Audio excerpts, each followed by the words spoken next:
Begin our meeting this evening with a prayer and pledge of allegiance led by Councilor McCormick. Hi, thank you, Mr. President.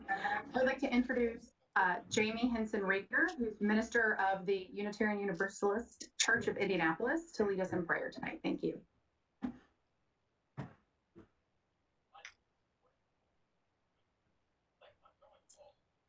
Thank you, Councilor McCormick, for the invitation to be here tonight. Won't you please join me in prayer or reflection? God of many names, God too great to be named, God whose name is love. We ask that you be with us in this place tonight. Enter our hearts and open our hearts, that we may remember the great gift you have given us, which is our connection to one another and our need for one another. The gift that we live our lives not as isolated individuals, but as neighbors, called always to love and care for each other. God, help us to see your light and your love in the face of all our neighbors, our Black, brown, and white neighbors, our neighbors of all different beliefs and all different zip codes, our documented and undocumented neighbors, and including our neighbors who are incarcerated or returning to their communities, which are also our communities. God, we know that our city cannot be whole, cannot be healed, cannot be safe, cannot truly be said to prosper until all our neighborhoods know health, safety, peace, and prosperity, which is the work of justice. We ask that you give our esteemed city councilors and all our public servants the wisdom and courage to do the work of the people, remembering that this is the work of all the people. May the claims, especially of the marginalized and the oppressed, be faithfully heard here tonight and faithfully answered. And for any of us and all of us, if it is in our power to ease a burden, to open a doorway, to right a wrong, or to repair an injustice, God, let us not shrink away from that power which has been given to us. In this way, may we all strive to do your work, which is the work of love. Blessed be, and amen. Thank you. Councilor McCormick, thank you. I pledge allegiance to the flag of the United States of America and to the republic for which it stands, one nation, under God, indivisible, with liberty and justice for all.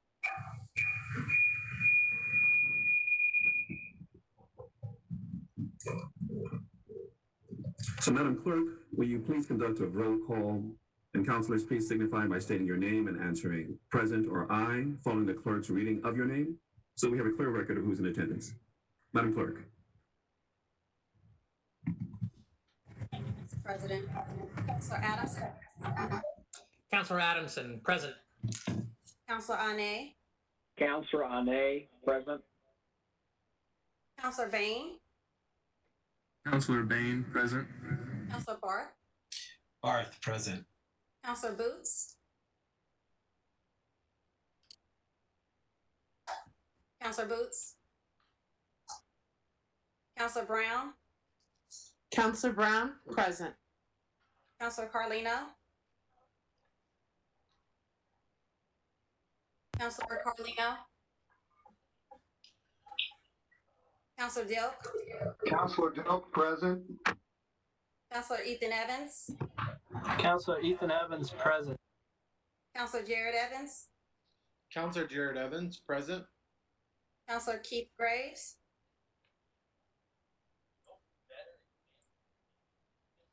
Councilor Graves. Councilor Gray. Councilor Gray, present. Councilor Hart. Councilor Hart, present. Councilor Jackson. Councilor Jackson, present.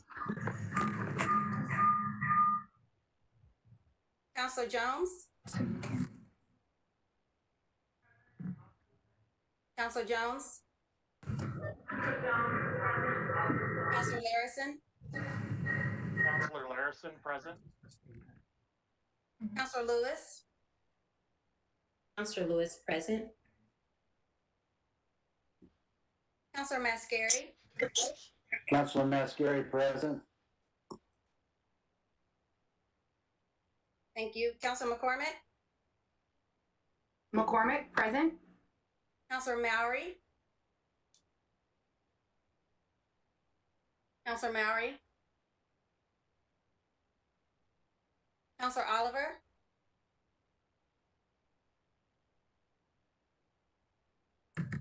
Counselor Oliver? Counselor Oliver, present. Thank you. Counselor Potts, I'm sorry, Counselor Osley? Counselor Osley, present. Counselor Potts? Counselor Potts, present. Counselor Ray? Counselor Ray, present. Counselor Robinson? Counselor Robinson, present. Mr. President, if you don't mind, I'd like to recall those who did not answer. Please proceed. Thank you. Counselor Boots? Here. Counselor Carlino?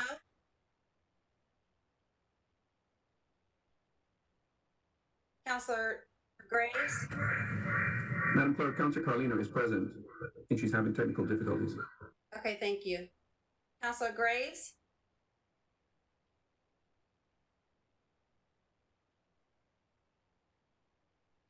Counselor Mowry? Counselor Mowry, present. Thank you. Mr. President, we have 24 counselors present. Thank you, Madam Clerk. The next item on our agenda is introduction of guests and visitors. We have no guests this evening, so we will proceed to official communications. And the next item on our agenda is official communications. Madam Clerk, please proceed. Thank you, Mr. President. Ladies and gentlemen, you are hereby notified that regular meetings of the City County Council and Police, Fire, and Solid Waste Collection Special Service District Councils will be held electronically and in the City County Building in the council chambers on Monday, October 12th, 2020 at 7:00 p.m. The purposes of such meetings being to conduct any and all business that may come properly before regular meetings of the councils. Sincerely, Bob Osley, President, City County Council. Ladies and gentlemen, I have, pursuant to the laws of the state of Indiana, I have caused to be published in the Court and Commercial Record and in the Indianapolis Star on Friday, October 2nd, 2020, a copy of a notice of public hearing on proposal numbers 279, 286, and 287, and 293, 2020. Said hearing to be held on Monday, October 12th, 2020, at 7:00 p.m. in the public assembly room of the City County Building. Respectfully, Sarita Hughes, Clerk of the City County Council. Ladies and gentlemen, pursuant to the law of the state of Indiana, I cause to be published in the Court and Commercial Record and in the Indianapolis Star on Friday, October 9th, 2020, a copy of a legal notice of General Ordinance number 37, 2020. Respectfully, Sarita Hughes, Clerk of the City County Council. Ladies and gentlemen, I have approved with my signature and delivered this day to the Clerk of the City County Council, Sarita Hughes, the following ordinances. Fiscal Ordinance numbers 16 and 17. Joseph H. Hogsett, Mayor. Mr. President, this concludes the official communications. Thank you, Madam Clerk. The next item on our agenda is adoption of the agenda. Do I have consent? Consent. The next item on our agenda is approval of the journals for September the 28th, 2020. Do I have consent? Consent. Consent. We have no presentations this evening of petitions, memorials, special resolutions, and council resolutions. And so the next item on our agenda is introduction of proposals. Madam Clerk. Thank you, Mr. President. Proposal number 299, introduced by Councilor Mascari, referred to the Administration and Finance Committee, authorizes the City Controller to take necessary steps to add Roth option for all City County employees participating in the Deferred Compensation Plan. Proposal numbers 300 through 303 refer to the Metropolitan and Economic Development. Proposal number 300 introduced by Councilor Lewis, approves a transfer of $120,000 in the 2020 budget of the Marion County Surveyor's Perpetuation Fund from Character 1 to Character 4 to purchase work vehicles for staff. Proposal number 301, introduced by Councilors Jones and Lewis, approves the statement of benefits of Ingredient Incorporated, an applicant for tax abatement for property located in an economic revitalization area.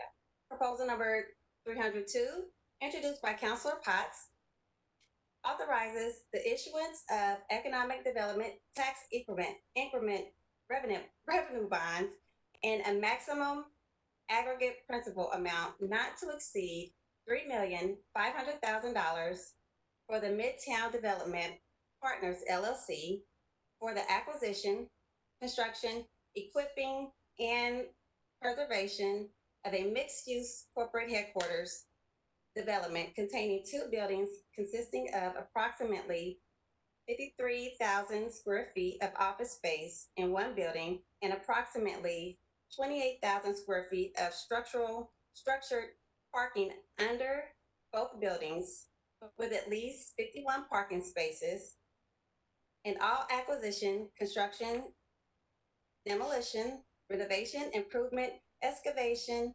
utility relocation, and or equipping costs related to the project located at approximately 6201 through 6215 North College Avenue in District 2.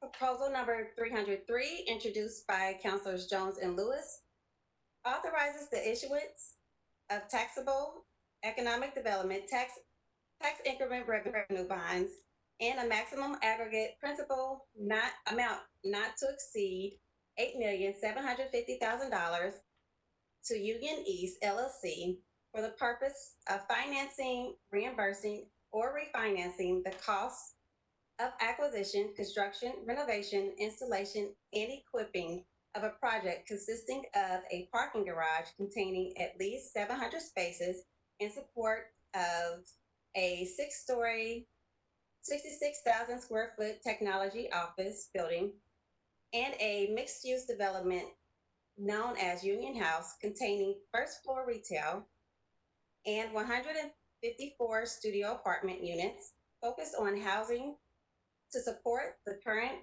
employment base at Union 525 and Union 601 in District 16. Proposal numbers 304 and 305 referred to the Public Safety and Criminal Justice Committee and were referred to by Councilor Robinson.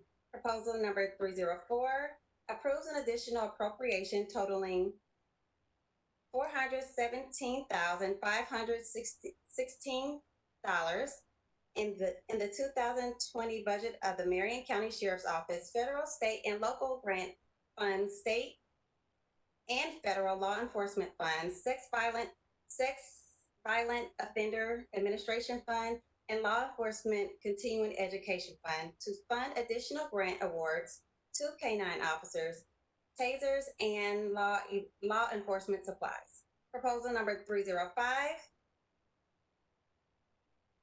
approves the appointment of Scott Hull as the Director of the Marion County Community Corrections Agency. Mr. President, this concludes the introductions. Thank you. Thank you, Madam Clerk. There is no business under special orders priority business. So the next item on the agenda is special orders public hearing. And on our agenda is proposal number 255, referred to Public Safety and Criminal Justice Committee. Chairman Robinson. Thank you, Mr. President. Proposal 255, 2020, approves an additional appropriation of $1,337,500 in the 2020 budget of the Office of Public Health and Safety, Consolidated County General Fund for the purpose of funding council district crime prevention grants. CFO Scott Hull stated that this is appropriating the dollars for the program that the council has already approved. The appropriation will be moved from CICF. The appropriation will be moved over to CICF and then distributed to all council districts for their plans and priorities based on what they choose for their area. Councilor Ine asked if these dollars will be given to CICF to distribute soon. CFO Ho said that it's correct, similar to what has historically been done with the current crime prevention grant program at CICF. Councilor Mallory asked what was the vetting process for the entities that were eligible to receive these dollars. CFO said that he would defer to CICF on specific requirements, but they will be in line with what's been going on currently with the crime prevention dollars at CICF. Councilor Oliver moved, seconded by Councilor Barth, to send proposal 255 to the full council. The do pass recommendation. Motion carried by a vote of 10-0 to 1. The Councilor Robinson abstaining. Mr. President, I so move. I'll second. Jackson. Thank you. The motion's been properly moved and seconded. Are there comments from councilors? Mr. President. Yes, Chairman Robinson. Thank you, Mr. President. I'll be abstaining again on this proposal. My professional role and work with CICF. Please know I will receive no bonuses, salary, commission, or incentives from these grant dollars. So I'll be abstaining once again due to my role at CICF, Mr. President. Thank you very much, Chairman Robinson. Mr. President, this is Councilwoman Jackson. I too will be abstaining for the vote on this. Very good. Thank you, Chairwoman Jackson. Are there additional comments from councilors? Mr. President, permission to abstain. Very good. Thank you very much. I'm going to leave it. Any additional comments from councilors? Seeing none, is there anyone in the audience that would like to speak to proposal 255?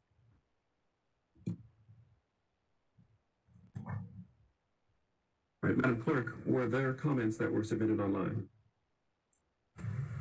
There were no comments. All right, very good. Councilors, if there are no additional comments, then we will now proceed to roll call for a vote. Madam Clerk. Thank you, Mr. President. Councilor Adamson. Counselor Adamson, aye. Councilor Ane. Counselor Ane, aye. Councilor Bain. Councilor Bain, aye. Councilor Barth. Barth, aye. Councilor Boots. Councilor Boots, aye. Councilor Brown. Counselor Brown, aye. Councilor Carlino. Counselor Carlino, aye.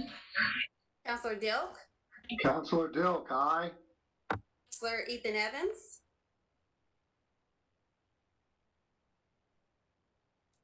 Councilor Ethan Evans. Councilor Jared Evans. Counselor Jared Evans, aye. Councilor Graves.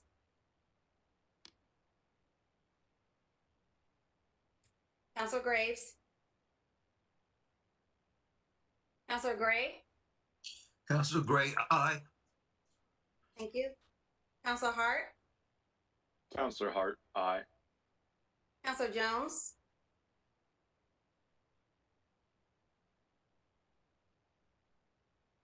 Councilor Jones.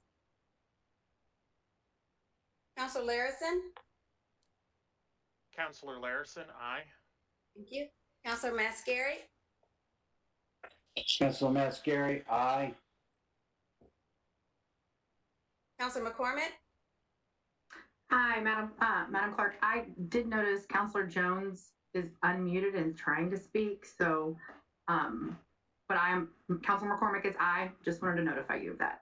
Thank you. Councilor Mowry. Councilor Mallory, aye.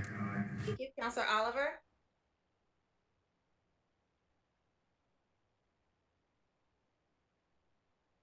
Councilor Oliver. Thank you. Councilor Osley. Councilor Osley, aye. Councilor Potts. Counselor Potts, aye. Councilor Ray. Councilor Ray, aye. President, may I go back through those who weren't able to speak? All right, Madam Clerk, were we able to catch Councilor Ethan Evans and Councilor Keith Graves? I did not hear their votes. All right. I'd like to ask if we could repeat that, and also for Councilor Jones as well. I think we might have lost the last three. Okay. Council tells me actually that we can have them give a thumbs up for aye. Okay. Counselor Ethan Evans, thank you. Counselor Keith Graves.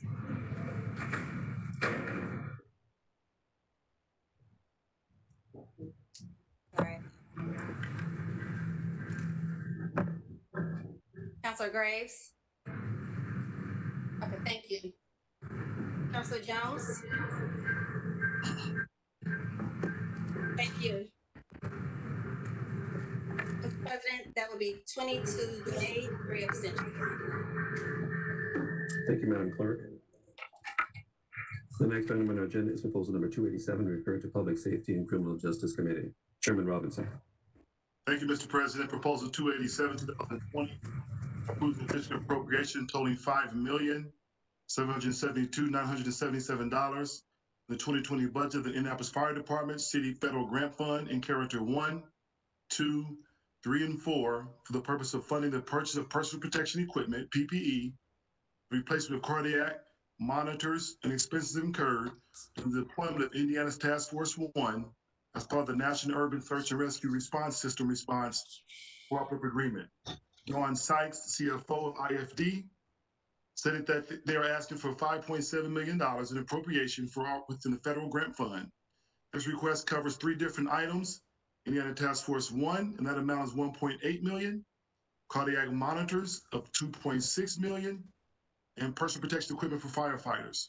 Chairman Robinson asked if these funds impact the current introduced budget. CFO Ho answered in the negative, said that this fund does not increase any local taxes, just appropriate additional dollars they're receiving from federal grants.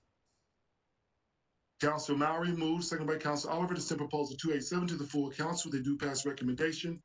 Motion carried by a vote of 11-0. Mr. President, I so move. Second. The motion has been properly moved and seconded. Are there comments from councilors?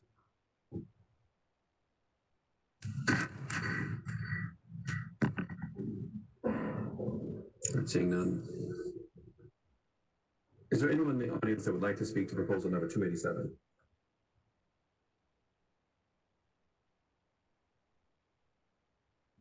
All right, seeing no one.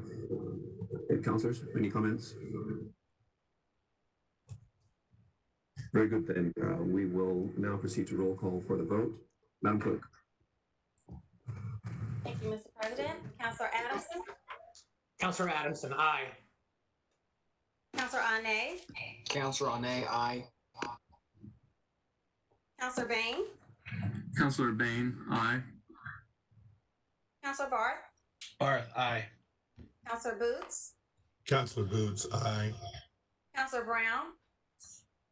Counselor Brown, aye. Counselor Carlino. Counselor Carlino, aye. Counselor Dilk. Counselor Dilk, aye. Counselor Ethan Evans.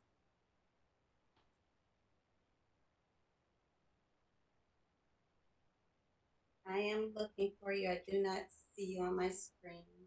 Thank you. Counselor Counselor Jared Evans. Counselor Jared Evans, aye. Counselor Graves. Counselor Graves, aye. Thank you. Counselor Gray. Counselor Gray, aye. Counselor Hart. Counselor Hart, aye. Counselor Jackson. Jackson, aye. Counselor Jones. Thank you. Counselor Larison.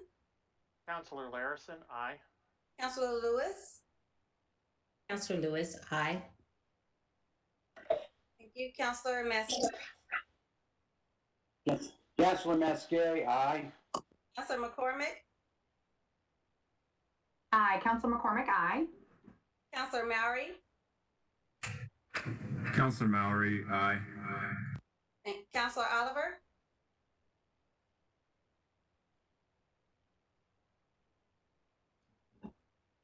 Counselor Oliver, if you can signify it by a thumbs up.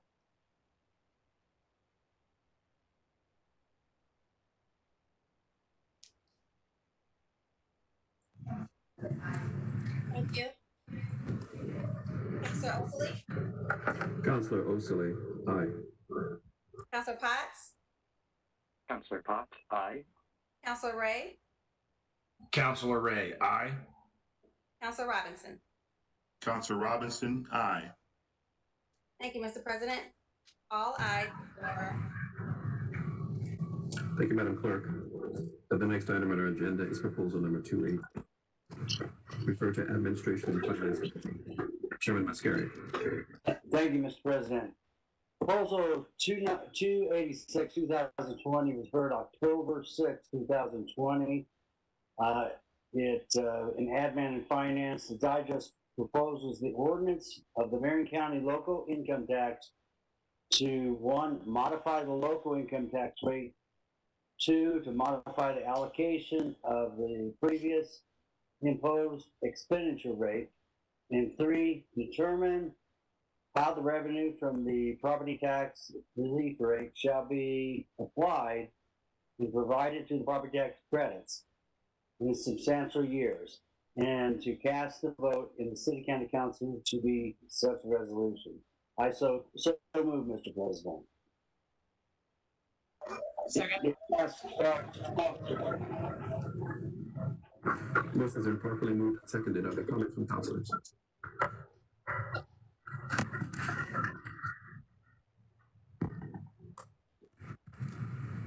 All right, seeing none, is there anyone in the audience that would like to speak to proposal number 286? All right, seeing no one. Comments from councilors? Very good. We'll now proceed to roll call for our vote. Madam Clerk. Thank you, Counselor Adamson. Counselor Adamson, aye. Counselor Ane.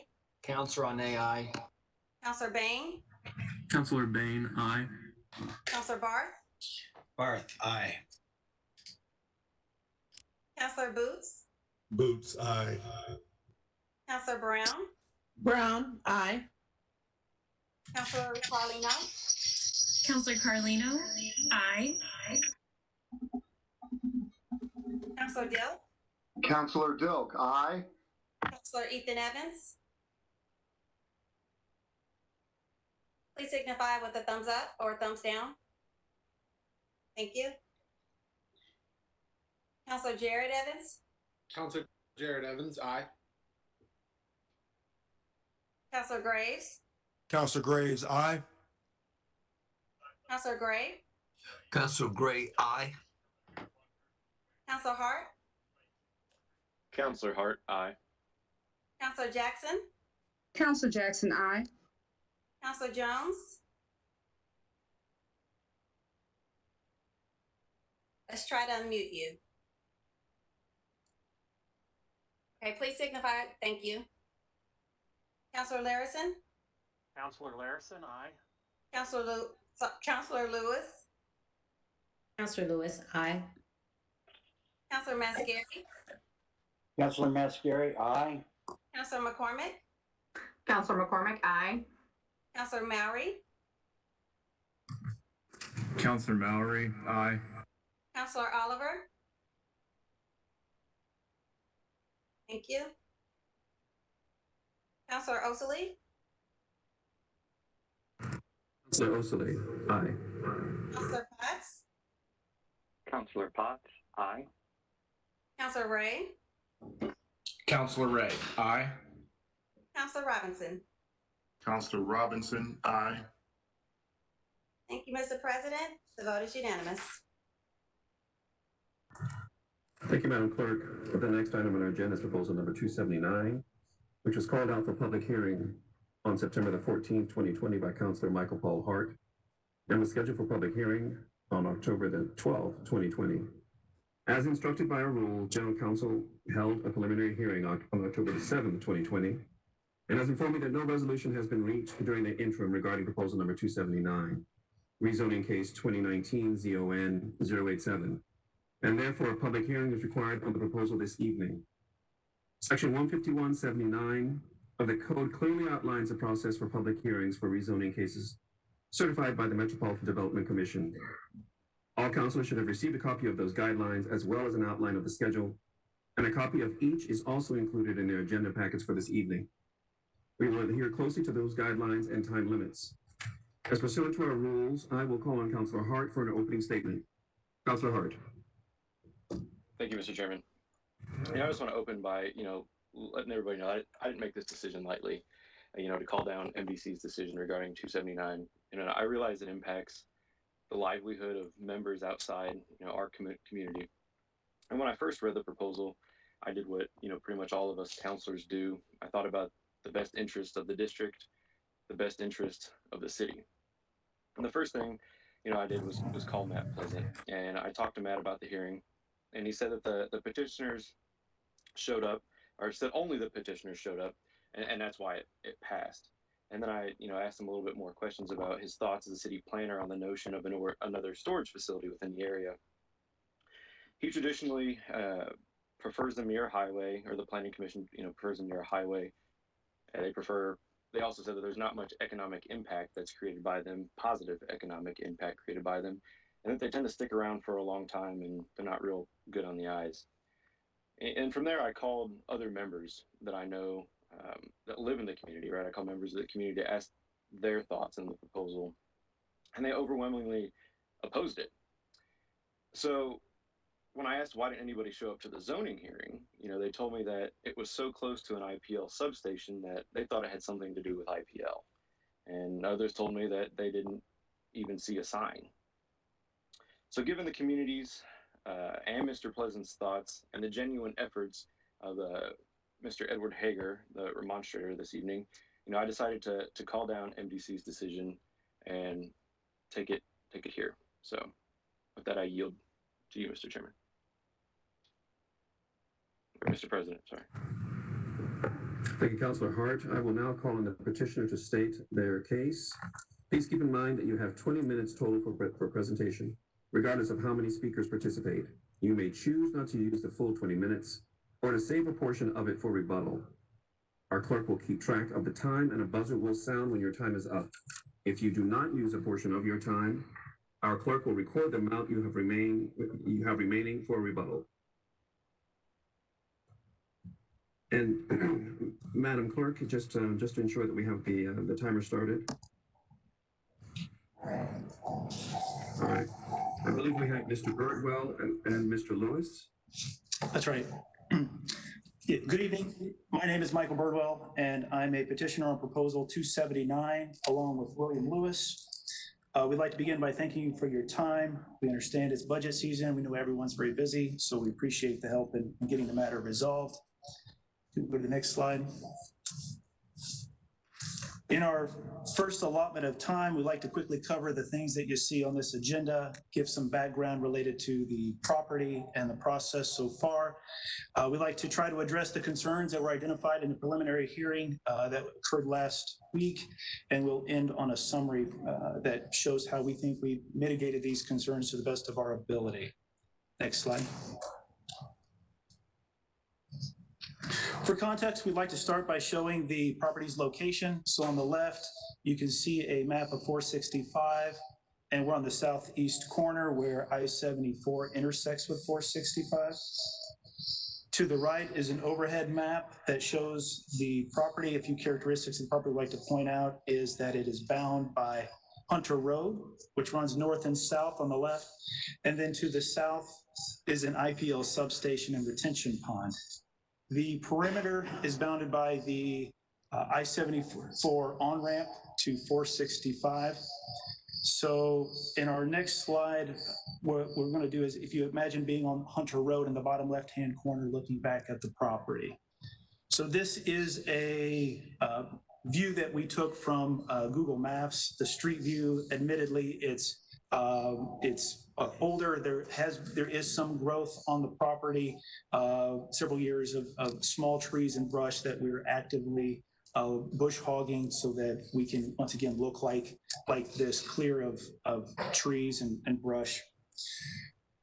The thing to notice here is that Hunter Road, that is an overpass that's going to go back over Southeastern. And so there's a bit of a hill that shields the property. So in terms of being unsightly self-storage, it's really hard to see. There's going to be this hill that hides a lot of that view. All right, so now looking south on Hunter Road, if we go to the next slide. This would be the view looking back towards the Remonstrators neighborhood. And the thing that I'd like to highlight is that you can't see it. There's not visibility from that neighborhood. You can see that there's not a whole lot going on in this area. On the left, you've got the IPL substation. And then on the right, you can see a multi-story church building. And we're going to talk about that when we look at concerns that Mr. Hager had regarding noise. But the thing to take away here is that there's really no visibility from the neighborhood. Next slide, please. So this is the background on the process. We initiated the rezoning towards the end of 2019. We followed the process in terms of the public notice sign. We put it out. We actually got the state or the planner. We had him confirm the location, so it wasn't just us placing the sign. He confirmed that the sign was in a location per the process. We reached out to all the people per the process. Again, we'll talk about that when we address the notification concerns. What you'll see is after the public notice that we went to the neighborhood association, we received unanimous support as well as a recommendation letter. We took that to the hearing examiner where we received approval. We took that to the MDC where we received unanimous approval. And within the last few weeks is when we learned that someone had initiated a remonstration. We tried to reach out to Mr. Hager to try to find a mutually agreeable solution. We were unable to do that. We were unable to do that in the preliminary hearing, which is why we're here today. So our takeaway is we followed the process and we've met all the requirements that were given to us, and we have staff and neighborhood support. Next slide, please. This slide addresses the Remonstrator's first concern that a change in zoning might not fit in the surrounding area. You can see from the overhead map that our property is centered and denoted by a star. Next slide, please. In green, you can see the DA and dwelling zoning classifications. It's worth noting that the southeast, the large parcel that's marked DA, is actually one home and mostly farmland. And much of the DA across the interstate to the north of our parcel is also mostly farmland. Next slide, please. This slide denotes all of the special use zoning classifications around us. That includes an electrical substation from IPL, a retention pond, 2 churches, the Marion County Fairgrounds, and several baseball diamonds used for Little League. Next slide, please. This slide denotes the CS zoning, which is what we are proposing to be. That includes the 120-acre McAllister Caterpillar headquarters just to the northwest of our property, as well as other small CS zoning classifications. Next slide, please. Lastly, this slide shows other industrial and commercial zoning classifications nearby. You'll note that the Southeastern Avenue, the sort of diagonal line going from the upper left down towards the middle, seems to be the dividing line between residential neighborhoods to the south of that, and a mix of other zoning classifications to the north of it, at which we are in the center. Next slide, please. The next concern that we wanted to address, Mr. Hager had some concerns regarding drainage of a church on the other side of Hunter Road. What we wanted to highlight here on our site plan that shows the self-storage buildings is that our plan includes a retention pond so that we can be responsible for our own water runoff. So when we go to pull our permits, we're going to have drainage approval. So any risk about us and drainage should be addressed then. Additionally, there were concerns about, because of that, because Hunter Road has an incline, that the access to the property would be limited, but we do have a recorded easement from NDOT that is quite a bit further south on Hunter Road that gives us wide open access to get in and out of this property. Additionally, what I would highlight is that there are offsets for green spaces and things along those lines, which were part of the commitments that we made to the Warren Township neighborhood association, and those have been recorded, in addition to things like downward facing lights and other things to make sure that we're good neighbors. Next slide, please. Another concern that was brought up was that this isn't a need for the neighborhood. We believe that to be a personal opinion. What we're trying to do is use data to show a per capita need in this area. Using industry data that is third party collected and validated.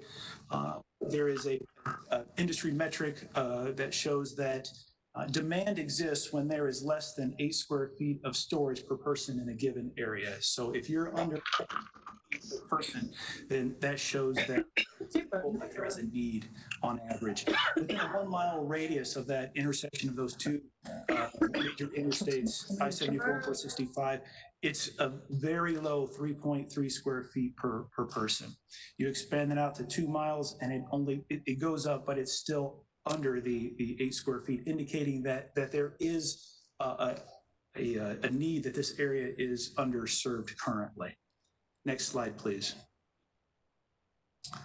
For context, we wanted to show the other major intersections with 465. And if you look at where I-69 comes in, 74, 70, and 65 on the east and west side of 465, you can see that number 3, we're the lowest, that these other areas, they exceed that metric by a lot. And I guess the thing to point out is that we're not seeing lots of self-storage businesses that are going out of business. These places are successfully operating at a much higher metric, just reinforcing the point that there is demand in this area. Next slide, please. There was concern, and it has already been mentioned, about there being notification. We have followed the process. This here is an excerpt from the legal notice on the IndyGov website, and it shows that all property owners of all adjacent parcels of land surrounding the subject property to a depth of 2 ownerships, but not exceeding 660 feet from the subject property, that's who is to be, if you're within a 660-foot radius, you would be notified. Mr. Hunt, or I'm sorry, the Remonstrator's neighborhood is greater than 1,100 feet away, which he wouldn't be notified for the process. Additionally, there is an option to work with the planning staff to collect the names or basically get address labels of the people who are supposed to be sent to these notices are supposed to be sent to. We did do that. We have an affidavit showing that we sent it to the required people, including all of the neighborhood associations across Indianapolis, which is part of the requirement. So everyone who was near the property per this requirement were notified. Next slide, please. This slide shows the corner of our property and how far away we are from the neighborhood of concern. You can see a distance of over 1,100 feet.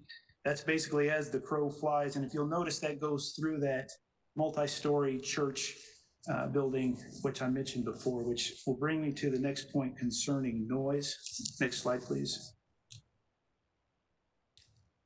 There were concerns that adding a self-storage facility would somehow make the interstate noise louder. The first thing we'd highlight is that that church building, we think, would abate much of the noise that would come directly over our property. But the other thing that we wanted to highlight is that highway noise is a function of the amount of traffic. So it's going to be based on the number of vehicles. So that's going to include things like pavement interaction and the air flowing around a vehicle and the engine noise. So the more vehicles on a road, the more traffic noise you're going to have. If you look in the bottom right-hand corner of this information from INDOT, you can see 465 has 100,000 cars average daily traffic count. And that's closer to the neighborhood than really our property is. If you look at Hunter Road, it's only 1,500 cars that travel north and south, and then around that on-ramp is around 2,400. And even Southeastern Avenue, which is further north of us, is around 21,000. A very small number compared to what you're seeing on 465. And again, we would argue that the self-storage buildings will block as much noise as it would magnify. So we believe that the noise impact on the neighborhood from self-storage is negligible. Next slide, please. This is a summary showing all of the concerns, showing how we've mitigated them, and we feel like we've done everything we can to reduce the risk or to cause any impact on any of our neighbors. We'd like to end here for our first time. All right. Thank you very much. Madam Clerk, how much time is remaining for the petitioner? They have 7 minutes and 10 seconds left. All right, very good. Thank you. I'll welcome the remonstrators to state their case. And again, remember that you have 20 minutes total for your presentation, regardless of how many speakers participate. You may choose not to use the full 20 minutes or to save a portion of it for rebuttal. And once again, our clerk will keep track of the time, and a buzzer will sound when your time is up. If you do not use a portion of your time, our clerk will record the amount you have remaining for rebuttal. Mr. Hager.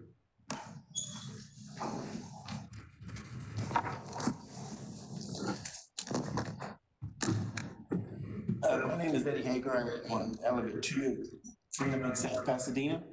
I'd like to thank the ladies and the gentlemen of the council for giving us an opportunity to speak with you in reference to this zoning request. I submitted a list of my statements to the council, so if I don't get to all those, you at least have them in writing. The very first thing that I wanted to address with the council, within reference to this particular one, the process didn't work. I've spoken personally, door to door, with the 7 affected property owners. Not a single one was notified by mail, by phone, email, or even a posted sign. Because the posted sign was actually posted at the substation. It wasn't posted at the property in question. And like me and the other property owners, there was a bunch of construction going on at that site. And we thought it had something to do with that particular site, not necessarily the site next door. Within reference to the public notice being posted, it was actually in 2.5 feet of weeds. You could barely see it. You couldn't see it from the road at all. The only reason I see it is because I go over there on Sunday mornings and watch the hawk that swarms around through there looking for prey. And so I like to take pictures of him in the dead tree, or he hangs around a couple of the other trees. And so it's kind of a nature thing. There's 3 or 4 guys from the area that goes over there and watches the hawk. And he actually has a female now that's with him. So we didn't see the sign. That was the public notice. Within reference to my concern being here and my proximity to the actual property is a bit of a, I would call it a bit of an insult. Because where does your neighborhood start? Where does your neighborhood end? Where does your community start? Where does your community end? I'm here because I spoke to the residents that are directly affected, and they didn't get a notice. I didn't get a notice. I spoke to 27 property owners along Southeastern and along this property of Hunter. Every single one of them are objection to this particular proposal. The reason they're not here tonight vary. Age, jobs, COVID, and some of them are just afraid of the process. I do have a petition that I passed around to the direct affected people. Of the 7, 5 of them signed it, that their objection to this. Within reference to the Wayne Township Redevelopment Association that gave their approval, that particular group doesn't even represent our community. It's actually the gentleman, that is that president of that association lives 17 miles from me. So I don't know how he is included and getting praise for his approval, because he didn't contact me. He didn't contact Mr. Hart. He didn't contact any of the neighbors, including the 27 directly affected. So they didn't hear from the neighborhood. Yes, it may be a neighborhood association. It's not my neighborhood association, and they surely don't represent me. They surely don't represent my neighborhoods.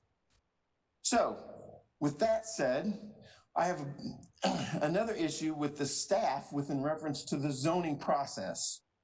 They had ample time to pick up the phone. They had ample time to send out a letter.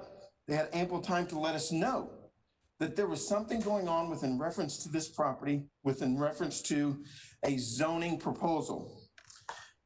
They have had 8 continuances on this particular proposal. Those 8 continuances started in the original process was September 26th of 2019. Not a single letter has went out to a single property owner to let them know that it was continued. Not a phone call, not an email, not even a contact to Mr. Hart, who is the council representative for that area, was informed about a continuance.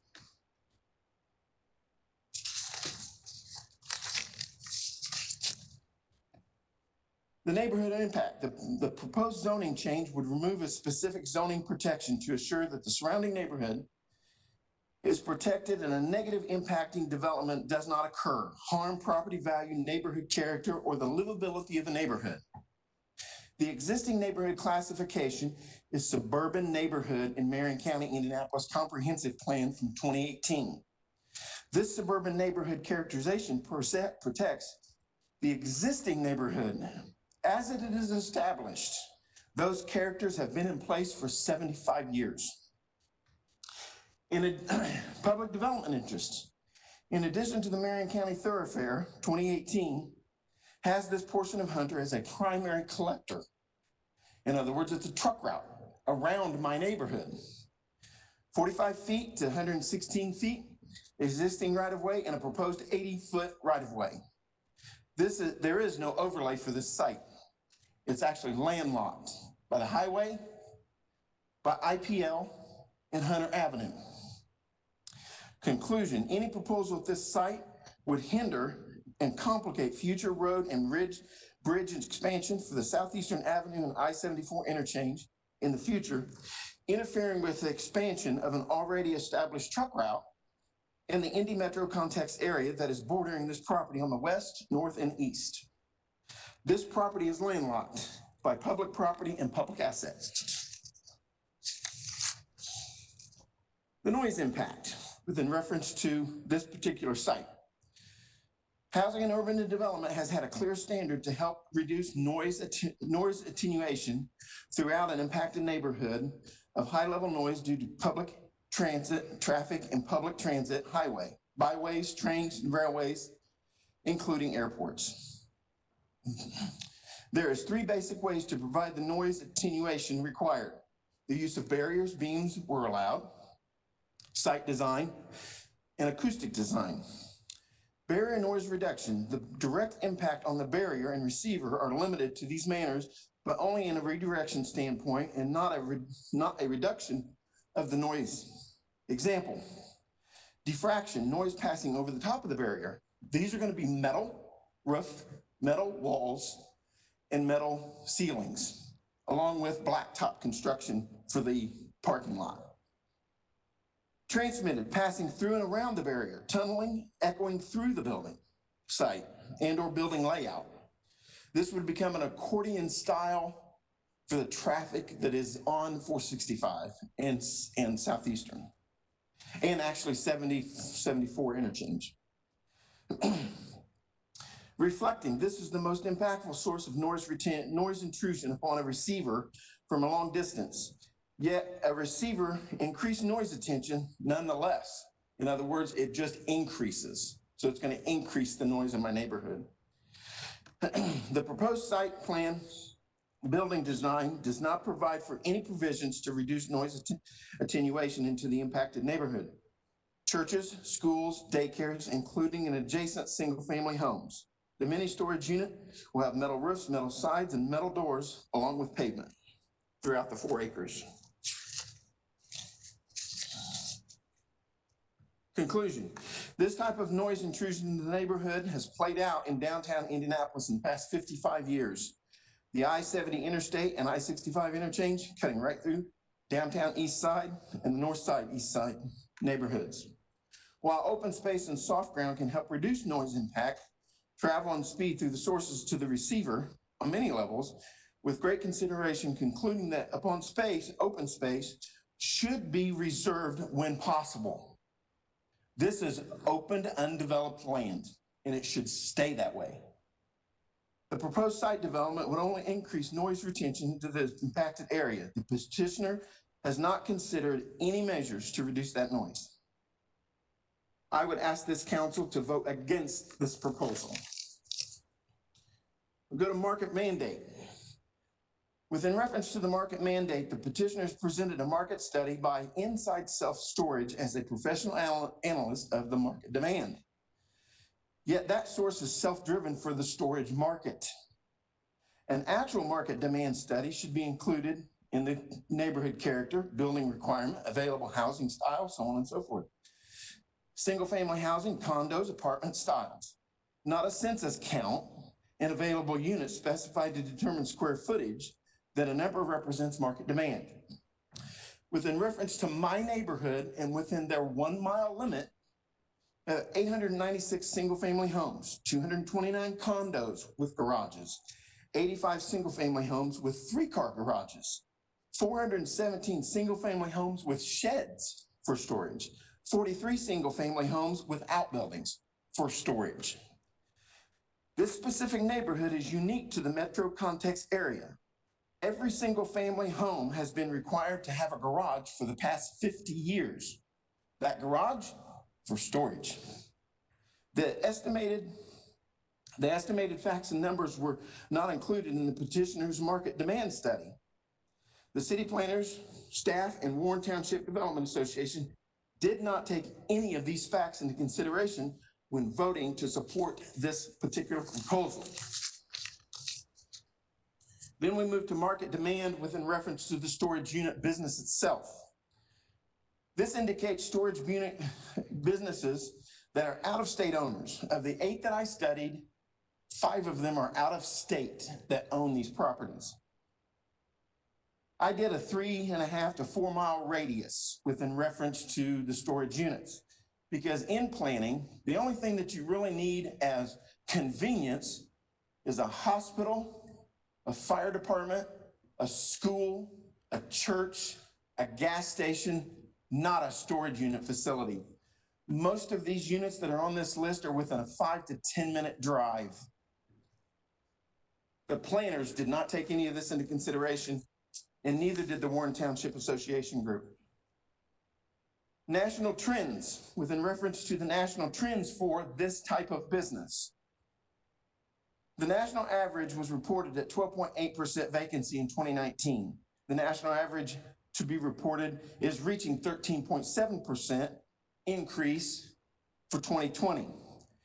It's predicted in 2020, Indianapolis is on a trend to reach 28.9% vacancy, double the national average for vacancies for this business.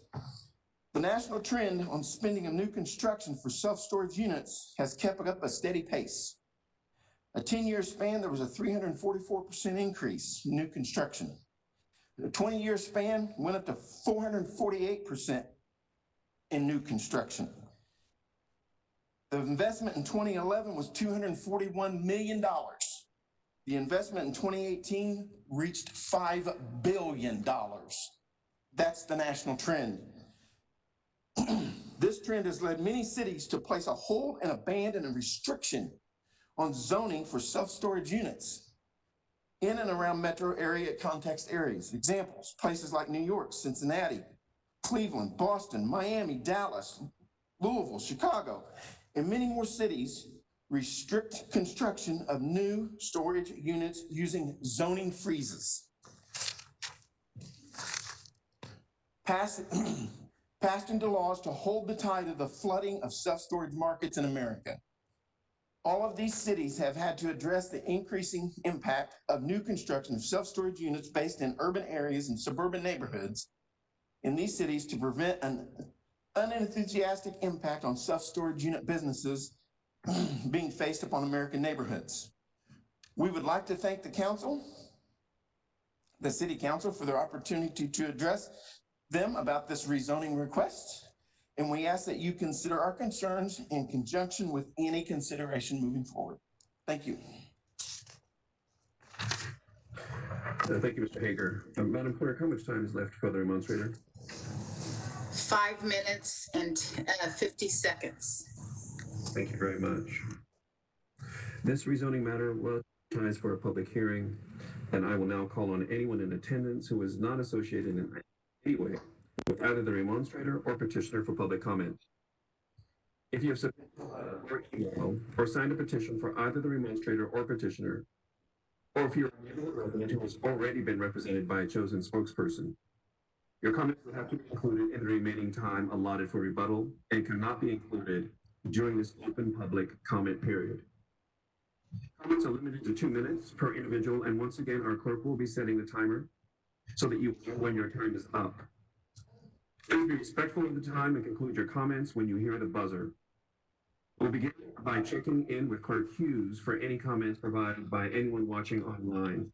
Madam Clerk, do we have any comments that have been submitted online? Thank you, Mr. President. No comments. Very good. Thank you, Madam Clerk. We'll now call for additional public testimony from anyone attending this evening in the chamber who is not associated with either the petitioner or the remonstrator. Is there anyone in the public assembly room?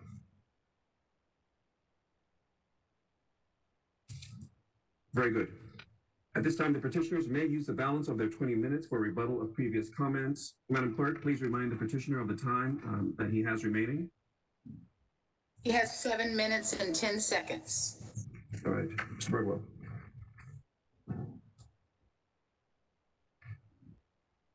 Sorry to think Mr. Hager will not be able to customer for self-storage. As of the on it has been Could we pull our presentation back? Mr. Do we have that as a reference? I'll try to talk to some of these things while It sounds like, as far as the process didn't work, there are things that are going to be outside of the scope of what we can cover tonight.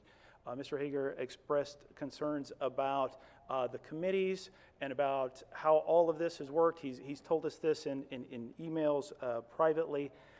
These are processes that we've been using. I mean, if he wants to change those processes, I don't know that it's going to start here.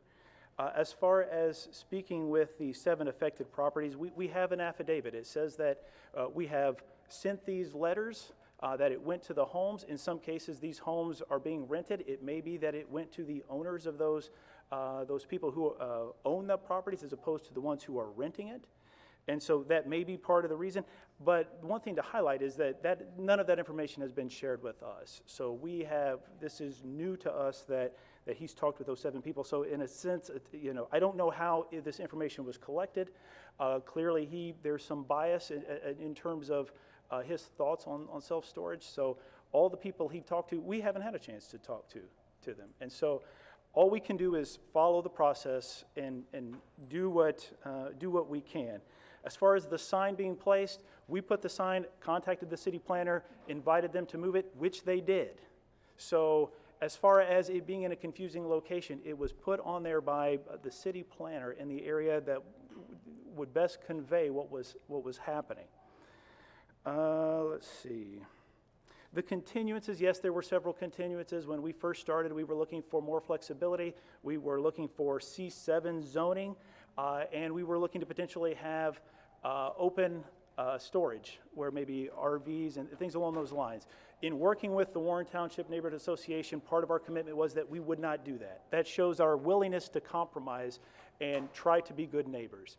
I understand that he may not think that the Warren Township Neighborhood Association is doing much for him, but that's the organization that has been put together. Those are the folks that we worked with. I think when we look at this practically, you can't contact every individual subdivision homeowners association on everything that you do. They're over 1,000 feet away. They cannot, this property is not even visible. If we can go to the overhead map, I'm going to say it's on slide 7. If we can take a look at the overhead map on slide 7, I think it's, you look at where we're located, and that big yellow star, we're in the armpit of 465 and 74, okay? Look at all the, McAllister's isn't going to care about a self-storage. The interstate isn't going to care about it. The substation isn't going to care about it. The neighbors that he said have, that he has on the petition, the option was there. The sign was there. They should have seen the sign. I don't know why they didn't see the sign. The sign was there. They had an opportunity, and we never heard anything from them. All right, so as far as a truck route and the expansion of the road, I think that Mr. Hager sort of inserts himself as an agency, in an agency relationship for people who didn't ask for it. So I think that when we go through this process, that there are people in the government who are looking at these rezonings and seeing if that's going to affect future use. And no one said anything. Plus, we have 20 feet of green space that was part of our commitments, that if they need to widen the road, then there's an opportunity to do that. But nothing, what we're talking about are low probability what ifs, right? What if this were happening? And we've not been contacted that this is like on anyone's radar. Along those lines, he said we're landlocked. Again, we have a recorded easement that shows that we can get in and off this property with a wide easement, a wide right-of-way from NDOT. And so we're not landlocked. That's just not true. Noise attenuation, I don't know that he's a noise attenuation expert. Again, he's talking about 465. When you look at 465, our property isn't right next to 465. That traffic is predominantly going to be running north and south away from our property. So there's not going to be a magnification of sound based off of our self-storage buildings. You're going to be looking at best at the things on Southeastern, which is markedly less than what the traffic you see on 465. Storage, again, he keeps speaking as an expert on these things, but as far as a storage, self-storage expert, I don't know that he has shown that there isn't a viable business plan here, right? Within a 1 mile radius like we showed, that it's very low per capita.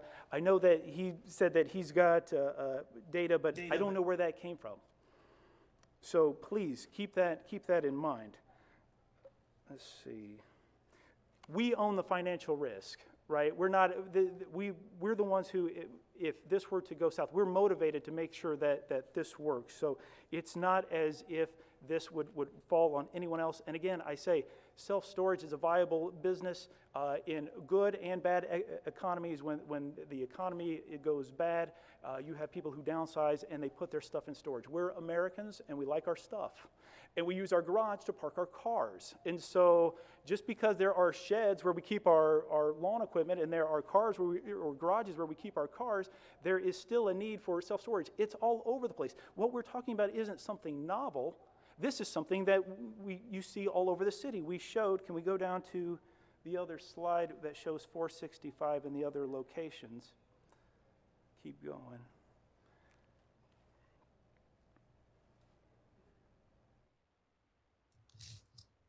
Keep going. The comment about the out-of-state owners, we're local. I'm not going to address that at this point. I'm not, keep going. It's with the demand. Never mind, I'm gonna jump down. You saw the slide earlier, we showed 465, we showed 7 locations, and we showed that within a 1 mile radius that we were, that there was less self-storage available in our location significantly than any of the other. Am I done? Is that me? Okay, thank you. Thank you, Mr. Bridwell. I will now call on the remonstrators to use the balance of their 20 minutes for rebuttal. Madam Clerk, can you remind the remonstrator, Mr. Hager, of the time that he has remaining? 5 minutes and 50 seconds. Thank you.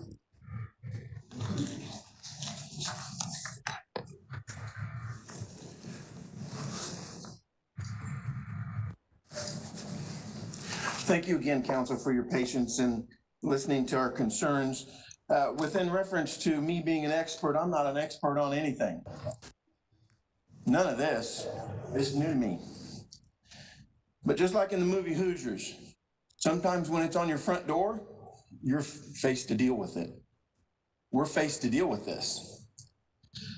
Unfortunately, because of the lack of notification, the lack of communication, the lack of the process itself, failed miserably in this process at this particular proposal. If I was going to do a development into a neighborhood, the first person I'd talk to is the neighbor across the street. All seven of these houses that are across the street that he spoke of, every single one of them are property owners. 3 of them are new within the last 3 years. They've invested money into their home. They're remodeling their homes. We bought our home back in 2016. We've put $65,000 into that house. We're investing in that neighborhood. He moved to Greenwood. He doesn't even live in the town. Within reference to market demand, this is just one in the city of Indianapolis called U Storage. They have 22 projects, self-storage just in the metro context area. That's just one. There's 19 businesses here in the city of Indianapolis that have storage units. We don't have a map of all of them because some of them aren't even registered as storage units. They're in a warehouse, they're in an old building, they're in an economic revitalization area. What they do is they take advantage where there's little opposition.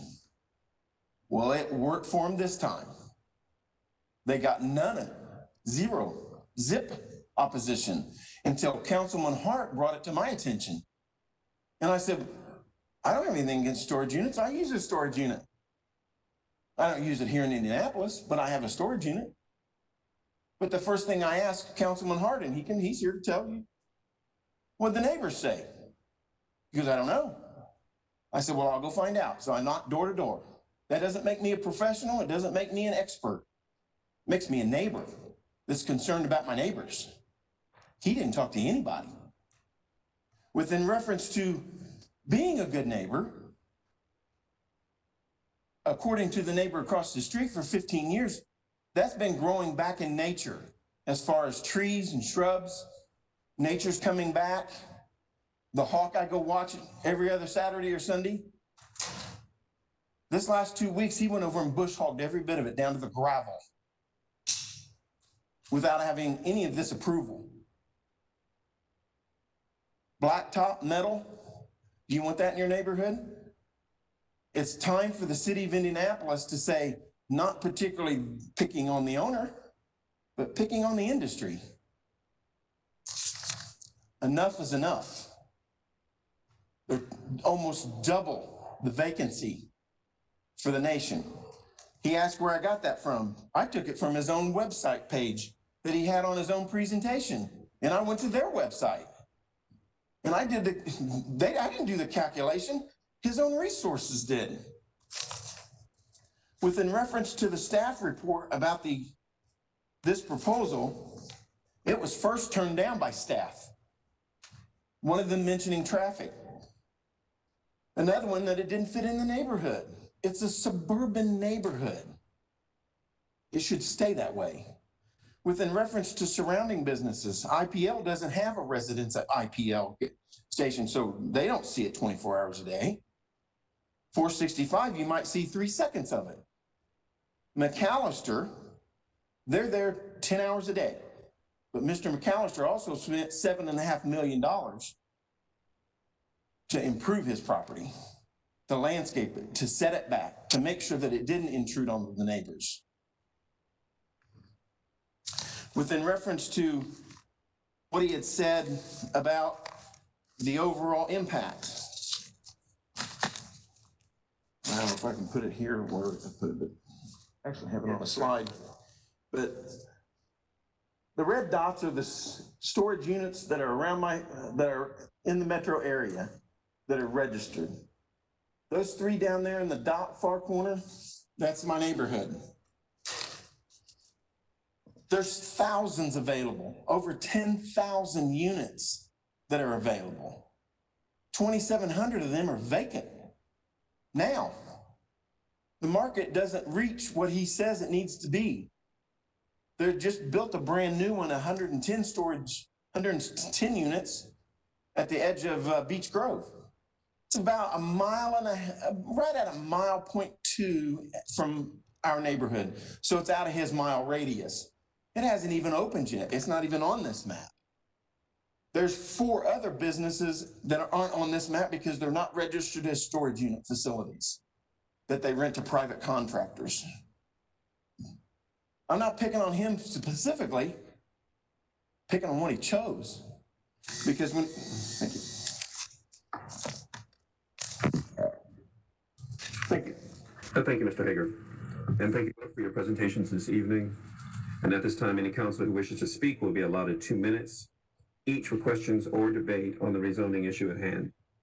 Please be advised we will limit comments to 2 minutes in order to be respectful of the published process and everyone's time as we have a very lengthy agenda this evening. So any counselors wishing to make comment on this proposal? Vice President Adamson.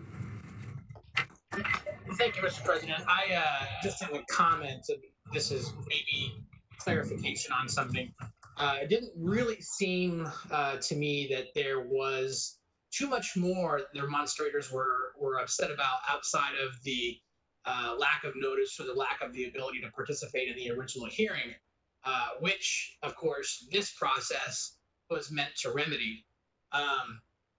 So, I mean, I understand his affection for wanting to watch the Hawks and enjoy the green space there, but that's that portion, I guess, of the presentation at the hearing would have been considered as well in the original hearing.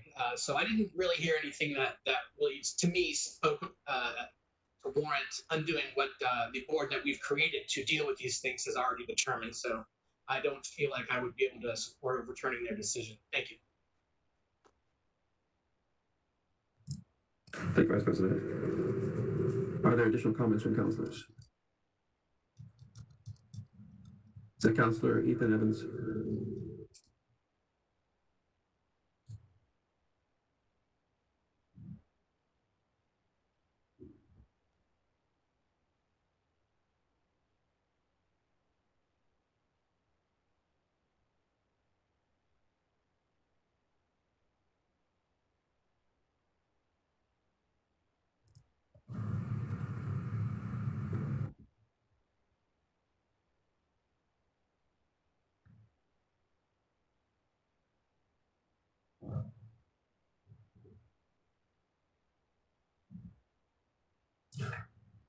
Unfortunately, Councilor, we cannot hear you.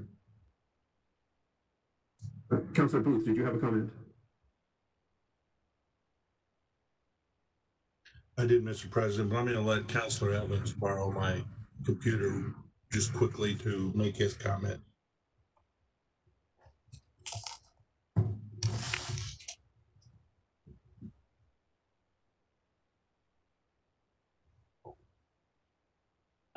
Can you hear me? All right, thank you, President. I just had just a moment, Councilor Evans. Should we have any more difficulty being heard on our own personal computers, please feel free, councilors, to come down to the front here and speak from the podium. Thank you. But please continue. I wanted to ask Matt Pleasant if I could, if he's still on. I had heard if the petitioners, I believe, were presenting their case, did they mention anything outside of the 2 mile radius? when they originally presented the number of storage facilities. Counselor, are you asking if staff viewed all self-storage facilities within a 2-mile radius? Well, yeah. Sorry, I didn't know because when they did the presentation, they said there was only one self-storage facility within the 1-mile radius, and then they expanded it to 2 miles, and then there was 2, but they didn't show anything further than 2 miles. So was that the same as when they did the presentation from the MDC?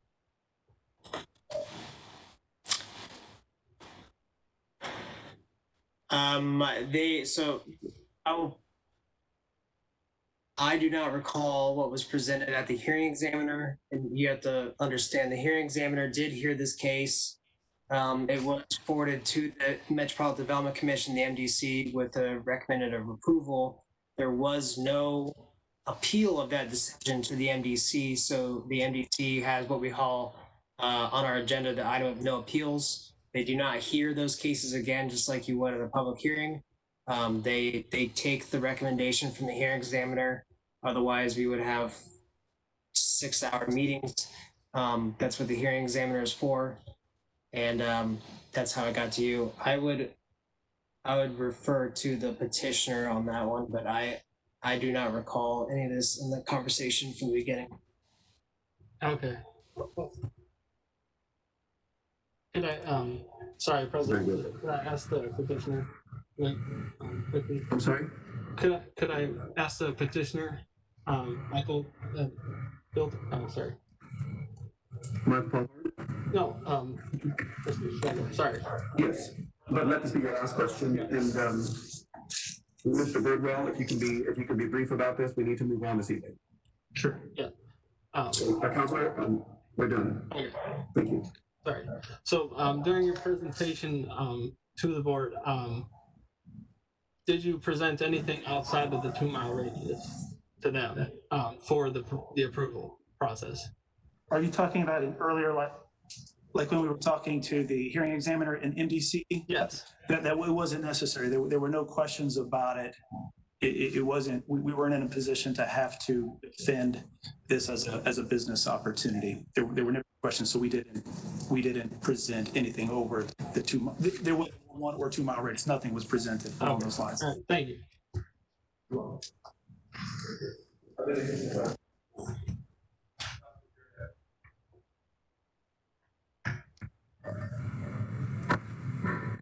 Councilor Jared Evans. Thank you, Mr. President. To the point, I just wondered if staff could speak to this and why they supported it. I will say that I will make this very brief. Our comprehensive plan states that this should be a suburban neighborhood. Obviously, based off location, you're not going to put any homes in between next to a highway like that location. We originally did say that it should not be approved here. However, based on some of the commitments that did come in after the fact and some of the changes, we did change our recommendation to approval, mainly because the location, the development plan provided commitments to limit the impact of the operations, such as the lighting, billboard signs, and what have you. So staff felt a little more comfortable for something like this being in this location. In most circumstances, no, this would not be an ideal location for a self-storage. Thank you, sir. Very good. Additional comments from councilors?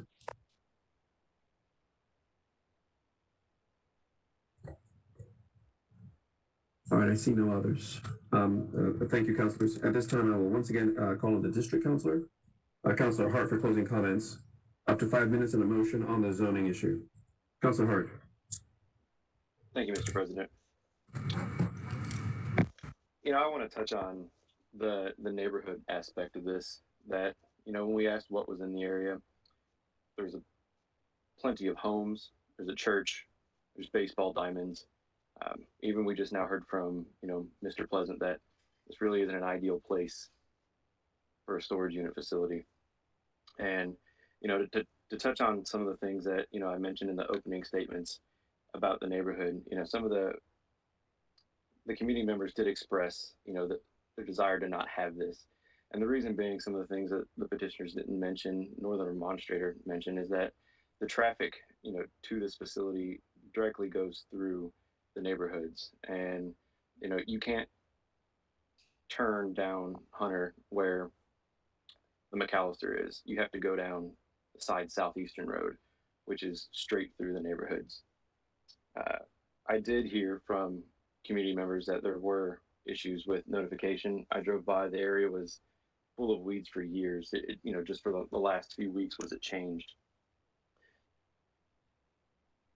When I talked to Mr. Pleasant earlier, probably in the month, about this situation, and I asked him about, building, what the recommendations were for him and what the economic impact looks like for storage facilities, he said, yeah, we do normally like to build them by the highway. Okay, that kind of checks a box. However, they don't really have much positive economic impact for the area, and they tend to be quite an eyesore for many years to come. And when discussing how we want our city to develop and how we want it to look, it's apparent if you've driven around 465 anytime recently, or you've seen a lot of storage facilities. One of the other things that ties into that is, I did personally look into the claim of however many storage units facilities were in a 3-mile radius, which equals a 10-minute drive. And essentially, there are 8 different storage unit facilities within a 10-minute drive in just about any direction you want to go. And once you get out there, within a 12-minute drive or just over 3, it's even more. So the supply is there. And I even took the liberty of calling these individuals and asking their vacancy rates, and they were on average higher than 16%. So there's units available, there's units there. And what's most important, this is a neighborhood association, or not a neighborhood associate, this is a neighborhood. And the petitioners talked about, talking with the Warren Township Neighborhood Association. There's actually no such thing as a Warren Township Neighborhood Association. It's the Warren Township Development Association. And you would know that if you lived in Warren Township. And one of the things that this Development Association is really adamant about is really just ensuring that there aren't any billboards that get thrown up in the area. And it's about a 17 at max member association when all members show up to a meeting, and they don't meet on our side of town. They meet on the far east side. They're actually also known as FENA, the Far East Side Neighborhood Association, and have no direct impact with this side of town or this neighborhood, and do not represent the neighbors in this area. So with that being the case, Mr. President, for reasons I've stated, I move that the council overturn the Metropolitan Development Commission's decision regarding proposal number 279, 2020, rezoning case 2019 ZON 087, thereby denying the petition. Is there a second? Second. It's properly moved and seconded. According to state law, a 3/5 majority vote, which is 15 votes, is required to overturn any zoning decision certified to the council by the Metropolitan Development Commission. Any vote less than 15 shall be declared as indecisive, and the proposal shall take effect pursuant to IC 36-7-4-608C3. Based upon Councilor Hart's motion, a yea vote will be a vote to overturn the MDC's decision and deny the petition.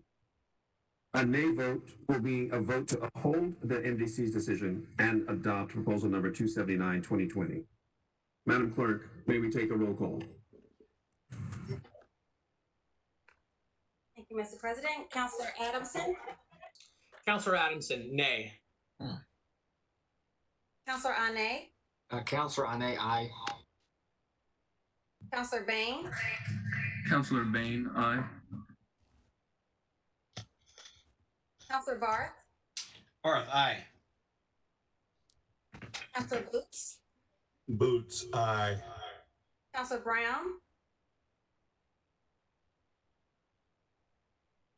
Sorry, Counselor Brown, aye. Thank you. Counselor Carlino, Counselor Carlino, aye. Counselor Dilk, Counselor Dilk, aye. Counselor Ethan Evans. Please signify with a thumbs up or thumbs down. Thank you. Counselor Jared Evans, Counselor Jared Evans, aye. Counselor Graves, Counselor Graves, aye. Counselor Gray, Counselor Gray, Counselor Gray, no. Nay. Counselor Hart, Counselor Hart, aye. Counselor Jackson, Counselor Jackson, no. Counselor Jones. Counselor Jones signify by a thumbs up or a thumbs down. Thank you. Counselor Larison, Counselor Larison, nay. Counselor Lewis, Counselor Lewis, aye. Counselor Mascari, Councilor Mascari, aye. Counselor McCormick, McCormick, aye. Counselor Mowry, Counselor Mallory, aye. Counselor Oliver. Thank you.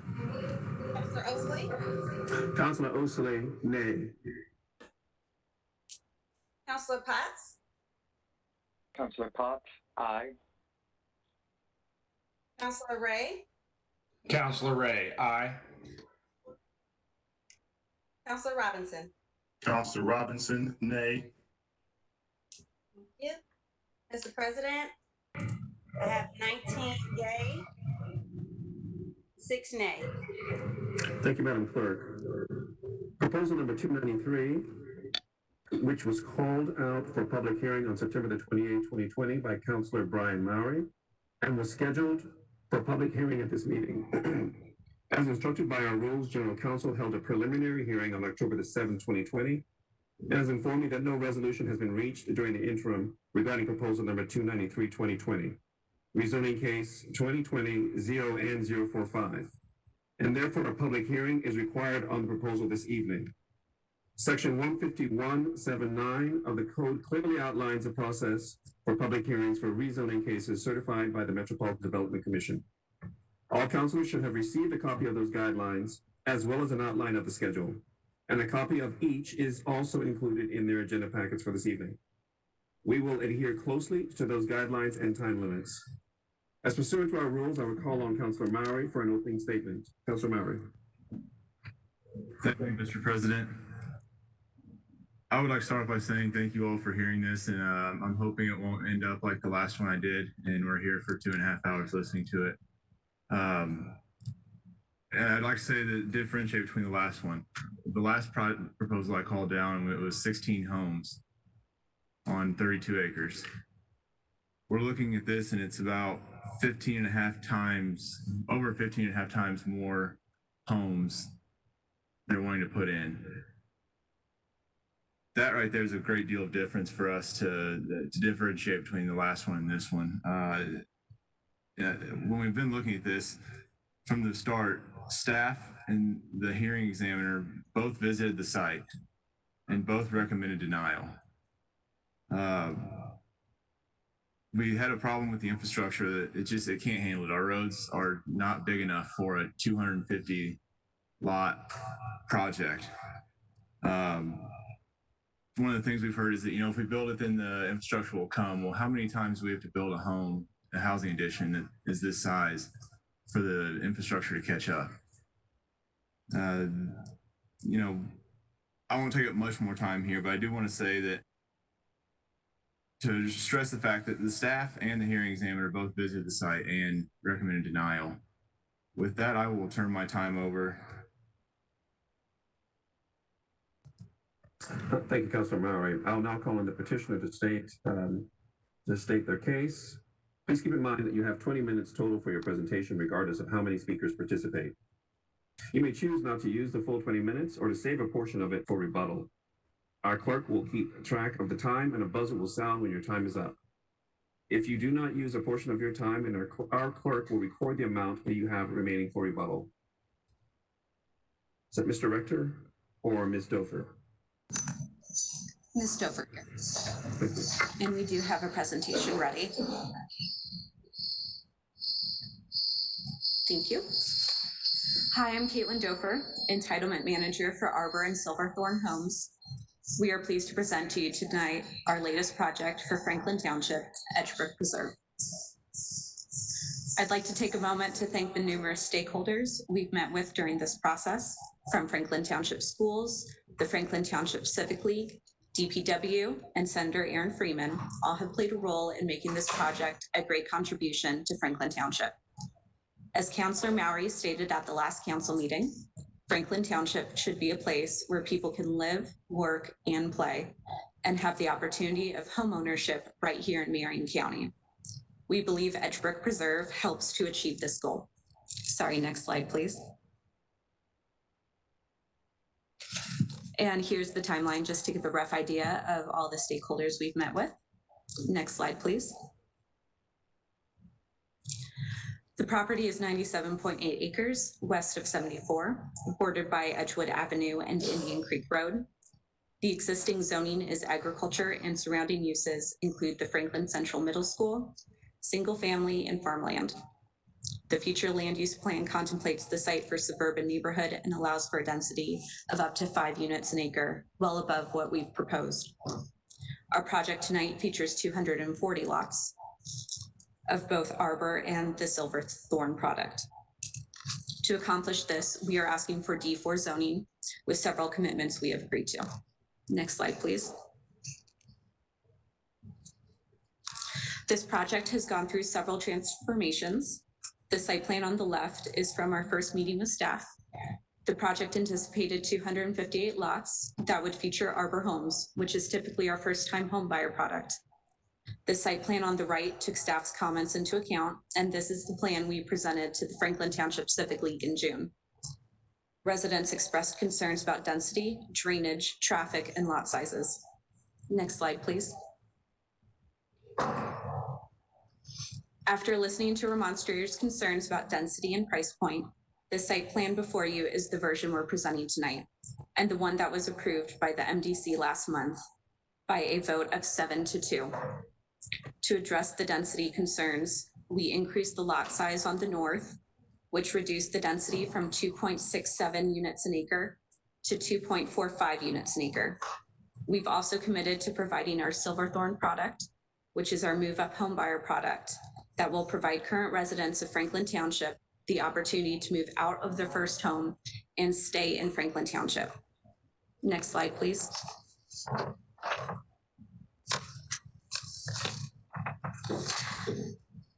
Despite these improvements, meeting staff requests, and receiving approval from the MDC, there's one outstanding concern you'll hear tonight: the infrastructure. Originally, the concern stemmed from the staff report, which referenced a policy in the pattern book. Developments of more than 30 housing units must have access to at least one arterial street of 3 or more continuous travel lanes between intersections of 2 arterial streets. This is a policy no other residential development has met. The hearing examiner then used that policy as reasoning to say the development was premature. In these cases, a traffic study would be the tool to determine if the existing infrastructure can handle the proposed development. Our traffic study suggests this is the case. Next slide, please. At DPW's direction, A&F, a respected traffic engineering firm, studied 7 intersections, factoring in recently approved projects, future growth, and inflating traffic counts due to COVID. Of those 7 intersections, only 2 were found to need monitoring over the next several years. The intersections leading to I-74. Based off these findings, staff approached us and asked for a financial contribution, $50,000 for each intersection, a total of $100,000, which we've agreed to. Even with these findings and the contribution, the remonstrators tonight claim the area is not ready for development. Shortly, you'll hear concerns about drainage and flooding, but we want to emphasize that development will help the drainage issues. and the traffic study shows the infrastructure today can handle future growth. Looking at the bigger picture, we firmly believe this is the next logical location for development. Next slide, please. As developers, there are many factors to consider when looking at a potential project site. As you'll see on the aerial, the floodplain overtakes several parcels west of the Edgebrook Preserve site, rendering them undevelopable without significant improvement costs. That diagonal line bisecting the page is a railroad, which creates access issues for several sites. We also confirmed water and sewer availability. Both entities have confirmed there's no capacity concerns. Next slide, please. But what this really comes down to is infrastructure. Council Mowry and the Remonstrators have said it's not the type of homes, but the number of homes. However, in our previous meetings, they've asked that our density be reduced to 2 units an acre or less. While this would be a significant impact on the affordability of the homes, it does not change the infrastructure and has no impact on traffic. Sorry, virtually no impact on traffic. After our hearing examiner meeting, we asked Matt Brown of A&F to put together a memo further stating the existing infrastructure based on the traffic study can handle the proposed development. We then went a step further and asked what the impact to traffic would be if we reduce the number of homes to the 200 the Remonstrators have asked for. According to A&F, the difference would amount to 1 less car every 10 minutes at the peak hours. If infrastructure is truly the concern, reducing the number of homes will amount to an insignificant change. Next slide, please. And next slide, please. Staff's use of the 3-lane arterial policy has not been consistently applied to other residential developments, and they've made exceptions when the project is considered infill. For example, staff recommended approval of the McGregor Road development because it was infill. I'm sorry, can you go back 1 slide, please? Thank you. So here's the aerial looking at recently approved projects. The McGregor Road development, which is southwest of our site, was considered infill by staff, but looking at the surrounding area, it's hard to understand why that project would be considered infill and ours is not. To put into perspective the number of roads with 3 lanes, there is not a single road in this area that meets the criteria. Next slide, please. And out of curiosity, we looked at all of Franklin Township. The only 3-lane roads are centered around commercial corridors or areas that are already built out. This shouldn't be surprising, as that type of traffic typically justifies and requires the expansion of roads of that nature. It is highly unusual for a city to upgrade infrastructure prior to the upgrade being required or justified. Strict adherence to this policy is essentially a moratorium on housing in Franklin Township and Marion County at a time when our city has a significant shortage of available housing. Next slide, please. In fact, our supply is falling quicker than any large metropolitan area in the country. Out of the top 33 markets, our housing supply is in last place. And that falls in line with the Board of Realtors' findings that the Indianapolis region is underbuilding each year by 1,750 units. Next slide, please. To wrap this up, I'd like to point out the items that this project does meet. The comprehensive land use plan outlines 3 recommendations for the property, all of which we meet. We are also meeting all project requirements, including passing blisters, acceleration and deceleration lanes, installation of public sidewalks, as well as trails within the community and along the frontage of the community. Public infrastructure improvements that were not provided in a recent project that gained our Remonstrators' support. Next slide, please.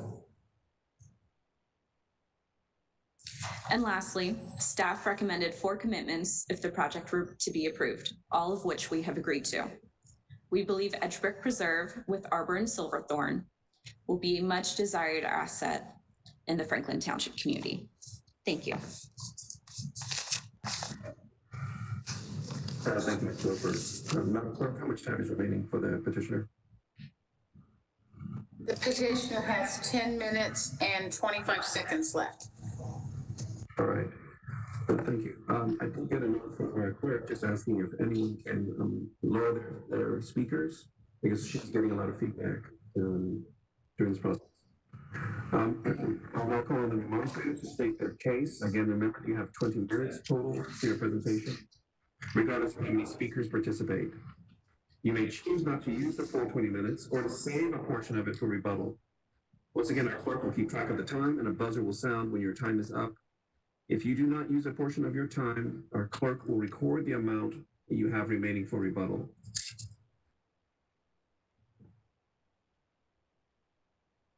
Is it Ms. Hiscock or Ms. Taylor or Ms. Burton? Please come forward.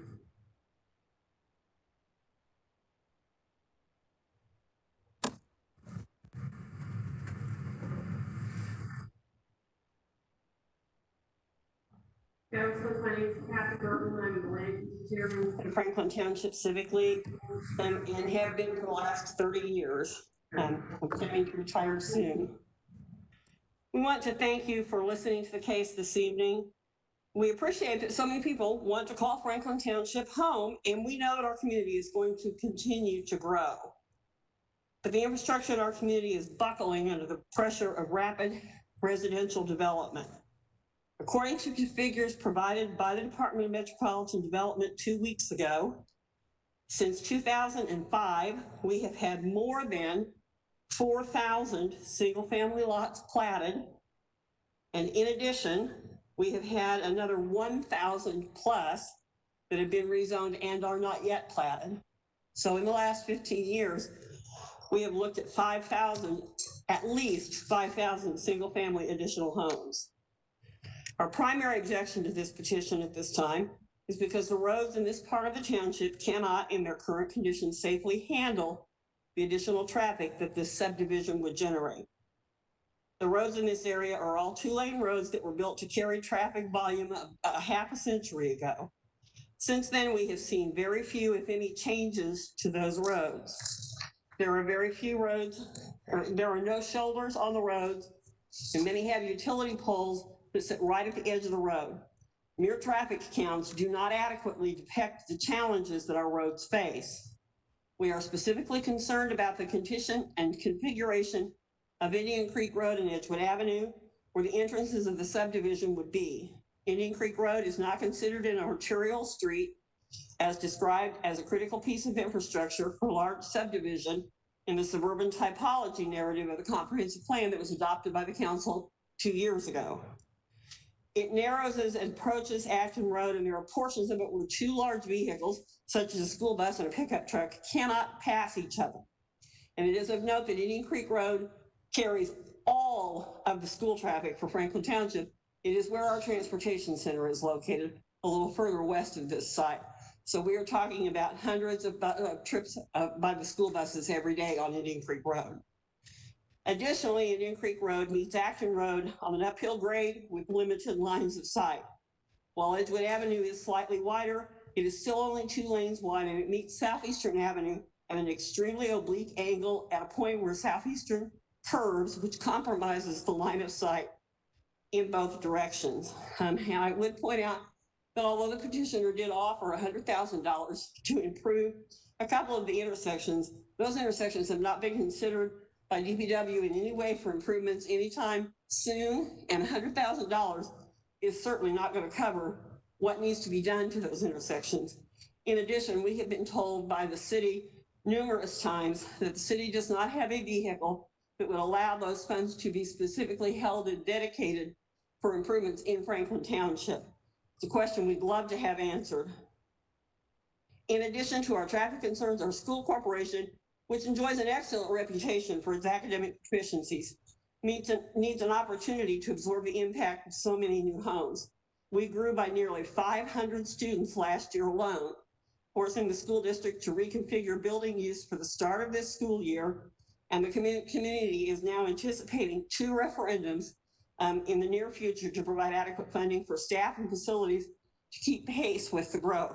It is true but none of our schools are over capacity except for our junior high, which is currently undergoing some construction.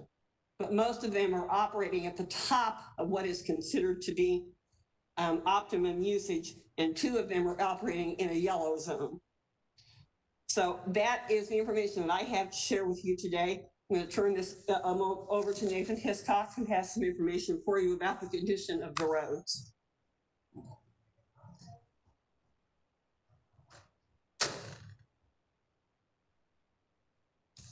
Thank you, Kathy. Thank you, President. Thank you, Councilor Mallory, for bringing this up. And it's really a pleasure just to advocate for good quality development in our area. And we love Franklin Township.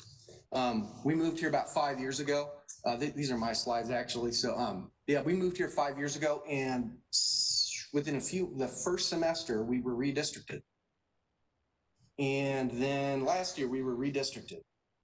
And it's all this constant growth. And it's not necessarily just one particular development, but it's the thing as a whole that I think is concerning, the acceleration and the chance to absorb it, not only in the school system, as I have personal experience because I've got 3 kids, but also at the traffic level. I live off Hickory Road, right across from this proposed development area. If we could go to, I think it's slide 7, whoever's doing the clicker. So this shows there's the development that's across the street, and that's one of them.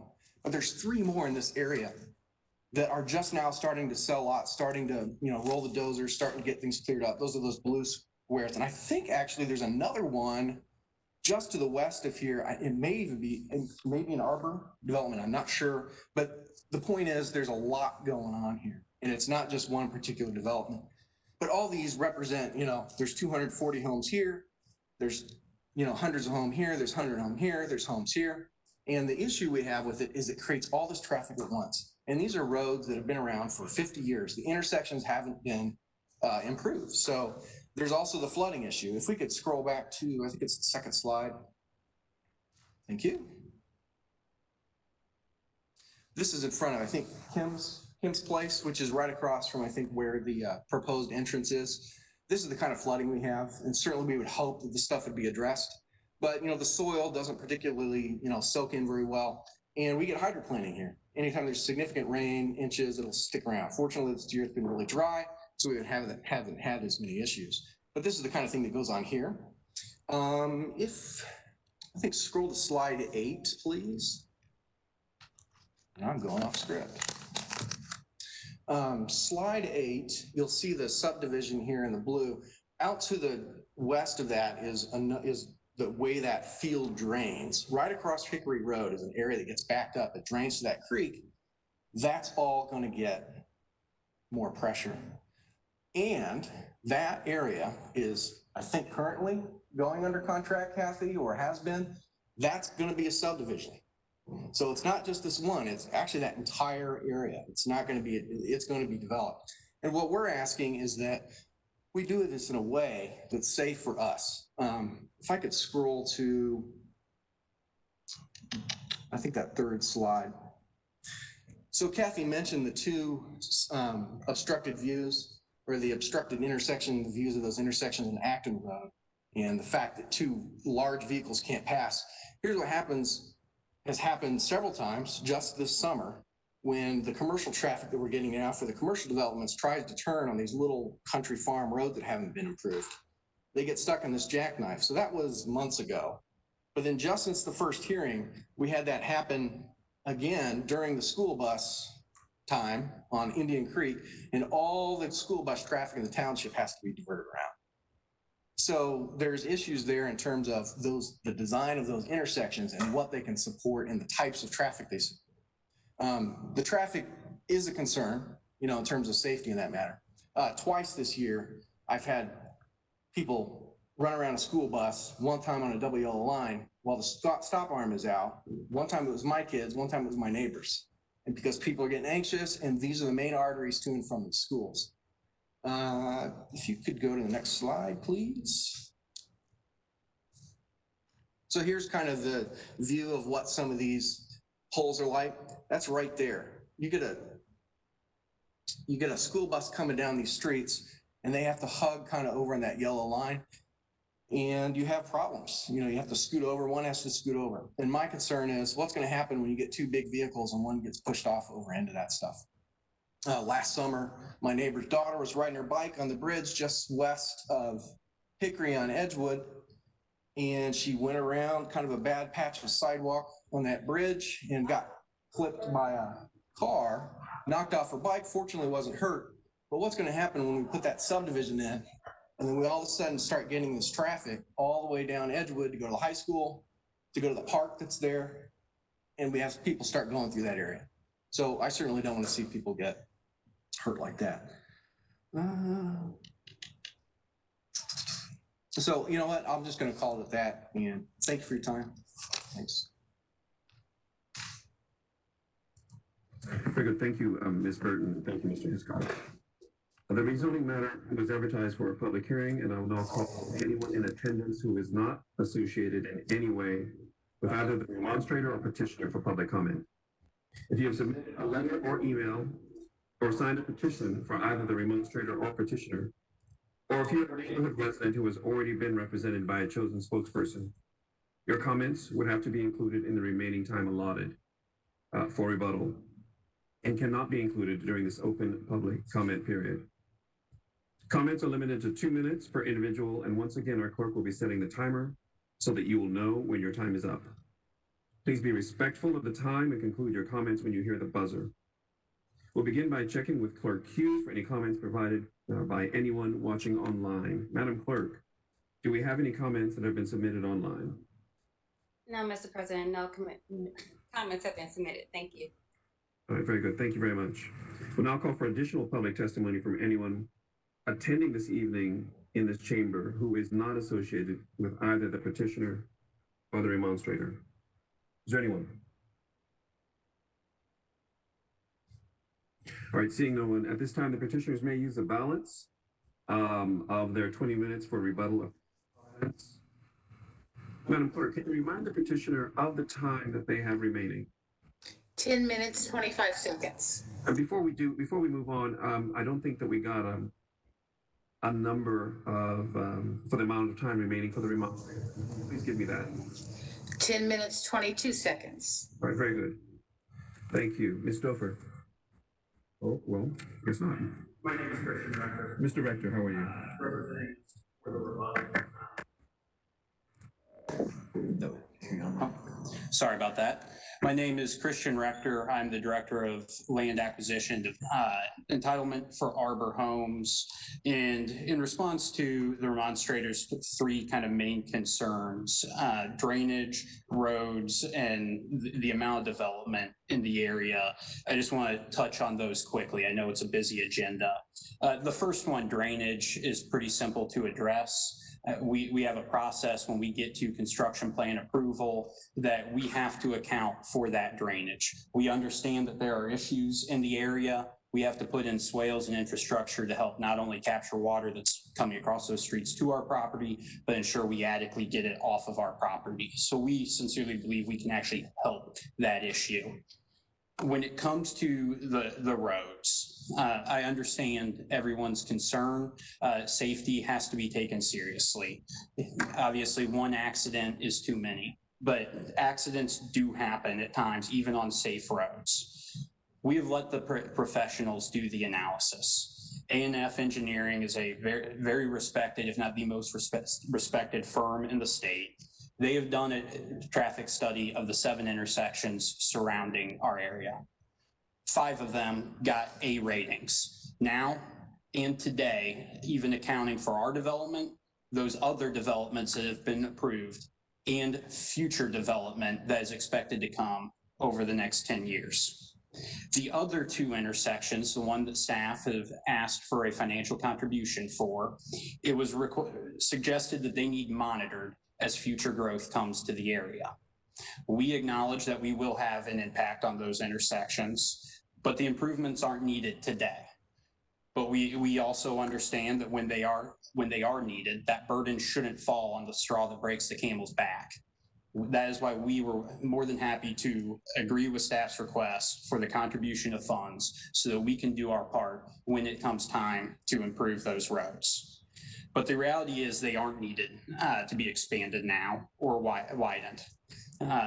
As Kathy said, school buses are already traveling those roads on a daily basis. We're next door to a school that has 1,300 students. Additionally, we are providing a residential use, not industrial. I understand there are concerns with a jackknife semi every now and then at those intersections, at the minor residential intersections there that are four-way stops, but we are contributing residential traffic. We're not going to be bringing in semis once we're finished with development. Additionally, when it comes to safety, we're providing sidewalks and trails along the frontage of our community, as well as throughout and to the school.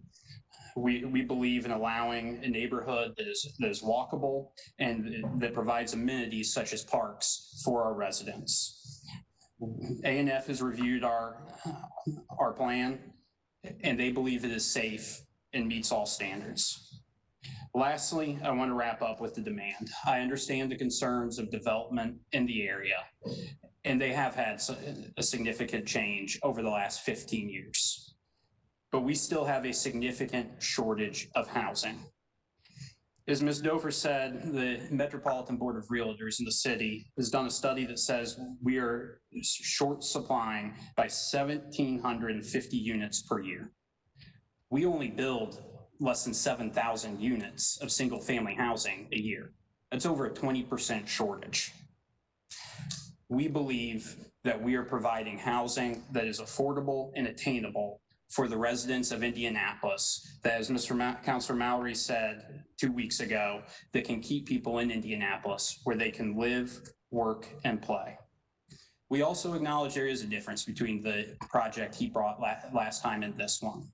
Yes, it was only 16 units, but it was also only 0.5 units per acre. Those homes will not be attainable for most of our citizens. That is why we believe our project is needed in this area and will provide a great place for our citizens to live. Thank you.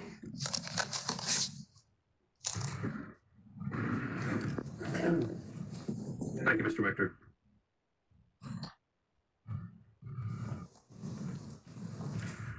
Madam, once again, please, can you remind me of the time that we have left for the remonstrator? They have 10 minutes and 22 seconds. All right. All right, I'll now call on demonstrators to use the balance of their 20 minutes for rebuttal. Madam Clerk. Am I good? Thank you. Yes, Mr. Scott, go ahead, please. Thank you, Mr. President. Yeah, I'd just like to remind everybody, this is real, real people, and we are struggling with the weight of a really awesome problem to have. And we'd really like to do it in a way that we can manage it a little bit better. And the pending referendum fight in terms of trying to finance new schools or properties, that's something real. That's something that makes Franklin Township a great place to live. Is you don't have to pay a higher property tax than somewhere else. That was actually a problem that Franklin Township had years ago, where people couldn't move in because property taxes were so high because of the lack of commercial properties, things like that. So this kind of pressure that's put on us puts pressure to consider additional financing, which kind of works against that affordability quandary. So what I'd like to see is a way that we can develop this, but not all this stuff, huge developments, all this stuff at once. The roads, I think it's great we're putting in sidewalks, but people are going to go right down those sidewalks, keep going right down that street to the big park. It's right by the high school. They're going to go over that bridge. The bridge hasn't been changed in 50 years. Some kid is going to get hit on that bridge. So I would be remiss if I didn't say that as just a personal thing. And I know accidents happen, but goodness, I'd really like to avoid those. The intersections, tight things, places to turn on. Every bus in the township on Indian Creek during that time period, it's really difficult to go anywhere. I got to drop my kid off for practice. You can't get through there. You got to go all the way around the other way. So that's the kind of thing we're trying to avoid, trying to turn left onto Franklin Township when you've got any sort of traffic during mostly the school hours with everything going on there. Just very difficult. So we're going to put all this pressure on that. It would be really easy if we could just get more support in terms of the way traffic flows. So I'll yield time to anybody else who wants to. Okay. So thanks for your consideration, and thank you again. Thank you,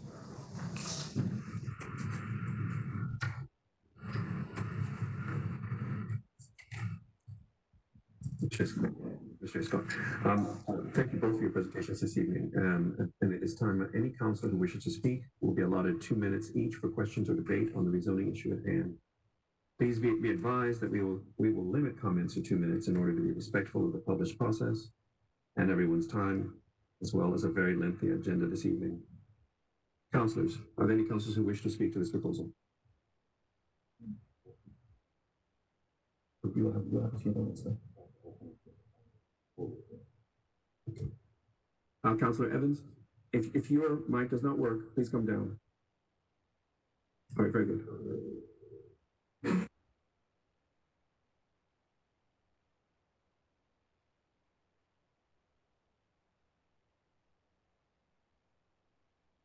Can you hear me now? Oh, thank you. I just wanted to ask the petitioners if they had been granted a continuance ever during this process, and if they had been asked to consider, I know one of the parts that they can been asked to consider through the hearing process was a reduction in capacity size through the units per but what the unit size for housing. And I wanted to ask if they had been asked to consider cutting the capacity beyond in conjunction with the neighbors surrounding, if that would be a possibility in a continuous conversation, or if that was kind of Mr. President, point of order. I only got like every sixth word of that. I don't know if it was my. Yeah, it's very difficult. What I will ask, because I was not sure who the question was directed to. Councilor Evans, I'm going to ask if you will repeat the question, but please come down here.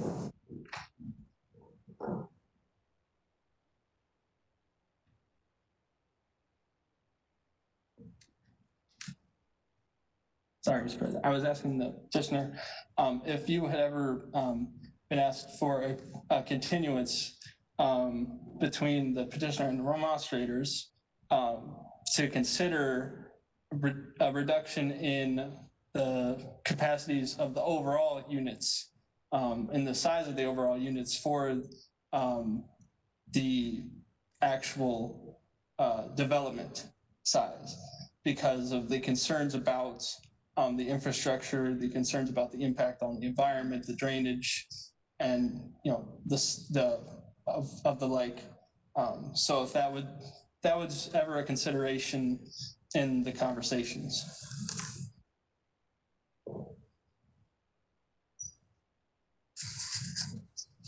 I believe we had a continuance from when we first filed until we had our first hearing examiner. Part of that was waiting for the traffic study to come back, but also part of that was to give us a chance to incorporate the feedback we got from Kathy Burton and the Civic League's input. When we first proposed the development, it was all going to be the Arbor product. It was going to be in the neighborhood of 260 lots. We heard their density concerns and we did what we could to drop that. That's why we changed the northern part to Silverthorne to try to appease some of that larger lots up there, and that took us down almost 20 lots across the whole. To go beyond that, it really starts pushing our ability to provide at the price point that we believe there is a demand and need for in the area. And also as ANF in their traffic study indicated, it has a negligible impact on the traffic and infrastructure. When we had the meeting on Wednesday with Councilor Mallory and the Remonstrators, it was asked if there was a compromise that could be come to, and they suggested 200 about 200 units, 2 units an acre could work. That doesn't work for us. It just drives the price point up too much. But it also amounts to 1 car every 10 minutes at those intersections during peak hours. So I mean, it's just a negligible effect on the infrastructure. Thank you, sir. Are there any other questions from councilors?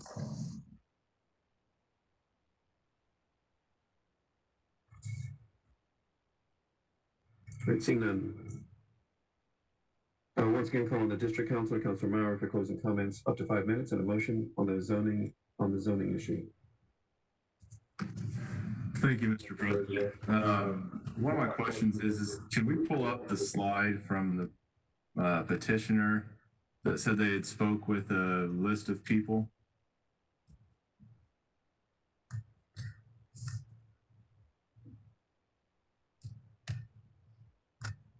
Okay. And my question about this list is, out of this list that you spoke with, was there anyone that said they would support this?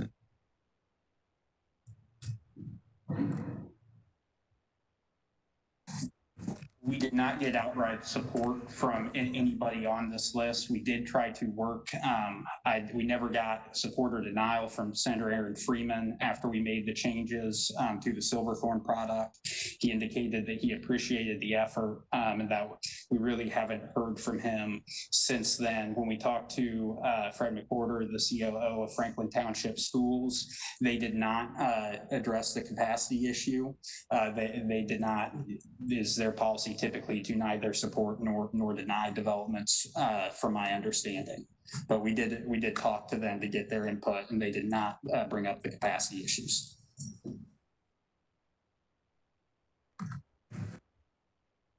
He was actually, he sent me a message to let me know that he was opposing this project.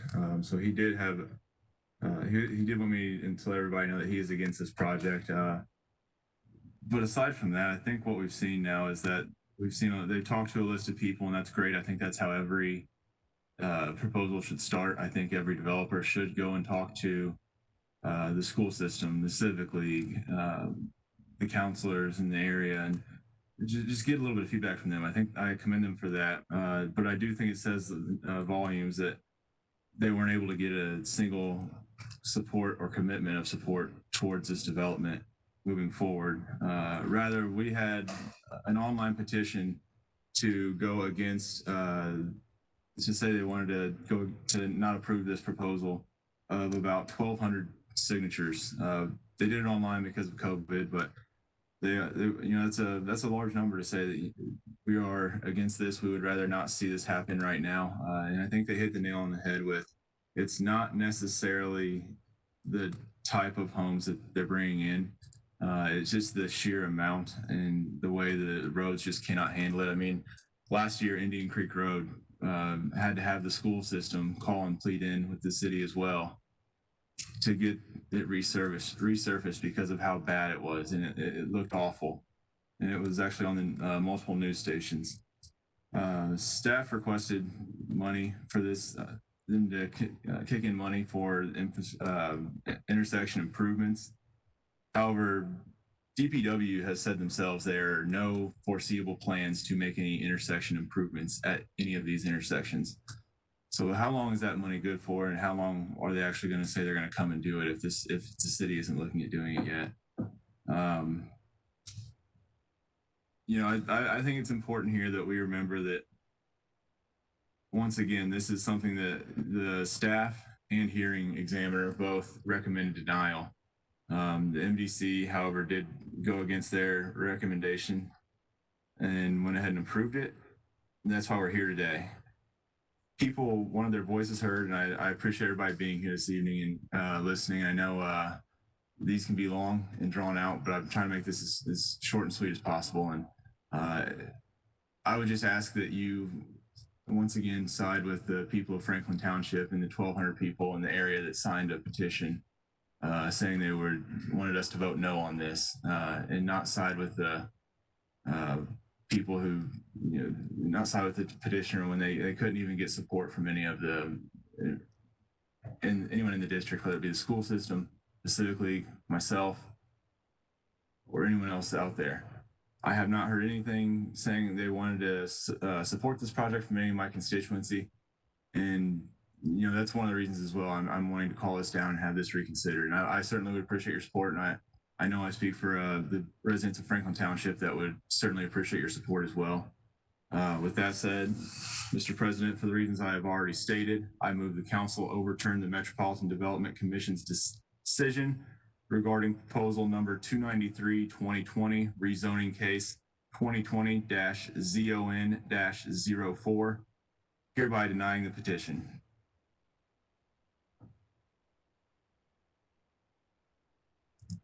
Second. Very good. According to state law, a 3/5 majority vote, which is 15 votes, is required to overturn any zoning decision certified to the council by the Metropolitan Development Commission. Any vote less than 15 shall be declared as indecisive, and the proposal shall take effect pursuant to IC 36-7-4-608C3. Based upon Councilor Mowry's motion, a yea vote will be a vote to overturn the MDC's decision and deny the petition. A nay vote will be a vote to uphold the MDC's decision and adopt proposal number 293-2020. So, would you please do a roll call? Thank you, Mr. President. Councilor Adamson? Counselor Adamson, nay. Councilor Ane? Counselor Ane, aye. Councilor Bain? Councilor Bain, aye. Councilor Barth? Barth, nay. Councilor Boots? Boots, nay. Councilor Brown? Brown, nay. Councilor Carlino? Carlino, nay. Councilor Dilk? Counselor Dilk, aye. Councilor Ethan Evans?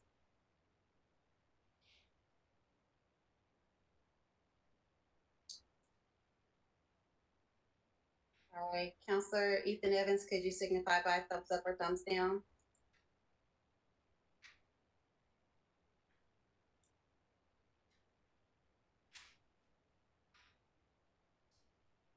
Thank you. Councilor Jared Evans?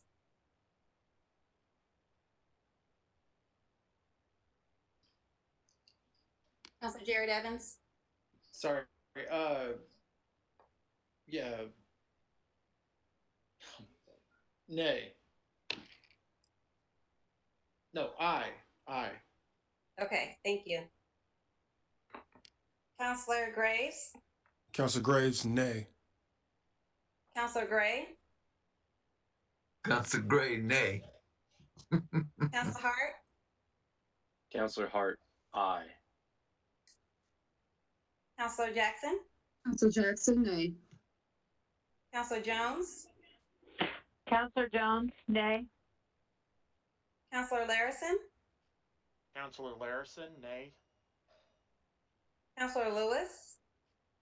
Counselor Lewis, nay. Councilor Mascari? Councilor Mascari, aye. Councilor McCormick? Counselor McCormick, nay.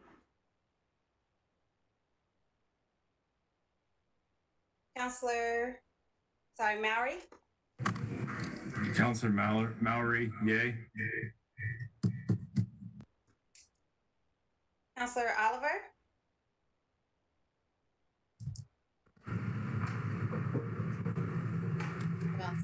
Counselor Oliver on my screen.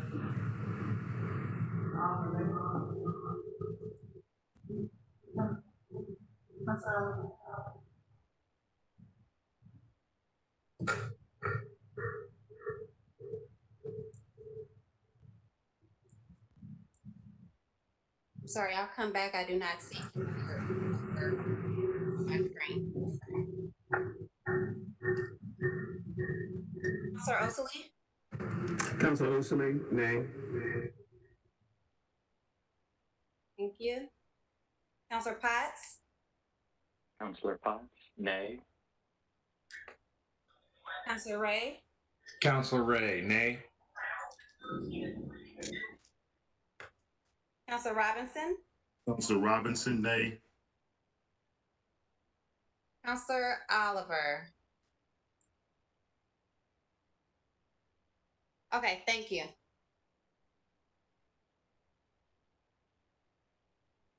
Mr. President, we have 7 yay, 18 nay. Thank you, Madam Clerk. There is no business under special orders unfinished business, so we'll now proceed to special orders final adoption. Please note that our last meeting of the council was advertised as a public hearing where testimony was accepted on all the ordinances. On September 28th, 2020, had over 2 hours of testimony from the public at that meeting. Tonight is final adoption on those ordinances for which public comment has already been allowed at the committee level and at the last council meeting. So this next item on our agenda is proposal number 232, referred to Public Safety and Criminal Justice Committee. Chairman Robinson. Thank you, Mr. President. Proposal 232, 2020, approves the tax levy. I hear a lot of echo background noise, Mr. President. Proposal number 232, 2020, approves the tax levy and rate for the Police Special Service District for 2021.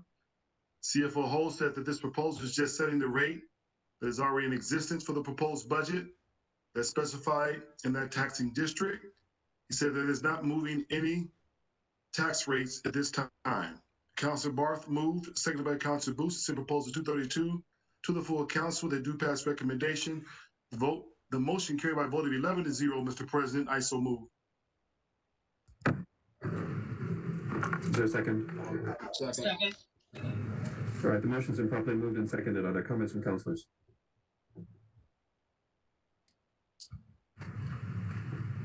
All right, seeing none, we'll proceed to roll call for our vote. Madam Clerk. Counselor Adamson? Counselor Adamson, aye. Counselor Ane? Ane, aye. Counselor Bain? Counselor Bain, aye. Counselor Barth? Barth, aye. Counselor Boots? Boots, aye. Counselor Brown? Counselor Brown, aye. Counselor Carlino? Counselor Carlino, aye. Counselor Dilk? Counselor Dilk, aye. Counselor Ethan Evans?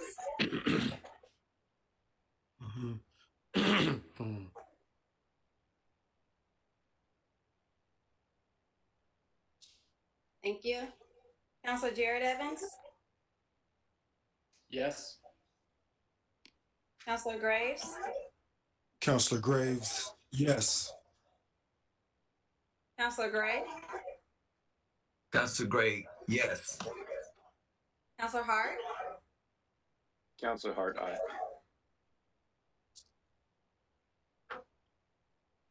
Counselor Jackson? Counselor Jackson, aye. Counselor Jones? Jones, aye. Counselor Larison? Counselor Larison, aye. Counselor Lewis? Counselor Lewis, aye. Counselor Mascari? Councilor Mascari, aye. Counselor McCormick? McCormick, yes. Counselor Mowry? Counselor Oliver?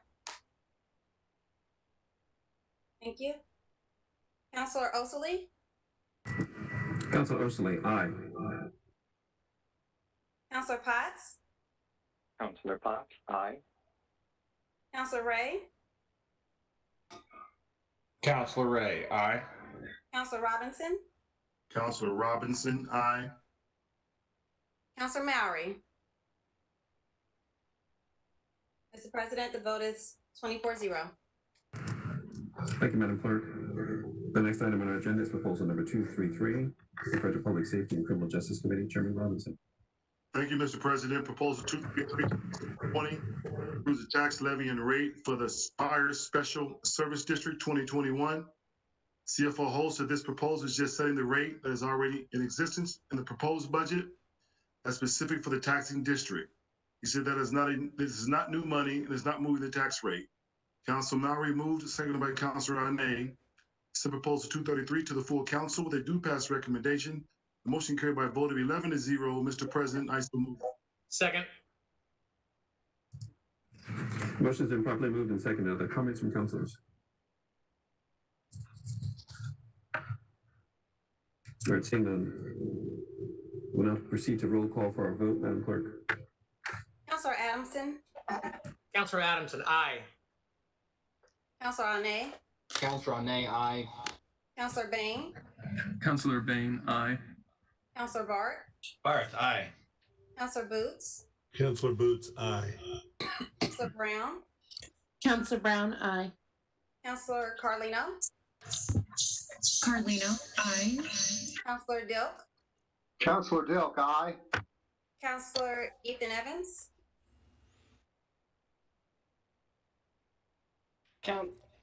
Counselor Ethan Evans, aye.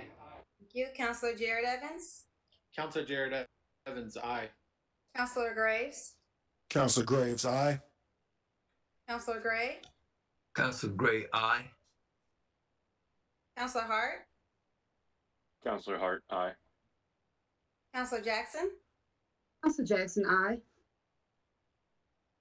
Counselor Jones, Counselor Jones, aye. Counselor Larison, Counselor Larison, aye. Counselor Lewis, Counselor Lewis, aye. Counselor Mascari, Counselor Mascari, aye. Counselor McCormick, McCormick, aye. Counselor Mowry, Counselor Oliver,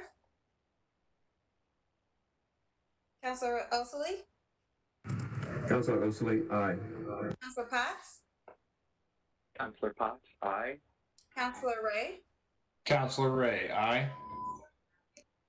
Counselor Robinson, Counselor Robinson, aye. Counselor Mowry. Mr. President, the vote is 24-0. Thank you, Madam Clerk. The next item on our agenda is proposal number 234, referred to Public Works Committee. Chairman Adamson. Thank you, Mr. President. Let me get my notes up here. Proposal number 234 approves the tax levy and rate for the solid waste collection special service district for 2021. Councilor Gray moved, seconded by Councilor Boots to send proposal 234-2020 to the full council with a due pass recommendation. And that motion carried by a vote of 10-0, and I so move. Second. Thank you. The motion has been properly moved and seconded. Are there any comments from councilors? I see no one. We should roll call for a vote. Madam Clerk.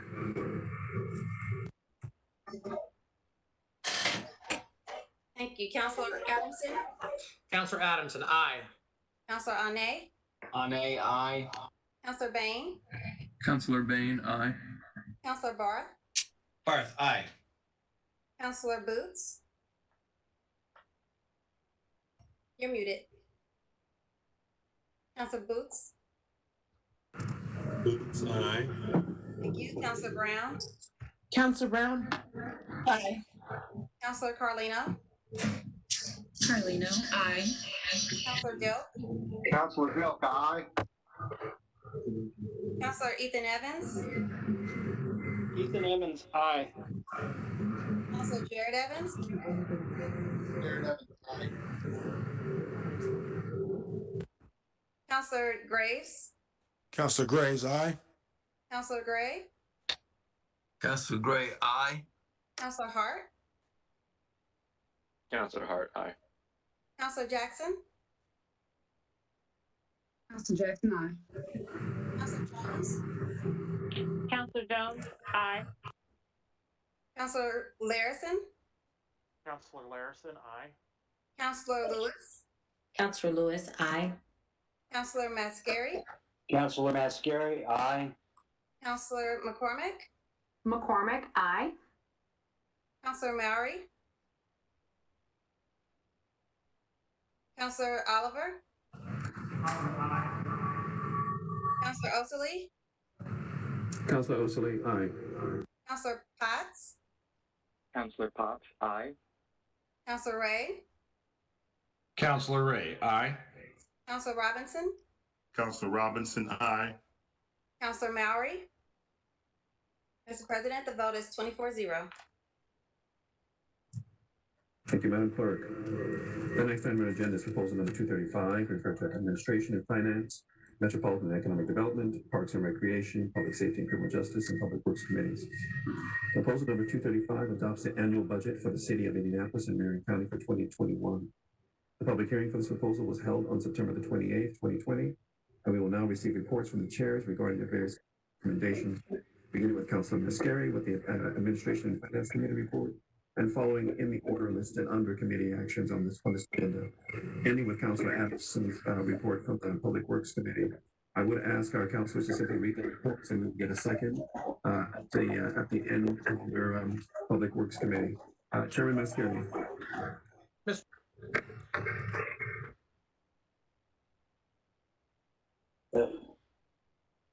Thank you, President Osley. Proposal 235 was heard on October 6th at Admin and Finance. We went over the Mayor's Office, Office Finance and Management, OMBWAD, Corporation Council, ISA, Election Board, Voter Registration, Building Authority, OAP, Treasurer, the Auditor's Office, the Council, City Market, Co-op Extension, TVSA, Noble Center, and the Marion County Fair. The pass is a due pass 11-0. I so move. Second, Jackson.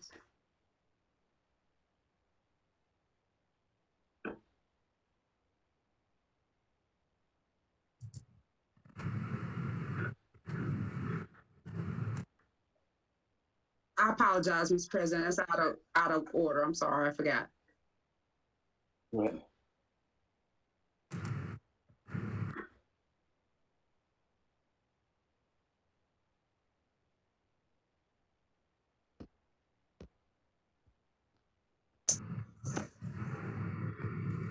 Metro's next, correct? I think Chairwoman Lewis is having some technical difficulties. All right, we will go around. Mr. President, before we make the final motion, I do want to make a motion to divide the question. But I'll wait until we finish the last report, so we're keeping them all together. Very good. Chairwoman Lewis.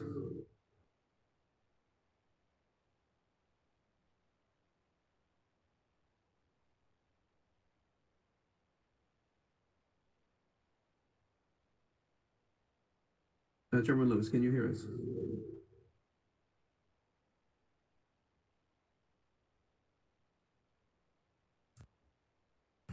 All right, I think we'll come back. Chairman Oliver. And you are on mute. Please unmute.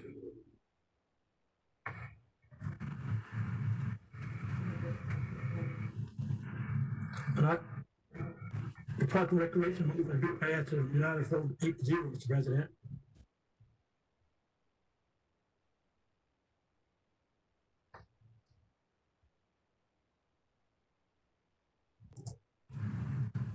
Chairman Oliver, could you give your report?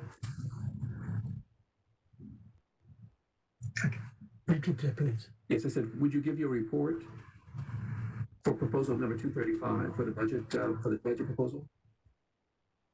235. Yes, with the new recommendation from Park and Recreation, 8-0, is that correct? Absolutely, Mr. President. Okay. Here. We appreciate that. Chairman Robinson, please. President, Is that Chairwoman Lewis? yes, I apologize. I'm having some difficulties. The Metropolitan Development and Economic Committee met to vote on the Mr. President, can you hear me? Yes, please continue. Yes. The Metropolitan Economic Development Committee met to hear the Metropolitan Economic Development portion of Proposal 235. This Business and Neighborhood Services, the Department of Metropolitan Development, the Assessor's Office, the Recorder's Office, and the Surveyor's Office. The proposal passed out of committee by a vote of 11-0.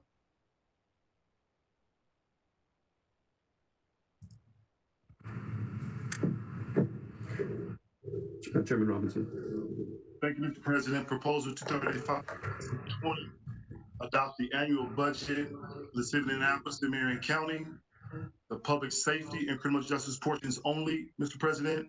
And the agencies that became before our committee was the Marion Superior Court, the Marion Circuit Court, the Marion County Coroner, the Marion County Prosecutor's Office, the Child Supports Division, the Office of Public Health and Safety, the Marion County Community Corrections Agency, Marion County Clerk's Office, the Early Intervention Planning Council, the Regional Health and Mental Health Centers, the Indianapolis Marion County Forensic Service Agency, Marion County Public Defender's Agency, the Indianapolis Fire Department, and the Indianapolis Metropolitan Police Department, and the Marion County Sheriff's Department. Mr. President, each of these agencies came before our committee, and we only had one proposal that was amended out of all those agencies, Mr. President, and Councilor Barth offered an amendment to Proposal 235.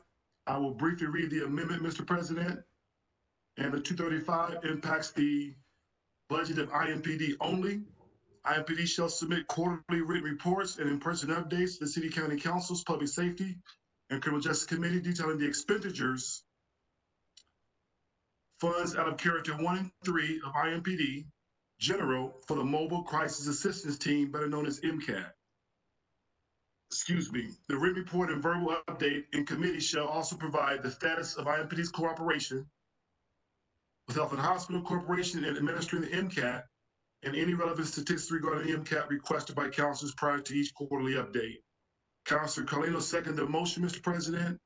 Catherine Cummings, Commander IMPD, and Paul Babcock, interim CEO, Health and Hospital Corporation, gave a brief presentation discussing the MCAT program and the initiative. The motion to amend carried by a vote of 11-0. Councilor Ane moved, seconded by Councilor Murray, to send Proposal 235-220 to the full council with a due pass recommendation as amended. The public safety and criminal justice portion only, Mr. President. Motion carried by a vote of 10-1 with Councilor Ethan Evans casting a negative vote. Thank you. Chairman Adamson. Thank you, Mr. President. The Department of Public Works met to discuss the budget, and that budget passed with a due pass recommendation of 10-0. And before I make that motion, if I could have a point of clarification from Council Attorney on whether or not I should make the motion to divide the question now or wait until after I make the motion on the budget. Councilor Anderson, Okay. So I will first make a motion to divide the question. So, Mr. President, in order to permit some councilors with personal interest in portions of proposals number 235, 2020 to abstain on those portions, I move to divide the question on the adoption of the proposals as follows. Question 1, the appropriations for crime prevention grants set forth in section 4.01D of proposal 235, 2020. Question 2, the appropriations for public purposes grants set forth in section 4.01C of proposal number 235, 2020. Question 3, the appropriations for the Office of Marion County Public Defender set forth in section 1.06B of proposal number 235, 2020. And finally, question 4, the balance of proposal number 235, 2020. And I so move. Second. Is there a second? Second.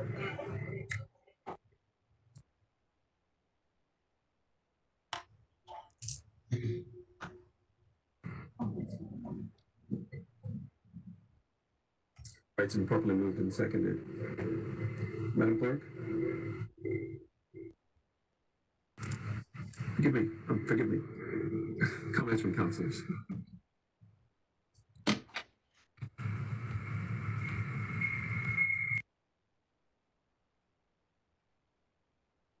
All right, seeing no comments from councilors, Madam Clerk. Thank you, Mr. President. Counselor Adamson. Counselor Adamson, aye. Counselor Ane. Ane, aye. Counselor Bain. Counselor Bain, aye. Counselor Barth, aye. Counselor Boots.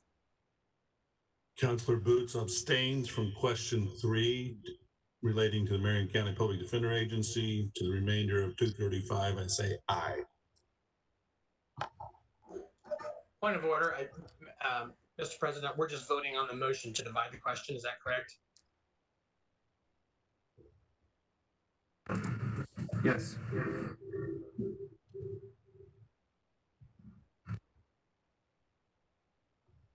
My aye stands. Thank you.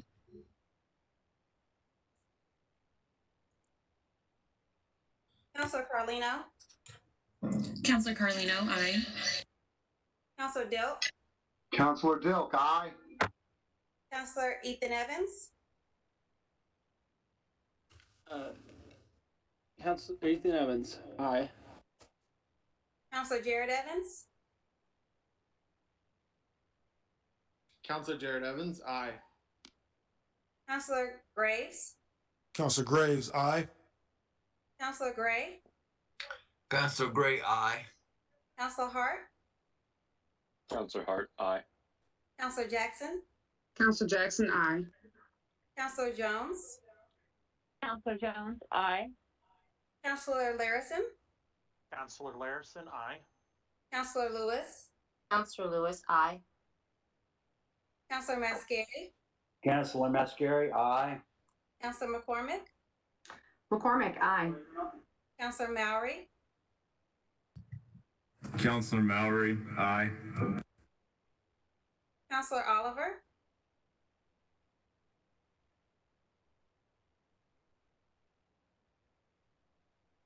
Thank you. Counselor Osley.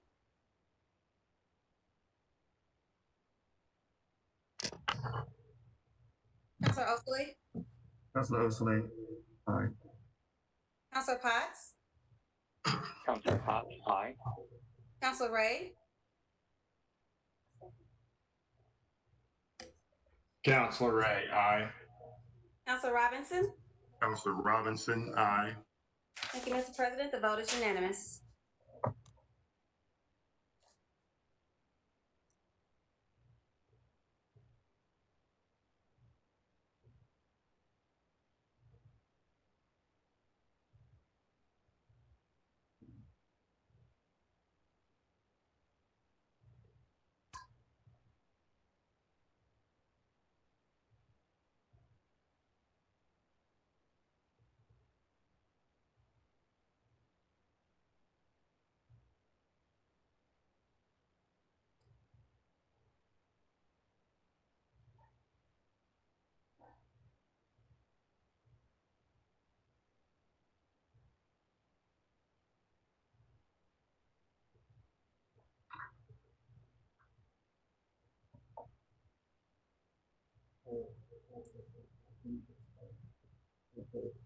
That's one second. I believe we're having technical difficulties.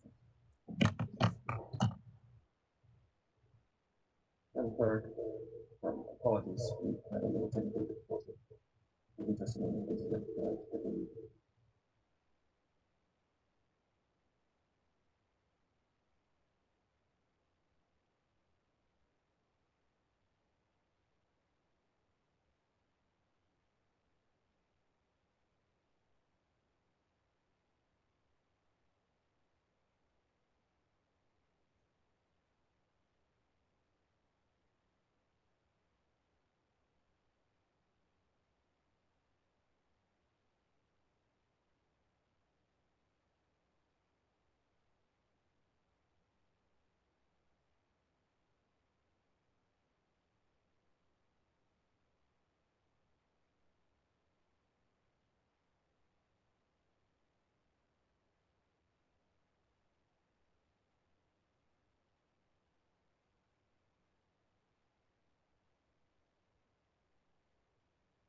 Mr. President, Mr. Vice President, please. thank you, Mr. President. I would move for the passage of proposal number 235 and a vote be taken on the four questions of the previously divided proposal 235. Second.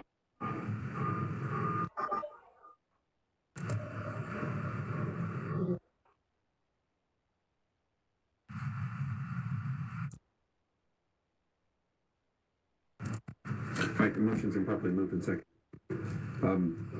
Comments from councilors?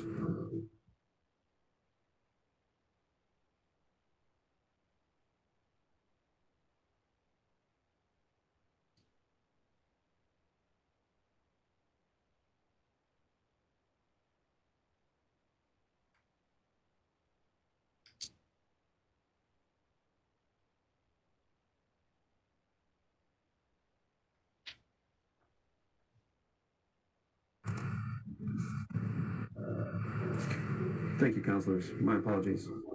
I would like a motion on question 1.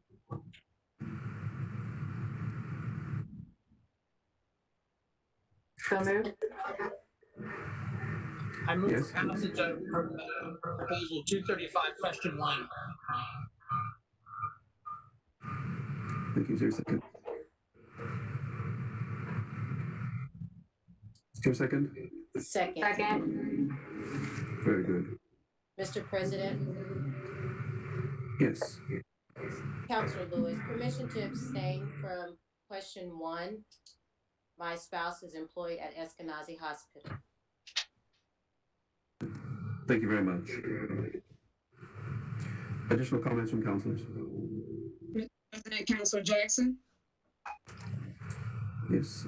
Jackson? Yes. Mr. to abstain as well Very good. Thank you very much. for question 1. Thank you. Mr. Any additional President, comments from councilors? Councilor Robinson. Thank you, Mr. President. Permission to abstain from the crime prevention portion of the budget, please.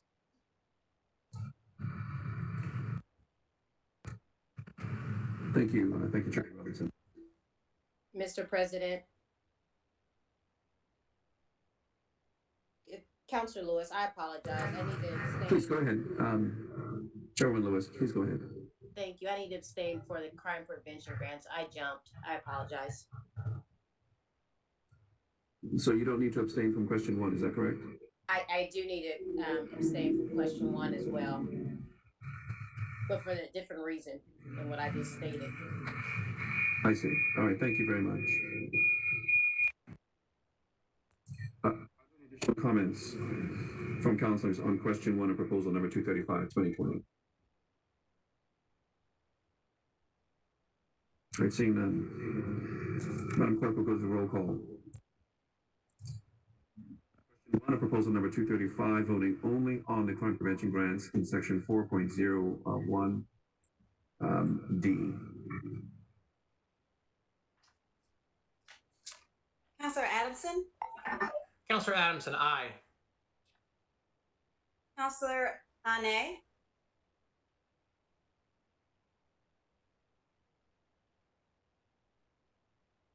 Sure.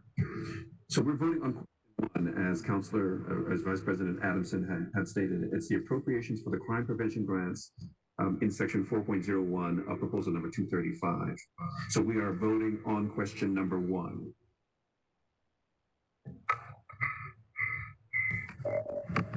Ane, aye.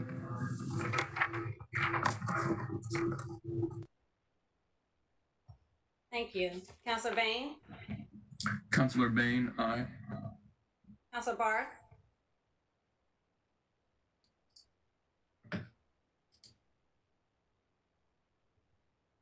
Counselor Barth, Barth, aye.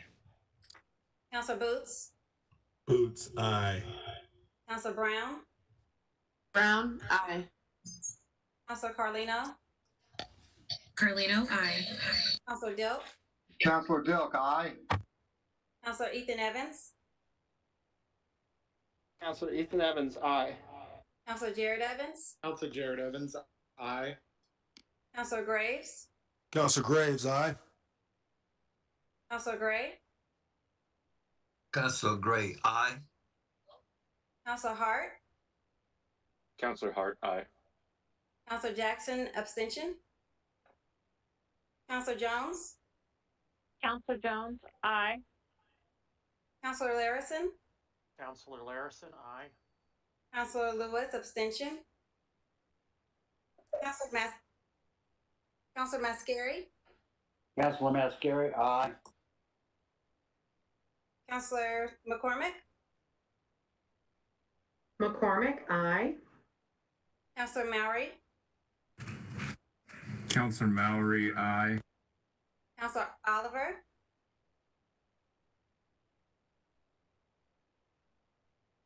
Counselor Oliver, thank you.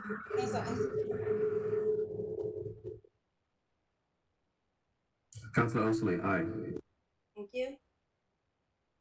Counselor Potts, Counselor Potts, aye. Counselor Ray, Counselor Ray, aye. thank you. And Counselor Robinson, abstention. Mr. President, that would be 22 yay and 6 abstentions. Thank you, Madam Clerk. Mr. We President. now consider question 2, which is for appropriations for public safety grants set forth in section 4.01C of proposal number 235. Is there a motion? So moved. Second.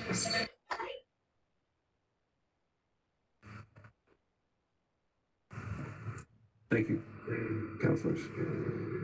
Are there any comments from councilors on question number 2 or proposal number 235? Mr. President. Yes, please. I also need to request a opportunity to abstain from this particular vote due to a conflict.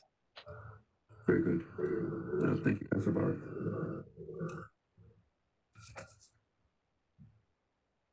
Are there additional comments from councilors on question number 2? Councilor Robinson, Chairman Robinson. Thank you, Mr. President. I too will be abstaining from this crime prevention grants as well. Very good. Any additional comments? Permission to abstain, Counselor Lewis. Thank you, Chairman. Thank you very much. Any additional comments from councilors?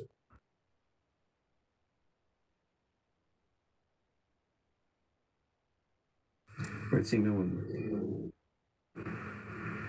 Seeing no one, we will go to roll call on question number 2, proposal number 235, voting only on the crime prevention grants in section 4.01.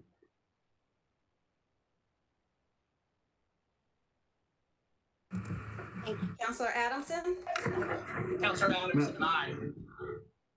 Madam Clerk, if you don't mind. I'm sorry. Number 2, appropriations for public purpose grants is set forth in section 4.01, C of proposal number 235. If you can start the roll call again, please. Thank you. Sure. Counselor Adamson, Counselor Adamson, aye. Counselor Ane,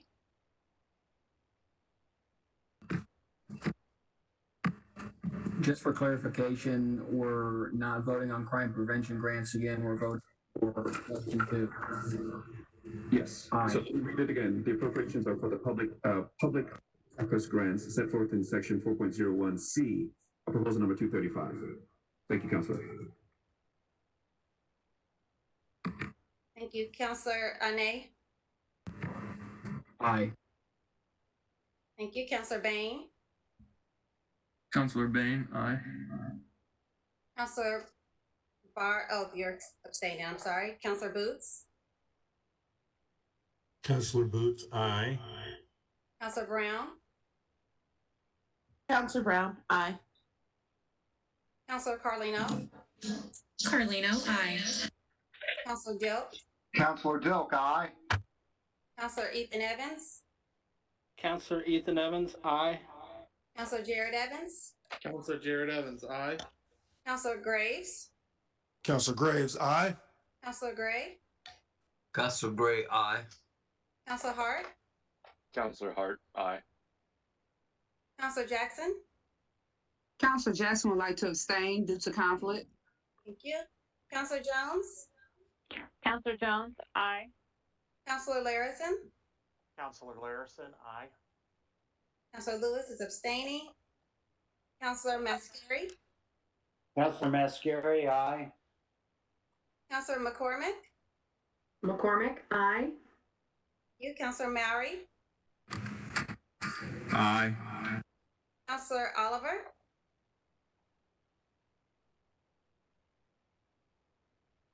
Counselor Osley, Counselor Osley, aye. Counselor Potts, Counselor Potts, aye. Counselor Ray, Counselor Ray, aye. Mr. President, that we have 21 yay and 4 abstentions. Thank you, Madam Clerk. We will now consider question 3, which is the appropriations for the Office of the Marion County Public Defender set forth in section 1.06B of proposal number 235, 2020. So moved, Mr. President. Is there a second? Second. I'm sorry. Is there a second? Second. Thank you very much. Are there comments from councilors on question number 3? Yes, Mr. President, if I may. Councilor Boots. I must abstain due to conflict of interest on question 3. Thank you, Councilor.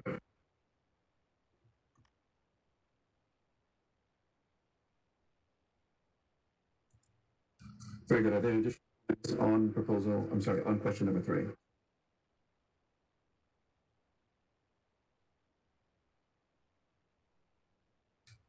All right, seeing none, Madam Clerk, please take a roll call for a vote on question number 3. Proposal number 235. Thank you. Counselor Adamson, Counselor Adamson, aye. Aye, aye.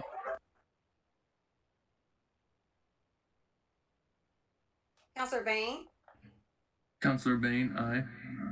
Counselor Barth, Barth, aye. Counselor Brown, Counselor Brown, aye. Counselor Carlino, Carlino, aye. Counselor Dilk, Counselor Dilk, aye. Counselor Ethan Evans, Counselor Ethan Evans, aye. Counselor Jared Evans, Counselor Jared Evans, aye. Counselor Graves, Counselor Graves, aye. Counselor Gray, sorry, Counselor Gray, yes. Counselor Hart, Counselor Hart, aye. Counselor Jackson, Counselor Jackson, aye. Counselor Jones, Counselor Jones, aye.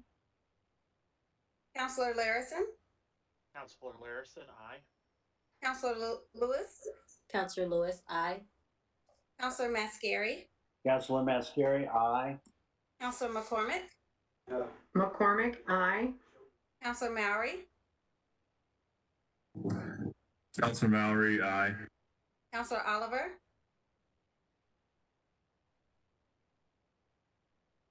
Counselor Osley, Counselor Osley, aye. Counselor Potts, Counselor Potts, aye. Counselor Ray, Counselor Ray, aye. Counselor Robinson, Counselor Robinson, aye. Thank you, Mr. President. We have 24 yay, 1 abstention. Clerk. We'll now consider question 4, which is the balance of proposal number 235, 2020. Is there a motion? So moved, Mr. President. Is there a second? Second. Thank you. There's been a motion and a second. Are there comments from councilors on Question number 4, which is a balance of proposal number 235, 2020.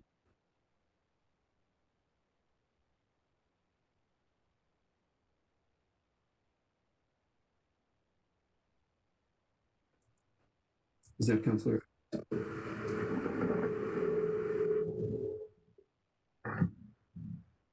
Thank you, President Osley.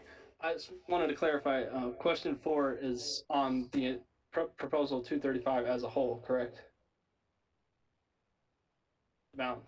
It's the balance of the budget. So the items that we have not already voted on in question 1, 2, and 3. Oh, so it's just over questions 1 through 4. I'm sorry, did you hear that? Mr. President. Yes, Chairman Johnson. Yeah, Mr. President, thank you for clarification for Councilor Evans.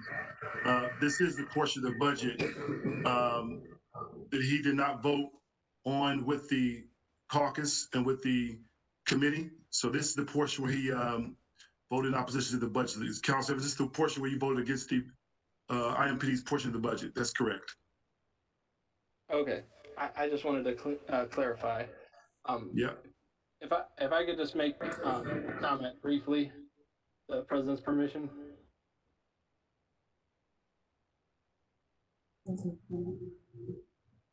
For some reason, I'm having there's a lot of reverberation in here. Did you ask to make a comment? Yes. Yes, please proceed. Okay. I just wanted to say, over the last couple months, we've had every city county department presenting their respective budgets, and during that time, we've asked each department specifically budget for equity, and they've been able to put in slides to describe how they would be accomplishing these tasks. And more often than not, these commitments are about individual departments, pay equity, contract equity, and such. But less discussed are commitments to act on equity and transparency for the greater benefit of Indianapolis. During those meetings, I asked for information on how these agencies can improve equity and transparency. I also wanted to know how the agencies that make up the majority of the budget, including the Criminal Justice and Public Safety Committee that I was a part of, will address crime prevention and addressing the root causes of crime. So last Wednesday, as was mentioned, I voted down Proposal 235 because I felt that I could not vote in favor of funding for more of the same with just minor changes around the periphery. I will ask that the department please consider making the following commitments in order to truly help make our city a more just, equitable place for all. Tracking data on racial disparities in sentencing in the Marion Superior Court and working to decrease it. Committing to end the use of canines in non-felony and nonviolent arrests and pursuits, and being transparent on that data in canine units each year. Tracking complaints and internal reports electronically and accurately within the jail and the sheriff's department, along with increased transparency. Working with the courts to reinstate restorative justice through victim offender mediation that once existed here in Indianapolis, and implement an alternative to MCAT that does not always need a police presence initially, and model after Eugene, Oregon CAHOOTS model or the Oakland Rapid Response Team, and include mental health clinician in 911 dispatch. And for the courts to implement a day fine system of sliding scale fines depending on the severity of crimes and security risks. So hopefully, we can use this moment to do something that has not been done before and actually direct our departments and agencies and resources to prioritize fixing what may have been broken for decades so that younger generation will see a new source of hope and pride in their community around them as it's rebuilt and revitalized. So thank you for the time. Thank you, Councilor. Any additional comments on question 4?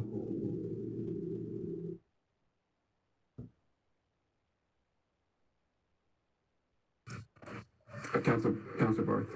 Thank you, Mr. President. I just wanted to make a comment on the IMP budget as well. A big priority for me during the budget process has been working to ensure enhanced investment in behavioral health.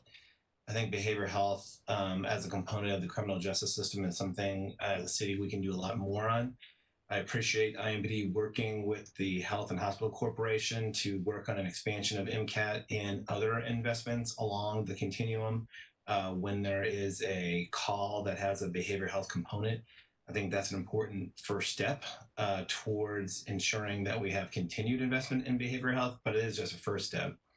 And I also want to note that we did do an amendment, as Chairman Robinson noted, that requires quarterly reporting of that investment and how that's going to happen.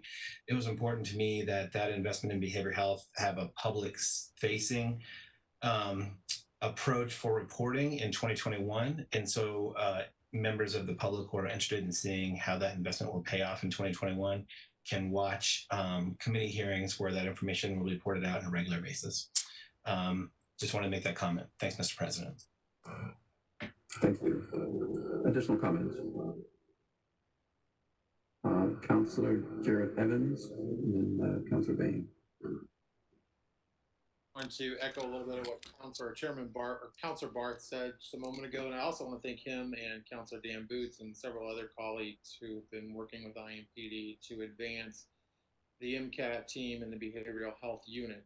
When we talk about reform, that's one of the main focuses I think we ought to be leading in the direction of providing more initial service that doesn't require IMPD to be the unit that gets called to the scene when we're talking about folks that are homeless, mental health, and dealing with substance abuse that are nonviolent. So I hope that as we move into 2021 and start working on that 2022 budget, that we focus our efforts in that area. Thank you.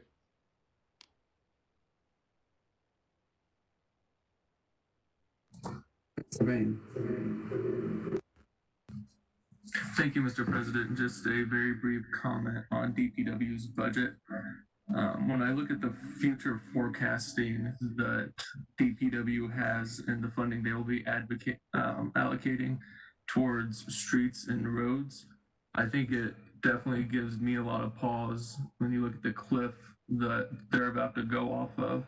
And I just hope that before the budget comes before us next year, that we are able to find some sort of additional funding revenues so that we don't continue to pass budgets that leave Indianapolis roads in worse condition than they are the previous year.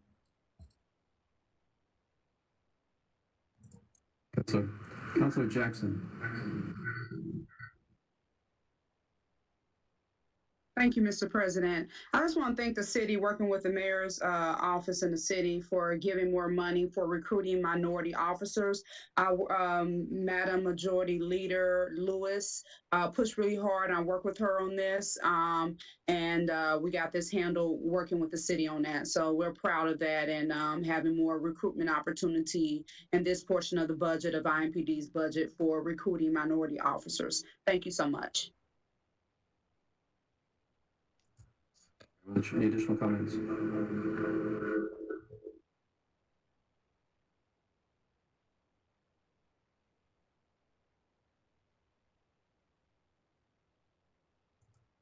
The comments. Madam Clerk, let us take a roll call on question 4. President. Councilor Adamson.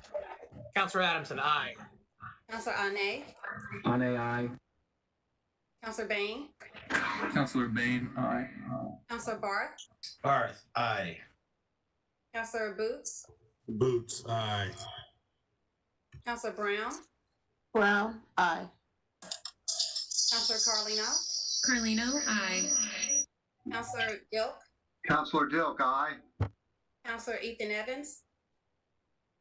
Councilor Ethan Evans, aye. Councilor Jared Evans. Councilor Jared Evans, aye. Councilor Graves. Councilor Graves, aye. Councilor Gray. Councilor Gray, aye. Councilor Hart. Councilor Hart, aye. Councilor Jackson. Councilor Jackson, aye. Councilor Jones. Councilor Jones, aye. Councilor Larison. Councilor Larison, aye. Councilor Lewis. Lewis, aye. Councilor Mascari. Mascari, aye. Councilor McCormick. McCormick, aye. Counselor Mallory, Counselor Mallory, aye. Counselor Oliver,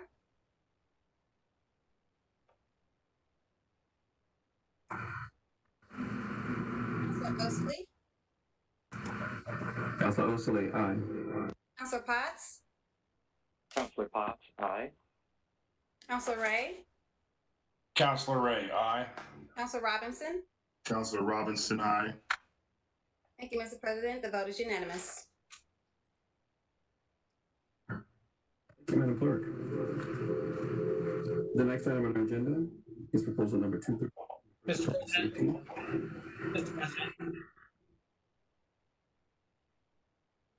Vice President. Thank you, Mr. President. Because of the complexity and interrelated calculations of the budget proposals and amendments just adopted, I move that the General Counsel and Chief Financial Officer are authorized with the concurrence of the Office of Finance and Management to correct any technical or computational errors in the budget ordinances and resolutions as necessary to accurately reflect the actions of this council. Mr. Vice President, this is Ted. I ask that you make this motion after proposal 254 has been voted on.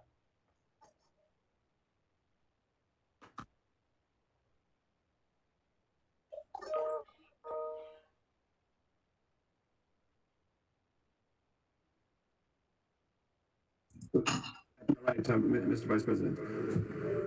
After 254. After 254? Yes. And I'll call Okay. upon you then. Thank you. So the next item on the agenda is proposal number 237, referred to Public Safety and Criminal Justice Committee. Chairman Robinson. Thank you, Mr. President. We had a special Public Safety and Justice Committee meeting at the City Council building on Tuesday, September 29th, 2020. And we heard proposal 237, 2020, which amends chapter 279, article 2 of the code regarding the organization of the Indianapolis Metropolitan Police Department. Councilor Keith Potts stated that the term anti-racism, which refers to this council's intentional effort to pursue policies that address systemic racial inequalities. He said that the broader conversations around race and equity and the term anti-racism itself can invoke strong emotions and a rush to defensiveness. Councilor Potts said that as much as the council is committed to pursuing decidedly anti-racist policies, primarily through this budget cycle, his hope is that we can all enter the conversation from a decidedly anti-political perspective. Post 237, 2020 is a result of many conversations with our community and with community leaders. They deserve an honest discussion about prioritizing the public and Indy's public safety. Councilor Potts said that in the hours and days following May 25th, 2020, as we all saw footage of George Floyd's murder and came across our phones, we all heard the local and national calls for thoughtful, community-based police reform. Councilor Potts said that in taking steps towards reform, in regard to body cameras and use of force policy, it became a priority to address the fact that the General Orders Committee, IMPD's policymaking body, remained behind closed doors and without any civilian input. As they continue the urgent work of prioritizing public and Indy's public safety, let's be clear that this is by no means a hostile takeover or an attempt by the council to police the police, but rather we are opening up the process to be more transparent and include more civilian voices in police policy making.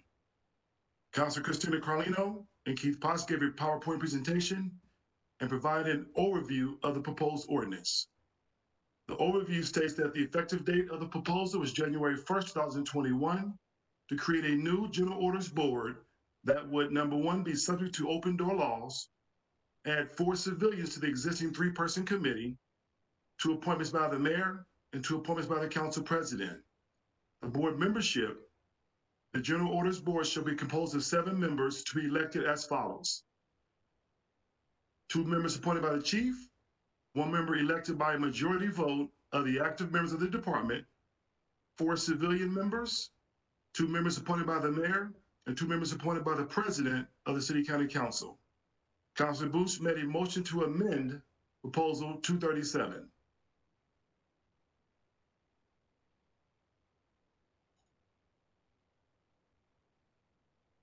getting there, Mr. President, getting through the notes. Councilor Oliver seconded the motion, and the amendment carried by a vote of 11-0. Councilor Arnay stated that this proposal would seek to strip away IMPD's chief's ability to establish policy for the police department. It will leave policy and procedures to political appointees and will replace professional policing by partisan politics. He said this is an effort to defund IMPD. Councilor Booth said that this is an important time in Indianapolis' history, and we are responding to a national outcry and is by no means considered defunding anyone. Councilor Booth said this is a movement and a moment that cannot be denied or ignored. Councilor Booth said that IMPD is not being defunded, and this council wants them to have the number of police officers they need to meet their target to protect the citizens of Marion County. He said that this proposal is a step to increase transparency of the city, and he believes that it supports the general welfare and safety of all of our residents. Chairman Robinson asked Randall Taylor, Chief of IMPD, to give his thoughts on the amended proposal. Chief Taylor stated that he has only been Chief of Police for 9 months. He has made some changes in the department.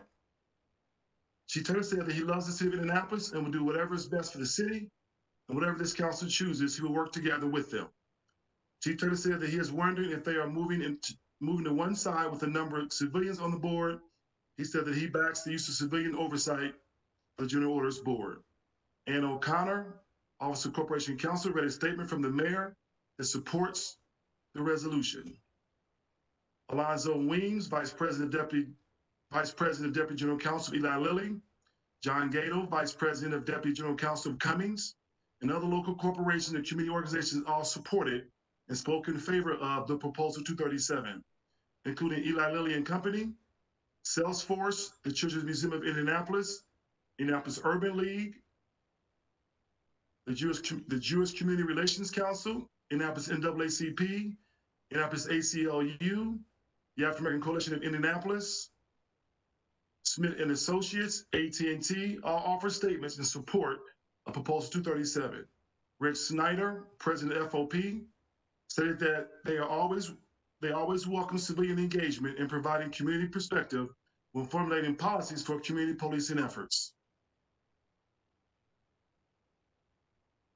Councilor Booth said that he does not view this as a form or fashion as a vehicle to micromanage IMPD or condemning Chief Taylor. He said that these are important steps to increase transparency and inclusivity of the management of IMPD to introduce diverse viewpoints from our civilians in Marion County. Councilor Potts said that this was a combined effort of the community and law enforcement partners to be sure that they are not abiding by they're not adding layers of bureaucracy or red tape and interfering with their ability to do their job, rather bringing more voices to the table and civilian input. Councilor Carlino moved, seconded by Councilor Oliver, to send Proposal 237 to the full council to do pass as amended recommendation. The motion carried by a vote of 9-3, with Councilors Arnay, Bain, and Mowry casting the negative votes. Mr. President, I so move. Second. Thank you. The motion's been properly moved and seconded. I believe that. Mr. President. Yes. Councilor McCormick. Hi, Mr. President. I move to amend Section 2 of Proposal Number 237, 2020 by deleting the language that is stricken through and adding the underlined language in the highlight portions to read as follows. So in Section 2, Section 279 to 291, the finding and purpose, Part A, number 5, adding a number 6, so a number 5 will end with and number 6 is the city county council alone may approve budgets, levy taxes, and make appropriations for the consolidated city, its departments, and its special taxing districts. Section 279 to 293 definitions. Adding a definition of felony conviction means a conviction at any time with respect to the convicted person that might have been imprisoned for more than 1 year. It includes a felony for a crime resulting in bodily injury that has been reduced to a misdemeanor.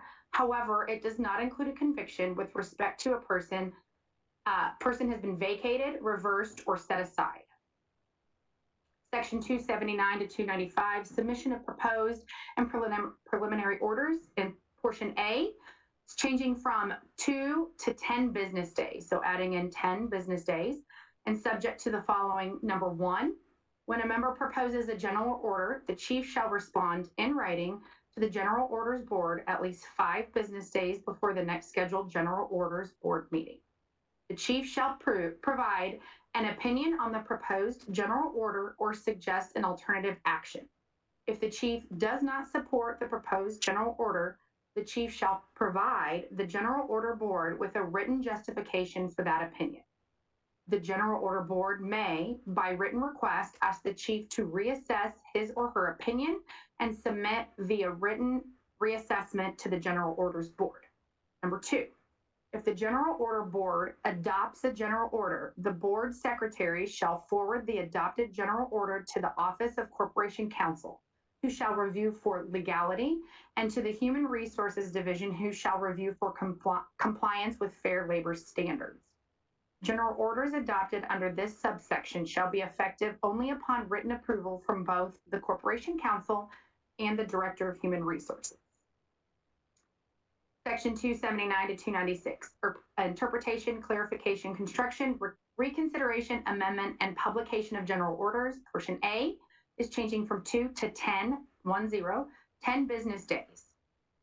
Adding in C, when a member proposes an amendment to an Indianapolis Metropolitan Police Department, IMPD, general order, the chief shall respond in writing to the General Order Board at least 5 business days before the next scheduled General Order Board meeting.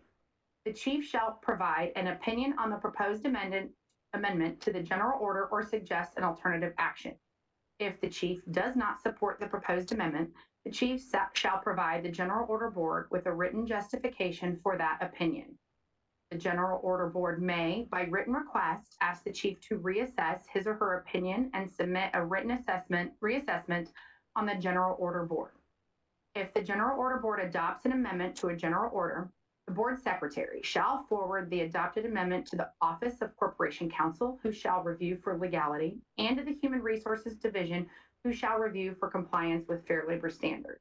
Amendments to general orders adopted under this subsection shall be effected only upon written approval from both the Corporation Counsel and Director of Human Resources. Since letter C was added, C is now changed to D, and D is now changed to E. Section 279 to 297, board membership. Part A, Section 3, letter B. 2 members are appointed by the President of the City County Council, added in, subject to the approval of the City County Council. Part B, number 4, civilian membership and their immediate family may not presently have a lawsuit or a complaint against the Indianapolis Metropolitan Police Department, IMPD, or its members. Under that, Part F, if a civilian member or his or her immediate family files a lawsuit or a complaint against the IMPD or any of its members during the member's term, the member shall be considered to have resigned from the General Orders Board, and that member's appointing authority shall appoint a successor for that member within 30 days pursuant to subsection F. Part D, any person with a felony conviction may not serve on the General Orders Board as a civilian member. If a civilian member becomes ineligible to serve on the General Orders Board pursuant to Section 279 to 297D, the member shall be considered to have resigned from the General Orders Board, and the member's appointing authority shall appoint a successor for that member within 30 days pursuant to subsection F. So since D was added, D is changed to E, E is changed to F, and then subject to subsections B through D. And that is all, Mr. President. Counselor. Second. Thank you. Thank you, Mr. Vice President. Chairman Robinson. Thank you, Mr. President. Comment on the amendment. Thank you, Councilman McCormick. I want to make it clear to our colleagues and those watching that we spent a great amount of time on this amendment. It's a rather lengthy amendment. And if this amendment is successful today, Mr. President, this will be posted on our website for those to see. Is that correct? Because we know that the councilors have a copy of it, but is this amendment posted online or will it be posted online if it's successful? That's my first question. Post online if it's successful. Thank you. And secondly, thank you, Mr. President. Secondly, I ask our colleagues to support this amendment. Again, a great deal of time was put into this amendment, talking to many stakeholders, IMPD, FOP, colleagues on the council, and those in the community. So I ask our colleagues to support this amendment today and not to support any other amendments or motions going forward after this one is successful. With that, Mr. President, I yield my time. Thank you. Chairman Robinson. Are there additional comments from councilors on proposal 237 amendment? Council McCormick. Hi, Mr. President. I wanted to let my colleagues and the public know that I wholeheartedly support and respect and appreciate our law enforcement officers. Our community depends on your commitment to protect and serve. Our commitment to your work is shown by the passing of IMPD's 2021 budget, which included an increase of which also had officer body cameras. I also want to state that as members of the public who are policed by IMPD, it is important for us to have knowledge of the processes and policies being made. Currently, these decisions are being done behind closed doors without community input. Decisions regarding the policy of the people shouldn't be done in secret. No public entity should police, for lack of a better word there, should police themselves and answer only to themselves. IMPD has policy oversight under the private GOC. The creation of this board is taking it out of the private and putting it into the public. So putting the public back in public safety, as my colleagues have stated over the last few months. Opening this up for transparency between our law enforcement officers and the residents within the community. I welcome all residents of our city to participate in and attend these board meetings in the future so that you and our voices are heard. I've heard from many residents over the last few weeks on this, and I wanted to confirm to them that, as stated, the budget, the council alone approves the budget. The board will have no control over our funding. The commissioner appointment from the council is going to be vetted and confirmed by the Public Safety and Criminal Justice Committee, along with the full council. The training for this program, so these commissioners will be trained, and the way that it was worded was done in conjunction with Chief Taylor from IMPD. And also, the chief there's no changes in his authority and oversight and operations, so he's not being stripped of any of that authority. I just wanted to make sure this is clear, as I've heard from many residents in our community on their concerns, and I have tried to do my best diligence to make sure that their concerns are addressed and answered as this proposal goes through.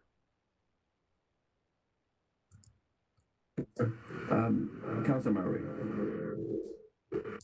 Thank you, Mr. President. As a point of clarification, Councilor McCormick, could you explain to me a little bit more? You mentioned that this won't strip any of the chief's authority away from him. So let's say the General Orders Board passes something and gets to the chief and he disagrees. Does he have the power to veto the board's decision? And the question, if that's for Councilor McCormick or Chairman Robinson? Whomever. I heard Councilor McCormick mention it. Yeah. Thank you, Chairman. Thank you, Mr. President. So we do have a protocol that's in place in the proposal that addresses the concerns of Councilor Mowry. Thank you for your questions, Councilor Mowry. And Councilor Potts and Carlino have worked very hard on this proposal.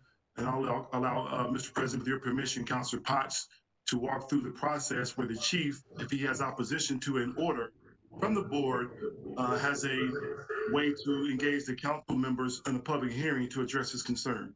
Mr. President, I would defer to Councilor Potts with your permission. Yes, Councilor Potts, please proceed.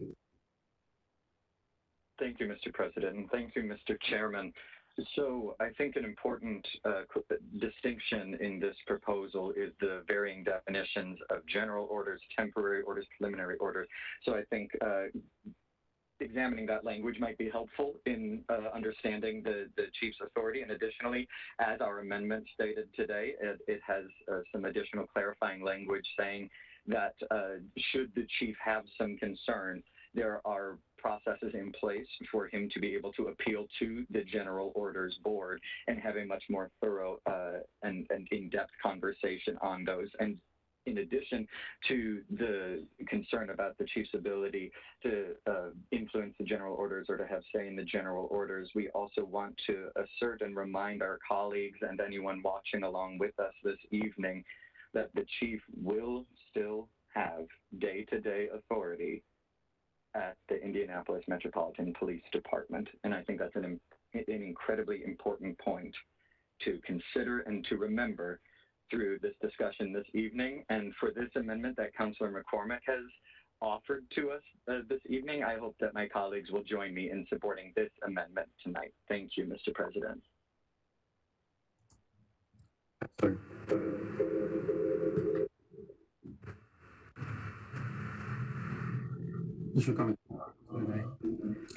you, Mr. President. Mr. President, I'd just like to ask the question again. If the General Orders Board changes policy for the Indianapolis Metropolitan Police Department and the Indianapolis Police Chief does not support those changes, can the chief veto and block those changes, or does the ultimate authority rest with the new makeup of the General Orders Board? Chairman Robinson, I'm hoping that you heard that question. Thank you, Mr. President. Thank you, Councilor Nate, for your question. Simply, no, the chief cannot veto the board members, 7-member board.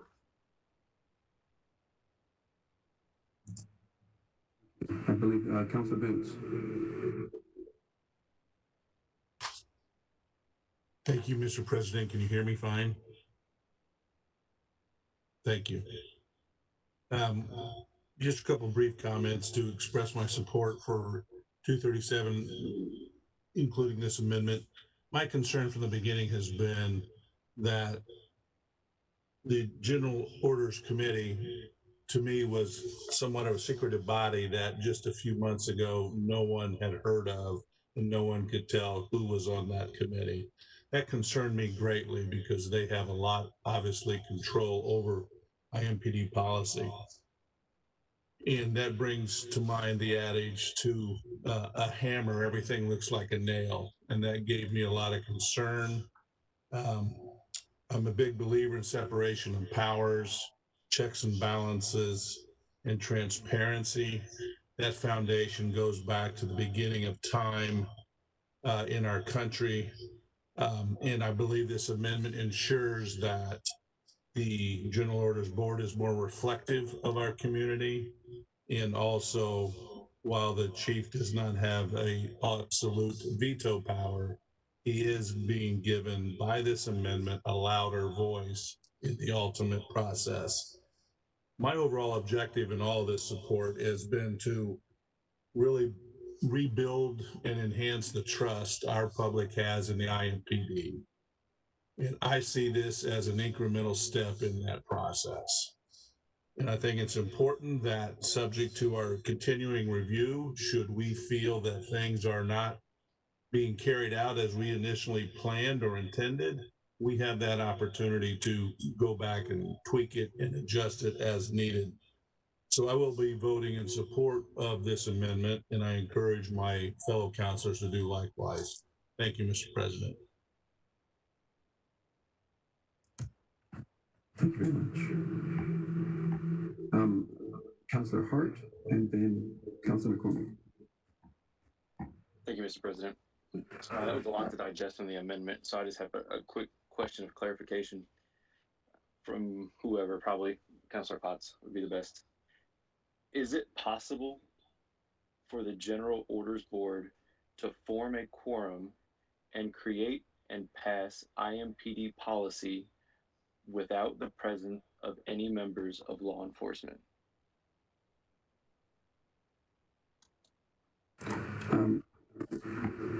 Chairman Robinson, would you like to take that or direct it to someone? So, Mr. President, respectfully, Councilor Hardy requested Councilor Potts, so I'll defer to Councilor Potts for that question. Very good. Councilor Potts, would you like to take that question? Thank you, and thank you, Councilor Hart, for that question. And I understand that concern because we want to be sure that policies that are being implemented that affect people, we want to be sure that they aren't being left out of the discussion. So we understand that concern of wanting to be sure that everyone is at the table. So I think when we have, as we have put in this proposal, the confirmation process to make sure that this council has every opportunity to ask questions of these appointments, then I think that's an incredible opportunity for us as counselors to be able to ensure that our civilian appointees are going to take the job with the seriousness that it deserves.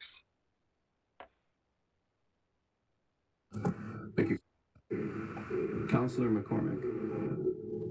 Hi, thank you, Mr. President. I wanted to follow up on Councilor Ane's question, and I think Councilor Mowry about the veto power of the chief.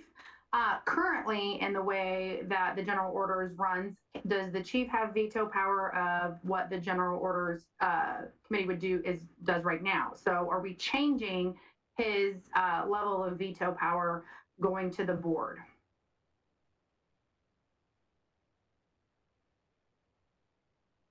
All right, Councilor Ane, and then the Councilor Mowry. So, Councilor McCormick, it's my understanding that right now the Indianapolis Police Chief uses the General Orders Board as reference and advice, but it ultimately lies within his or her power. This strips his ability to establish policy and gives that authority to a civilian majority civilian board. So it does strip the Indianapolis Police Chief of his ability to establish policy. He doesn't have a veto power currently. He doesn't need one currently. Councilor Mowry. Thank you, Mr. President. I would like to follow up on Councilor Hart's question. I think and correct me if I'm wrong, Councilor, to my understanding, he was asking about the quorum. If they need 4 votes, and to my understanding, 4 constitutes quorum for this. Do they, let's say the 3 law enforcement people that are assigned to this board, if they don't show up, are the 4 civilians still able to pass any resolution? If I could, Mr. President. Councilor Potts, thank you. Thank you, Mr. President, and thank you, Minority Leader Mowry, for that question. I think it's important to know, yes, the quorum, what defines a quorum in this proposal is 4. This proposal also is subject to all open door laws similar to this council. So anytime a quorum is met with the membership of that committee, it is subject to open door laws. So that would mean that the public has a right to see what's happening, and every one of these meetings requires, I think we saw 10 business days notice for them to meet, so that there is proper notice, so that we don't have circumstances where folks are meeting of their own accord and on their own time. So if I'm understanding correctly, if they have 4 members that are the civilian members that show up and 1 member of law enforcement then puts them at 5, they have a quorum. And the 4 members of the civilians could still pass it regardless without hearing the other 2 people's opinion. Correct. If they do not come to the meeting, then they need to be present at the meeting. Correct. Okay, I just wanted thanks for clarification. I mean, obviously with the 4 appointments for their civilians, they don't need much more help, but thanks for your clarification. Additional comments from councilors?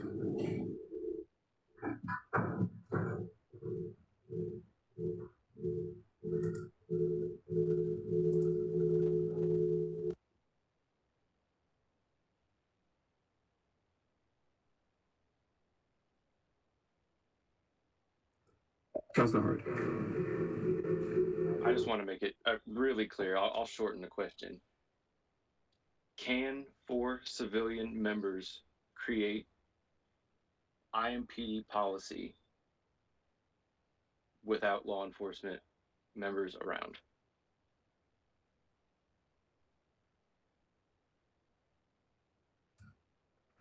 Councilor Potts. Councilor Hart, I hear your concern in that you don't want any unilateral decisions being made.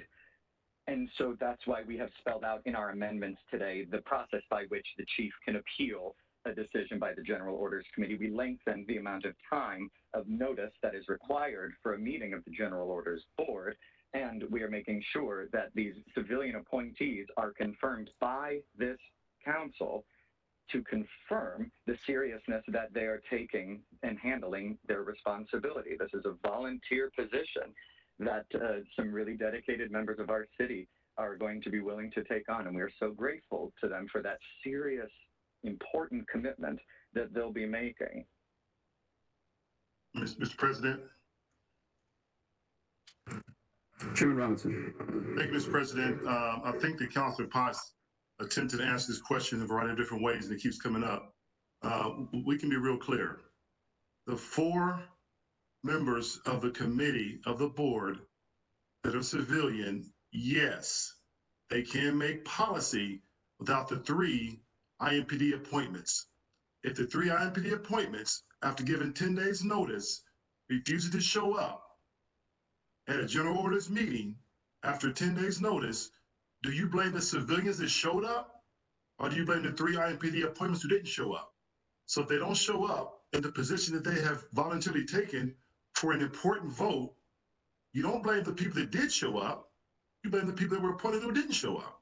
So the answer to your questions, gentlemen, yes, the 4 civilians alone can make policy if the 3 appointed members by the chief and the FOP refuse to show up to a position they volunteered for, they've been appointed to.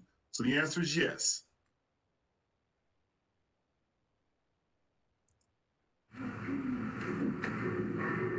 Thank you, councilors.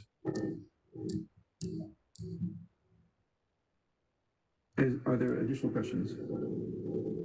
Councilor Ethan Evans. Thank you, President Osley. I just had a clarification question regarding the board itself and the law enforcement appointees, because I was noticing in the proposal the restrictions are applying to the civilian members being listed. So it said civilian members may not be formally employed as law enforcement. Civilian members may not presently have a lawsuit or complaint against IMPD or its members. And it said civilian members must be residents of Marion County, and if they cease to be a resident, he or she considered to be resigned.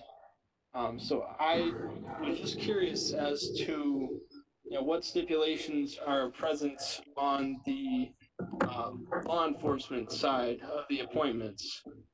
Because I know that some of our law enforcement officers may not be residing within Marion County. It may be coming from the outside. And is that same stipulation placed on that side of the appointments to reside in Marion County?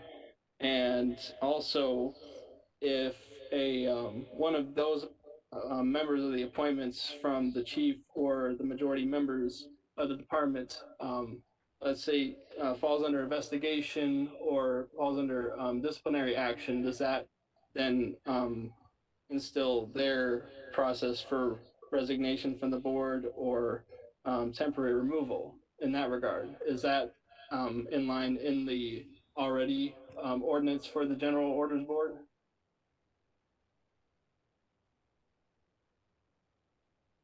Councilor Potts or Robinson.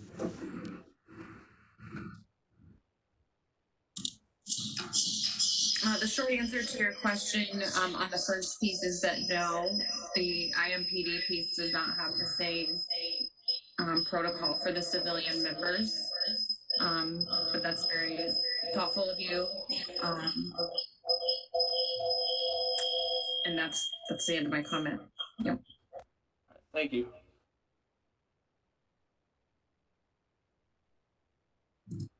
All right, additional comments or questions on the amendment for proposal 237? Council Over?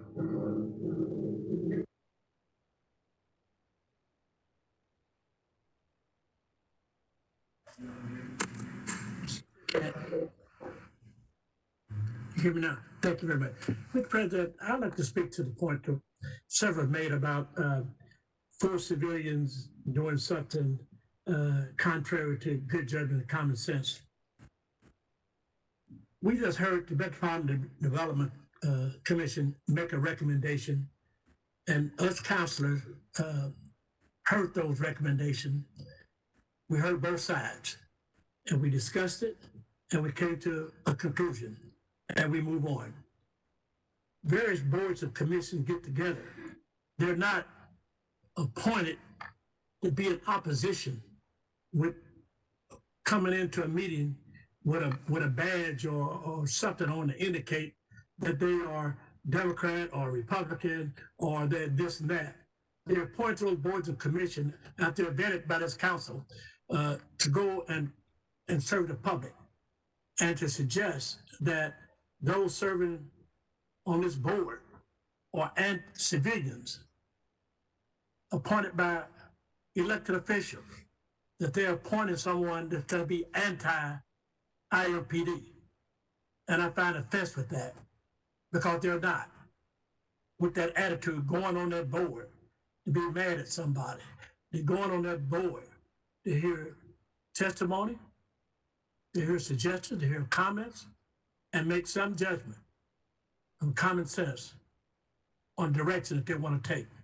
But to suggest that because they're civilians and the other guys are our wonderful men in blue, that we're all of a sudden we're mad at them and we're going to do something that's going to be a 4-3 vote all the time. No, it's not. No, it's not. And to suggest otherwise is contributing to some fear that we're supposed to fear each other. No, we're going to appoint a person to that board. The chief executive is going to appoint people to that board. The FOP's membership is going to appoint people to that board with the same thoughts and ideal of doing what is right. And I'm looking forward to this proposal being passed by this committee. And I so support it. Thank you. Thank you, Councilor. Additional comments on the amendment, proposal 237. All right. Seeing no more. Madam Clerk.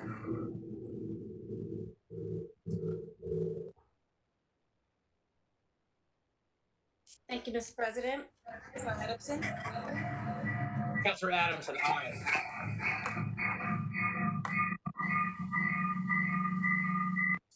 Thank you, Councilor Arnay.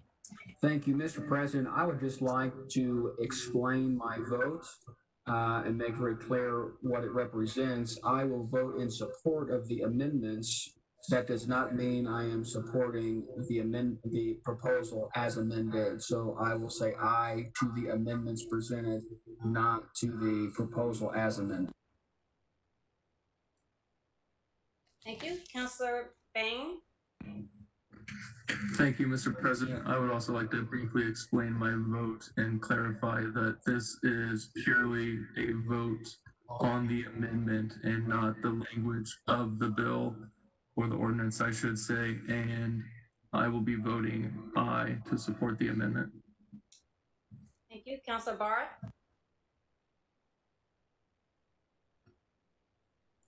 Councilor Barth. Barth, aye. Thank you. Councilor Boots. Boots, aye. Thank you. Councilor Brown. Councilor Brown, aye. Councilor Carlino. Carlino, aye. Councilor Dilk. Councilor Dilk, aye on the amendment. Councilor Ethan Evans. Councilor Ethan Evans, aye. Councilor Jared Evans. Evans, aye. Councilor Graves.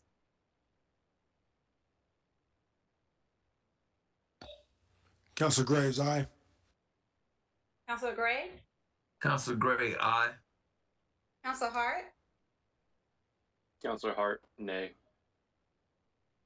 Counselor Jackson, Counselor Jackson, aye. Counselor Jones, Counselor Jones, aye. Counselor Larison, Counselor Larison, aye. Counselor Lewis, Lewis, aye. Counselor Mascari, Counselor Mascari, aye. Counselor McCormick, McCormick, aye. Counselor Mowry, Counselor Mallory, I'll be in support of this amendment. So for the amendment, yes. Counselor Oliver,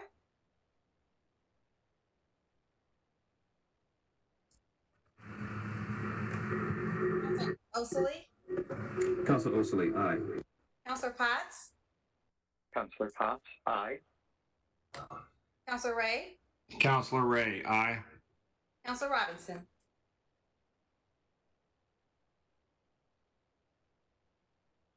Counselor Robinson, aye. Thank you, Mr. President. The amendment passes 24 yay, 1 nay. Thank you very much, Madam Clerk. So proposal 237, as amended.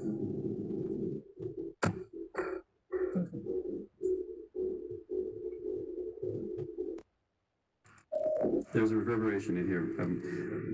Proposal 237 as amended. Are there comments from councilors?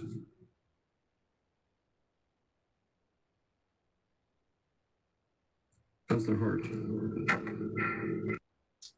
Thank you, Mr. President. I just have a few comments that, kind of put out for everybody that's watching and hearing. As a citizen, we have to ask ourselves, how often are we in the situation where our life is at risk, whether we have to restrain another person or not? What experiences or references do we have for evaluating someone's life with the fear of losing your own while on the job? Is it possible that citizens don't have adequate experience to decide on general orders to handle dangerous everyday situations that our officers face? This proposal creates a 7-member general orders board with 3 members having policing experience and 4 are citizens without any policing knowledge or guidelines with authority to propose, enact, review, and modify general orders, virtually eliminating any input from our experienced officers on how general orders and policies are made. So who would have an accurate idea of what officers face on a daily basis? It would probably be the ones that officers come home to, ones that hear the horror stories, ones that help heal the physical and mental wounds that are inflicted upon our officers.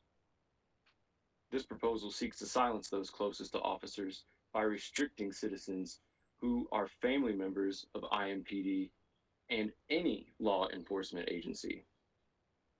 Now, it's not apparent our city is becoming increasingly dangerous. Indianapolis has already set a new homicide record in the year 2020 with 160 deaths. That number is unacceptable. They are looking to defend this. So those who look to defend this proposal will often state that this proposal doesn't manage officers' day-to-day activities. The use of force, investigations, arrest policies are the makeup of an officer's day-to-day activities. In the murderous, violent city that this has become in the last 5 years, the use of general orders policies are everyday practices. Every interaction an officer has requires assessment for the use of a policy to gain compliance and maintain civil order and safety. Strong public safety is the foundation of our civilization. But here we are, voting on a board that eliminates experience and replaces it with hankering agendas, jeopardizing officers' trust and safety. Now, I don't wish to silence the voice of the citizen, and I do promote having citizens at the table to be part of the conversation, but not without an experienced majority. I yield the floor.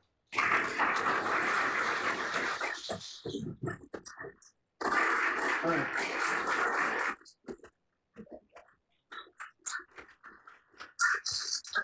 Mr. President, I move, Mr. President, to amend proposal number 237, 2020 by deleting the language that is double stricken through and adding language that is double underlined in the highlighted portions below to read as follows. Section 279-295, submission of proposed and preliminary orders. Subsection C, it shall require the affirmative vote of at least, it will take out the word for and add 5 members of the General Orders Board to adopt any general orders as set forth in the section. This amendment would change the necessary votes of the General Orders Board as current from 4 to 5 to pass any items, as some of my counselors have noted, to assure everyone is at the table. I so move, Mr. President. Second. Okay. So moved and seconded. Comments from councilors? Councilor Pop. Thank you, Mr. President. I would just like to say in our work with our law enforcement partners, this issue did come up, and we wanted to be sure that this board would be able to be productive. And so a simple majority was the decision we came to, and I would encourage my colleagues to vote no on this amendment. Thank you. Additional comments from councilors?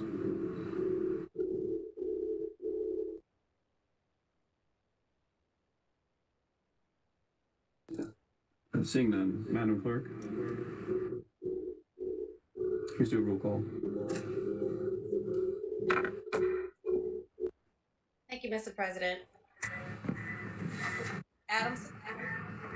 Counselor Adamson, nay. Counselor Ane. Ane, aye. Counselor Bain. Counselor Bain, aye. Counselor Barth. Barth, no. Counselor Boots. Counselor Boots, aye. Counselor Brown. Counselor Brown, nay. Counselor Carlino. Carlino, nay. Counselor Dilk. Counselor Dilk, aye. Counselor Ethan Evans. Counselor Ethan Evans, nay. Counselor Jared Evans. Counselor Jared Evans, yes. Counselor Graves. Counselor Graves, nay. Counselor Gray. Counselor Gray is nay. Counselor Hart. Counselor Hart, aye. Counselor Jackson. Counselor Jackson, nay. Counselor Jones. Counselor Jones, nay. Counselor Larison. Counselor Larison, nay. Counselor Lewis. Lewis, aye. Counselor Mascari. Counselor Mascari, aye. Counselor McCormick. McCormick, nay. Counselor Mowry. Counselor Mallory, aye. Counselor Oliver.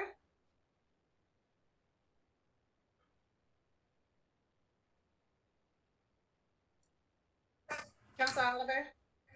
Counselor Oliver, nay. Thank you. Counselor Osley. Counselor Osley, nay. Counselor Potts. Counselor Potts, nay. Counselor Ray. Counselor Ray, nay. Counselor Robinson. Counselor Robinson, nay. Thank you, Mr. President. I have 9 yay, 16 nay. Very good. Counselor Nay.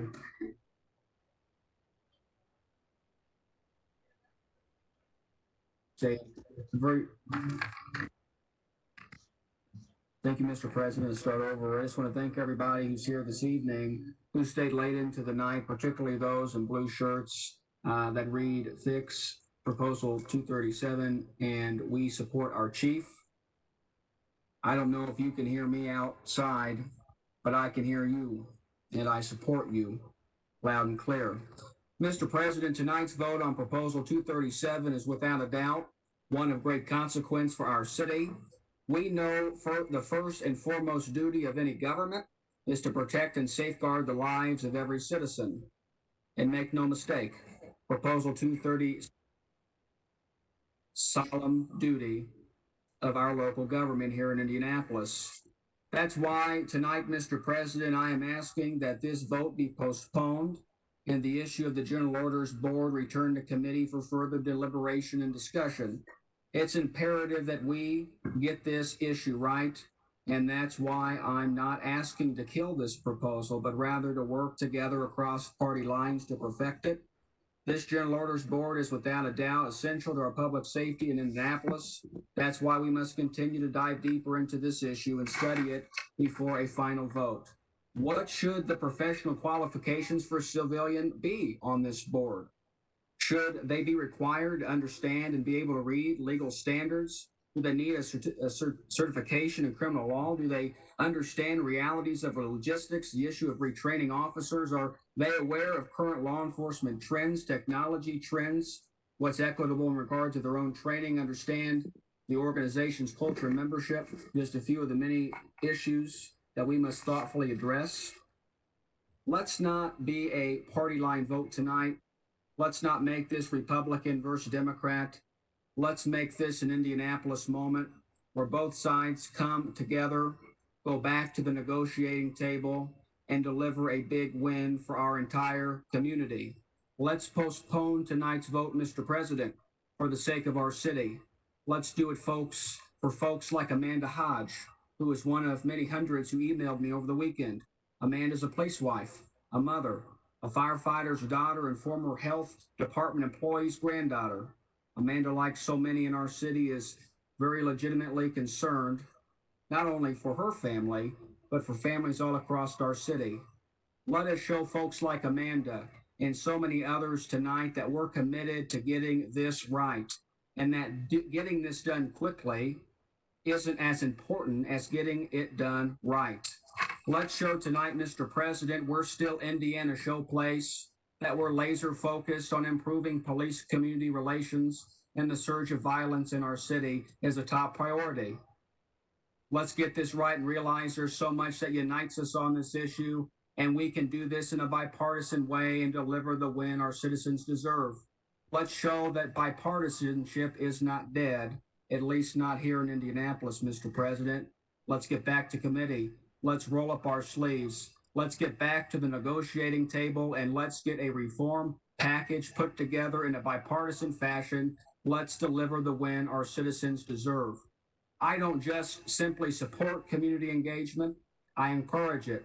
So let's work in a good faith effort to dig deeper and come back to this distinguished body with the reform package that can be bipartisan and supported by all. Mr. President, I make a motion to postpone this proposal 237 until the next full council meeting Wednesday, November the 16th.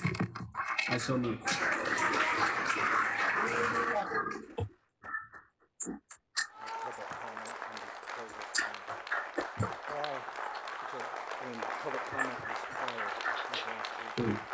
Ladies and gentlemen, no one knew about it last week.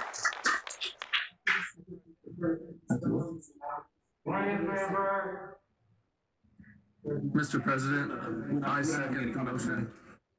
No. Point of order. No, I'm sorry. Do we get a second? Second. All right. Is there discussion? Is there discussion? Mr. President. All right, you have a comment on this, on the request. Thank you, Mr. President. I just want to clarify that this motion requires a simple majority vote.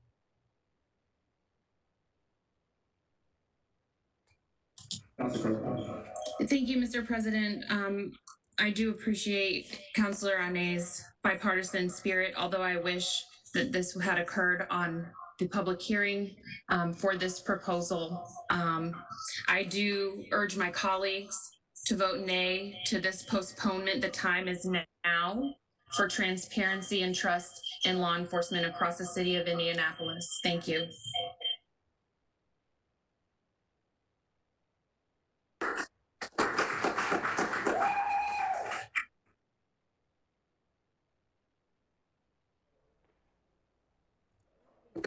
Councilor Bain. Thank you, Mr. President. I would also like to urge my fellow councilors to support postponing this vote. We just had this huge amendment dropped to us this evening, and there are way too many things for us to try to go through this late. And I think that it would behoove us to postpone this. We shouldn't be passing this when it's almost midnight, when we had so many people coming out here to voice their opposition to this and express how much they wanted to fix this.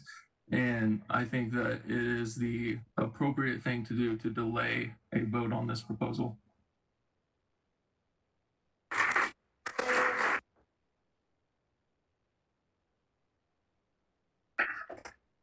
Very good. I think Councilor Nene, you had your hand up. And I just want to remind folks at home, and I know hundreds are watching and we hear you, this proposal didn't get 2 committee hearings or 3, not 4 or 5. It got 1. We're changing a substantial piece of our city's public safety strategy. And the only time we had a public hearing was in a special meeting that was 2 hours before a presidential debate. Let's get serious. Let's have more discussion. Let's postpone it tonight in a good faith effort. Let's show the citizens of the city of Indianapolis that bipartisanship is not dead and that we will come bigger, better, and stronger than ever before on November the 16th, our next full council meeting. Let's vote for the citizens of Indianapolis tonight. Mr. President, I call the question.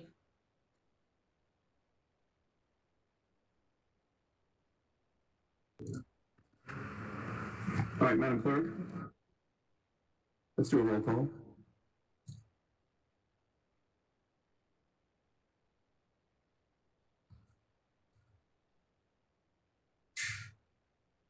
Thank you, Mr. President.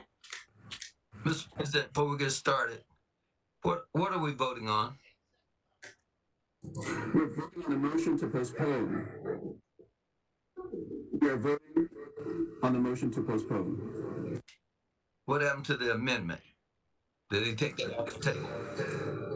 That is right. So the amendment is passed. The first one, the second one failed. And now we are voting on a motion to postpone. Okay. There's a motion to end the debate. Mr. President. Mr. President. Chairman Robinson. Thank you, Mr. President. So, Councilor Gray and others, there is an amendment on the floor to postpone the proposal 237 by Councilor Ney, seconded by Bain. However, the call the question by Vice President Adamson overrides that. It must be voted on first prior to the motion to postpone. So again, we're now voting on Council Vice President's motion to call the question, which has been seconded, and that takes precedent over Councilor Ney's motion and Councilor Bain's motion. So we're voting on the call the question by Vice President Adamson. Thank you, Mr. President. Thank you, Chairman Robinson. I did not hear, unfortunately, that motion of calling the question. So my apologies. Can the author of that make that motion again, and then the second make that again? I did not hear it. Vice President Adamson. Yeah, I had a motion to call the question. Second. Councilor Lewis. Very good. Fine. Madam Clerk, please take a roll call. What are we voting on? Listen, all right, everyone, I don't know how well you can hear because I'm having difficulty with the reverberation. We have the speakers on for our guests. We are voting. We had a councilor who called the question. So I've asked, there's no debate on this. So I've asked the clerk to do a roll call on the calling of the question. Madam Clerk, please. Counselor Adamson. Counselor Adamson, aye. Counselor Nay. Nay. Counselor Bain. Counselor Bain, nay. Counselor Barth. Barth, aye. Counselor Boots. Boots, aye. Counselor Brown. Brown, aye. Counselor Carlino. Carlino, aye. Counselor Dill. Counselor Dilk, nay. Counselor Ethan Evans. Counselor Ethan Evans, aye. Counselor Jared Evans. Counselor Jared Evans, aye. Counselor Graves. Counselor Graves, aye. Counselor Gray. Aye. Counselor Hart. Counselor Hart. And Counselor Hart is having technical difficulties. Counselor Jackson. Counselor Jackson, aye. Thank you. Counselor Jones. Jones, aye. Counselor Larison. Aye. Counselor Lewis. Counselor Lewis, aye. Counselor Mascari. Counselor Mascari, aye. Counselor McCormick.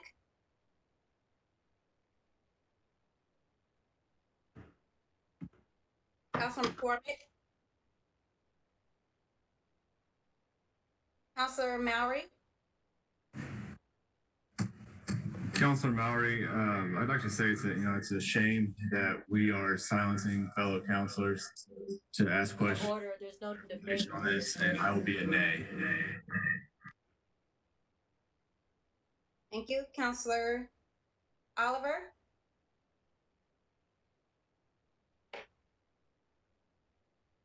Counselor Osley. Counselor Osley, aye. Counselor Potts. Counselor Potts, aye. Counselor Ray. Counselor Ray, aye. Counselor Robinson. Counselor Robinson, aye. Counselor Hart.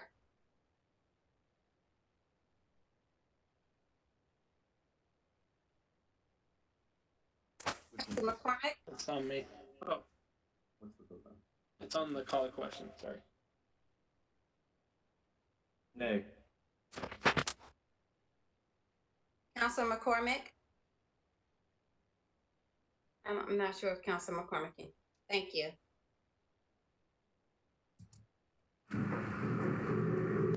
So I have, I'm sorry, 21 yay, 4 nay. All right, thank you very much, Madam Clerk. We have on the table right now a motion to postpone proposal number 237. Will you take a roll call, please? Thank you, Mr. President. Counselor Adamson. Counselor Adamson, nay. Counselor Nay. I will be voting aye in support of postponing this to a future date. Counselor Bain. Counselor Bain, aye. Counselor Barth. Barth, nay. Counselor Boots. Boots, nay. Counselor Brown. Counselor Brown, nay. Counselor Carlino. Carlino, nay. Counselor Dilk. Counselor Dilk, aye. Counselor Ethan Evans. Counselor Ethan Evans, nay. Counselor Jared Evans. Counselor Jared Evans, no. Counselor Graves. Counselor Graves, nay. Counselor Gray. Counselor Gray, no. Counselor Hart. Counselor Hart, aye. Counselor Jackson. Counselor Jackson, no. Counselor Jones. Jones, nay. Counselor Larison. Counselor Larison, nay. Counselor Lewis, no. Counselor Mascari. Councilor Mascari, no. Councilor McCormick, McCormick, nay. Councilor Mallory, Councilor Mallory, it appears that we only want public input when it's not going to be against what we want. However, I'm going to be voting in support of postponing to give the people a chance, more of an opportunity to have more input. thank you. Councilor Oliver, Councilor Osili, Councilor Osili, nay. Councilor Potts, Councilor Potts, nay. Councilor Ray, Councilor Ray, nay. Councilor Robinson. Councilor Robinson, nay. Thank you, Mr. President. I have 5 yay, 20 nay. Thank you, Madam Clerk. So we have proposal number 237 as amended. Are there any additional discussion? Is there any additional discussion on 237 as amended? Councilor Paul. Thank you, Mr. President. I'll be brief, and thank you to all of our colleagues for this important conversation tonight. Proposal 237 is the result of the dedicated efforts of several members of this council, the passionate advocacy of so many in our community, and thoughtful collaboration and communication with our law enforcement partners. We are public servants.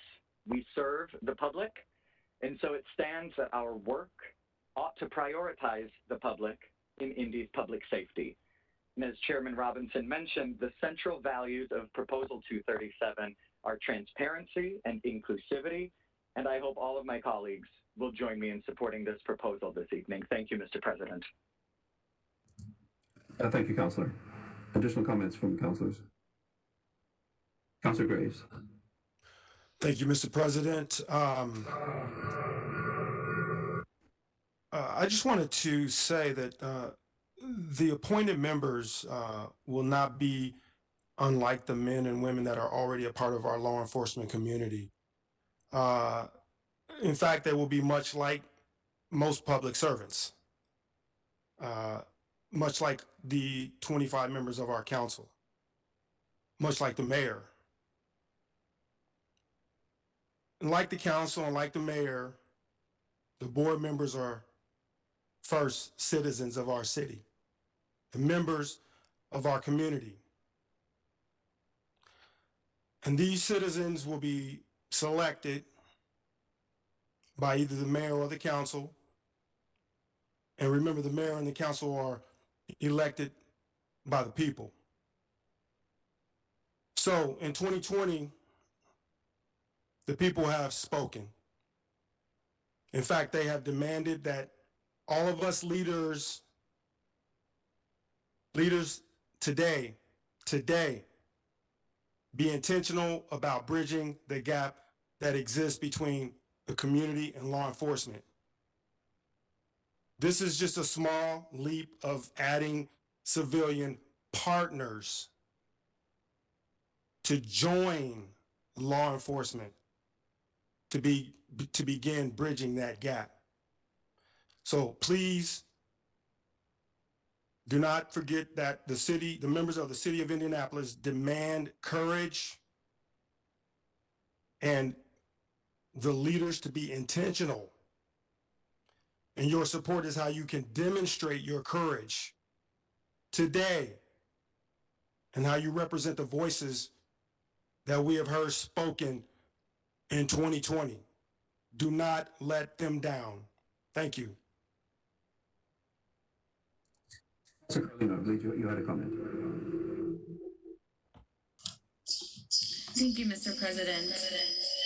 I continue to be humbled by the support and the conversations that we've been able to have at the table. They've been very courageous. And oftentimes we found ways to agree amongst our disagreements. And that's what I think this board is going to do as it brings transparency to our public policies surrounding law enforcement in our city.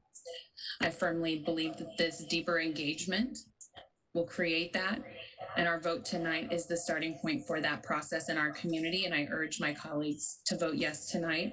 And thank you all for your support. Councilor Bain. Thank you, Mr. President. I'll keep my comments very brief. It should be very clear that you have to keep saying we support IMPD as this proposal moves forward. It should be evident that you support IMPD by your actions. And unfortunately, that's not what this does. If it were clear, you wouldn't have to keep repeatedly saying it. You know, we've been told about checks and balances tonight. Unfortunately, that's not what this is, because there's no checks and balances. It's just 4 civilian political appointees that get to write general orders for IMPD. If we wanted to take an anti-political perspective to this, we should have career law enforcement officials creating this policy, not Democrat appointees. Thank you. Mr. President.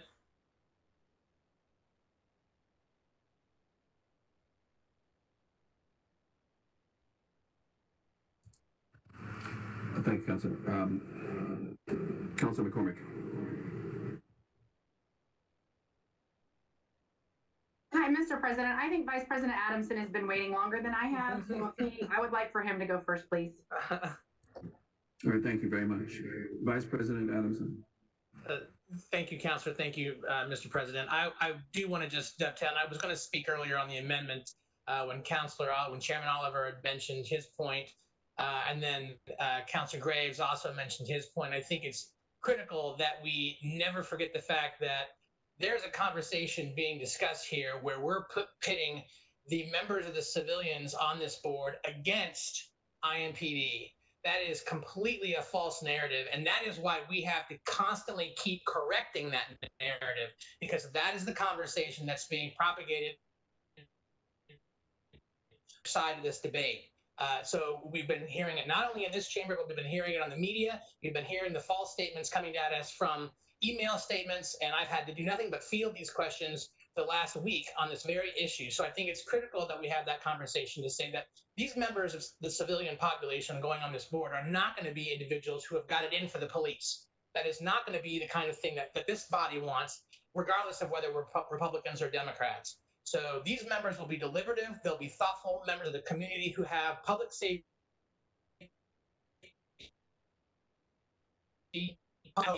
IMPD members of this board. So it is a false narrative to look at this as if we're having two opposing forces going into this board. Thank you. Thank you, Mr. Vice President. Councilor McCormick. Hi, thank you, Mr. President. What Vice President said is very much what I was going to say. I don't feel like this is pitting one group against another. We do have to reiterate over and over what we are not doing. And I want to add in that if the General Orders Committee is currently doing nothing wrong, then why would they be opposed to us creating a board with public oversight?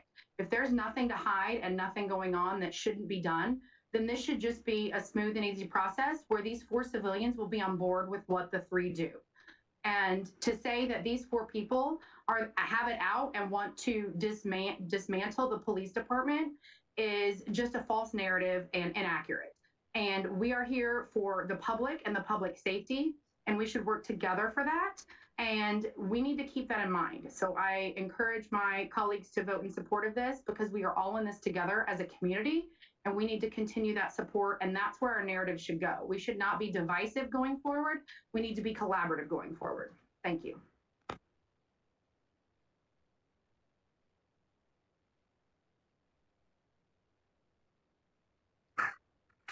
Chairman Robinson. Thank you, Mr. President. I just want to take us back, Mr. President, a few months when we saw tens of thousands and hundreds of thousands of people for several days marching in Indianapolis. Again, tens of thousands on particular days, and over several days, Mr. President, we saw hundreds of thousands of people marching in downtown Indianapolis. Millions of people throughout America and multiple millions of people around the world, not just in Indianapolis, not just in America, all over the world. They weren't marching, Mr. President, for climate change. They weren't marching for tax reform. They weren't marching for public works reform. They weren't marching for animal rights or for the fire department. Mr. President, these millions and millions of people all over the world were marching for one thing: police reform. That was the call. That was the cry. It wasn't just George Floyd. George Floyd was the tipping point, Mr. President, from hundreds and hundreds of years of oppression, of racial oppression of African Americans, men and women. So these calls for police reform isn't just members of the council. These are members of our entire community all over the world, all over Indianapolis, that are Black, that are white, that are Republican, that are Democrat, that are independent, that are rich and poor. From all verses of the universe, we're downtown marching. Babies in strollers to our senior citizens, we're all marching for one reason: police reform. Mr. President, I ask our colleagues to take this small step as we work to reform our police department, which we were called upon by hundreds of thousands of citizens in our city to do months ago. This is one step in that direction, Mr. President. I ask my colleagues to support this initiative as we work with IMPD, as we work with our colleagues on both sides of the aisle, as we work with all stakeholders to let the folks know we heard you, we saw you, many of us marched with you, and we honor your request to reform IMPD. With that, Mr. President, I yield my time. I'd like to call the question. Thank you. Second.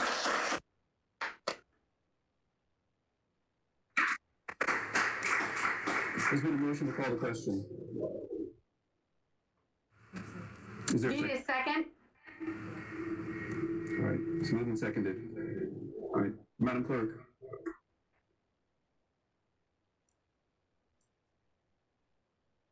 Thank you, Mr. President.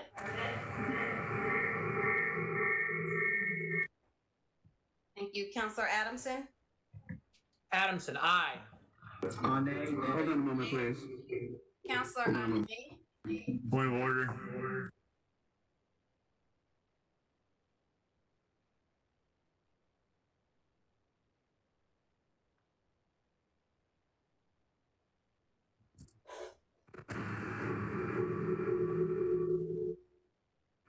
Councilors. All right, so we've come to a point this evening.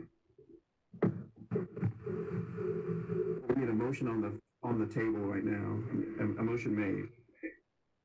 Proposal number 237 as amended.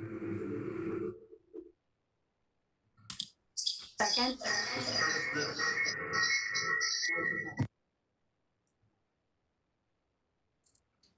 Madam Clerk, now please do a roll call.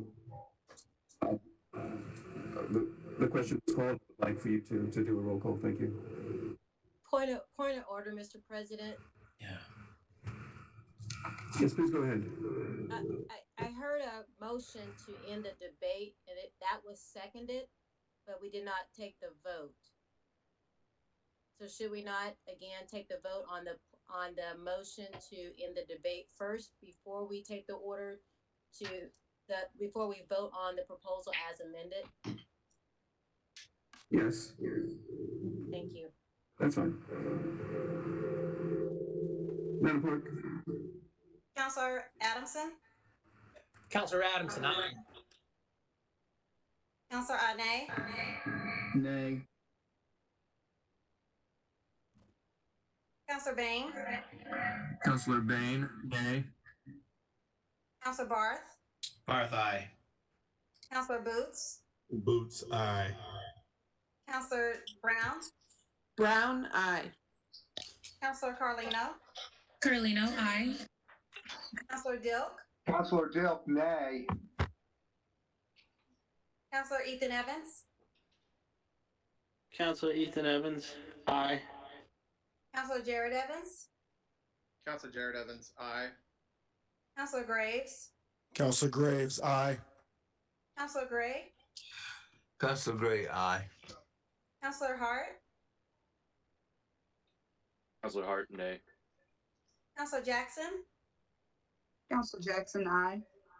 Counselor Jones, Counselor Jones, aye. Counselor Larison, Counselor Larison, aye. Counselor Lewis, Lewis, aye. Counselor Mascari, Counselor Mascari, aye. Counselor McCormick, Counselor McCormick, aye. Counselor Mowry, Counselor Mowry, nay. Counselor Oliver,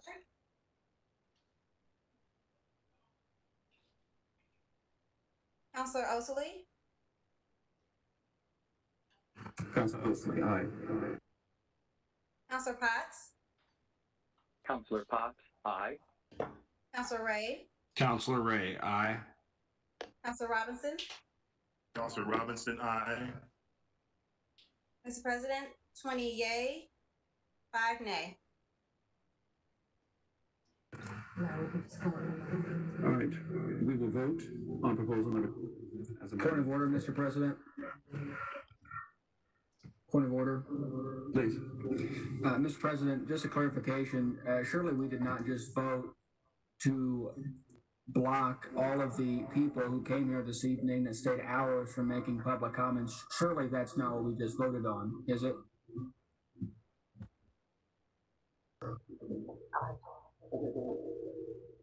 Thank you, Mr. President. What we did was we ended the debate on the motion to pass this proposal as amended. That's all we did. So just again, the folks who came here this evening to discuss this with their elected officials just got blocked from speaking after they spent hours here. Is that what we're saying? Councilor Nene, this is not up for public hearing, so it's not open for public comments tonight. Folks, you heard it. Straight from the Point source. of order, Mr. President. Mr. President. Point of order, Mr. President. Mr. President. Yes, Mr. Chairman, Chairman Robinson. Mr. President. Very disingenuous, Mr. President, from my colleague. That vote number one was to end the question and the discussion on the proposal by the council members. That was never, ever a proposal or a question to end public discussion. Public discussion was held in committee. Today's event and today's vote was not up for public hearing. So nothing we just did, Mr. President, and those in the audience, and I'm sure my colleague knows that, he's very aware of that was a motion to end the debate from the councilors. It was never a discussion to end the debate or question or comments from the audience. This is not a public hearing. This is not a public hearing, it's on the agenda. It was a public hearing during the committee meeting, and my councilor colleague knows that. Very disingenuous to make people believe that motion to end the debate amongst the councilors was for them. I yield my time, Mr. President. Mr. President. Thank you, Councilor. Thank you very much, Councilor, especially for the clarification. Mr. Vice President, you have a comment? Yes, thank you, Mr. President. I'd like to dovetail what Chairman Robinson said. This is completely disingenuous for my colleagues on the other side of the aisle to insinuate that this was at any point, ever in any part designed for public comment today. He knows that, they all know that. If they told people to come here to share their thoughts with people for a proposal that was not up for public debate, that's on them. I realize that this doesn't fit their narrative, that they want to create this conflict that doesn't exist. But this was never up for public debate. And so calling the question now only ends the debate among councilors. Just to continue this fruitless conversation is pointless.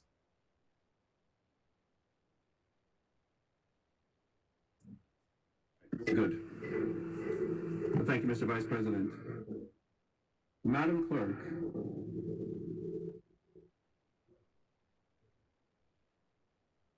Proposal 237 is amended.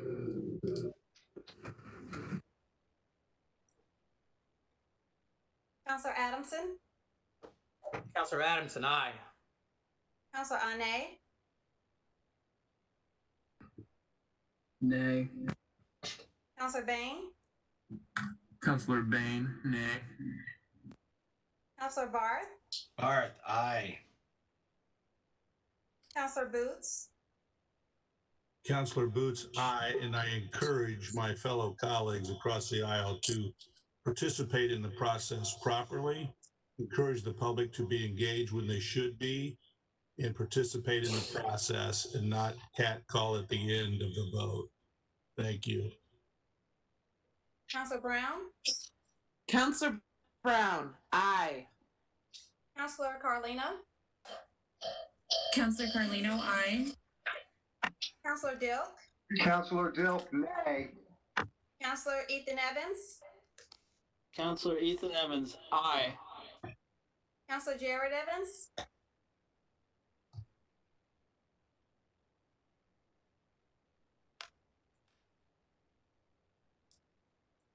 Counselor Jared Evans. I'll come back. Counselor Graves, Counselor Graves, aye.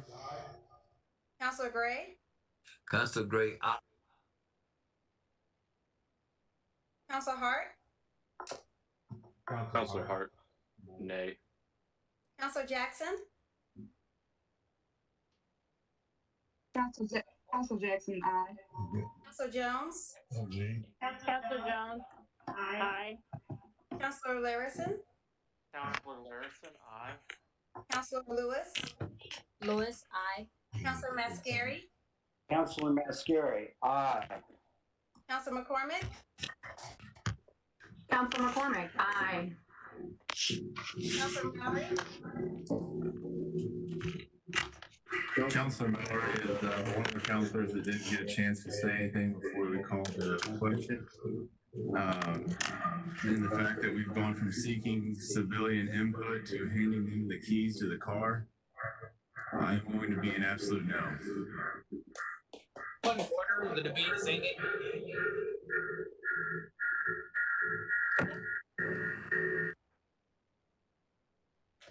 Counselor Oliver, Counselor Osley, Counselor Osley, aye. Counselor Potts, Counselor Potts, aye. Counselor Ray, Counselor Ray, aye. Counselor Robinson, Counselor Robinson, aye. Counselor Jared Evans, Counselor Jared Evans, no. And if I may also add very quickly, I'm ashamed of my colleague who just momentarily draw out more anger from the audience, understanding and knowing the policies of this council. It's absolutely ridiculous, not national politics. There are people with feelings on this side one way or another. And Mr. President, if I may, my vote today, while I am fully supportive of adding civilians to the board, I felt that at the end of the day, giving them the majority was a mistake.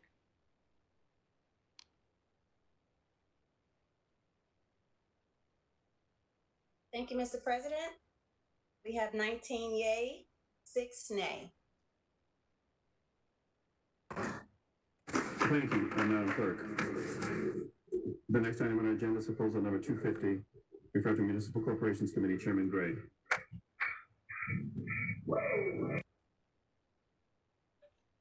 Thank you, Mr. President. Due to the lateness of the hour, I'll give you my short version instead of this. Just a moment, please.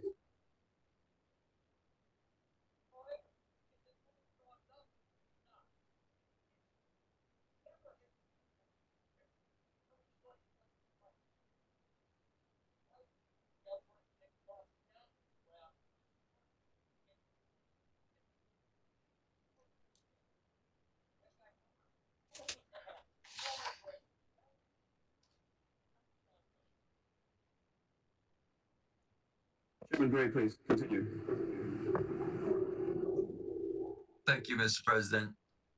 Due to the lateness of the hour, I'll give you my short version. I had spent the whole day preparing my long version, but I'm sure everyone's ready to go home by now, or who's not. On September 17th, we had a meeting for the municipal corporation that included 3 of the municipalities, the Capital Improvement Board, the Indigo, and uh, the third one was the CIB. So out of those, probably the only one that really had any real problem with their budget was the Capital Improvement Board, and they said there was about they're going to take $40 million out of their reserve fund and use it as a to take care of them through until the first 6 months of next year. And if they ran short, they have some other reserves that they can pull from.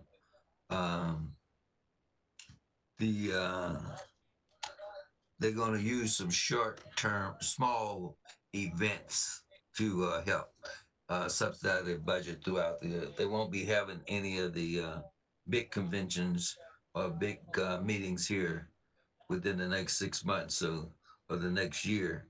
So they're going to self-sustain themselves until June of next year. So that was the major part of the Capital Improvement Board, and it came out of committee 5-0, and I recommend that it be to the full council fast. The full council will do pass recommendation. Second.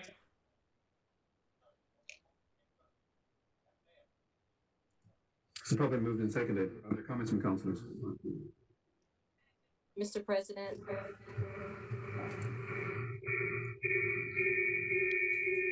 Yes, is that Lewis? yes, sir. Just a point of clarification. Are we taking all three together, or was that a motion for one of the municipal corporations? No, only proposal number 250. Thank you, Mr. We're gonna do them separate, Mr. President, because we have some people that need to abstain. So then we're gonna do proposal number 251. Well, hold on a moment, please.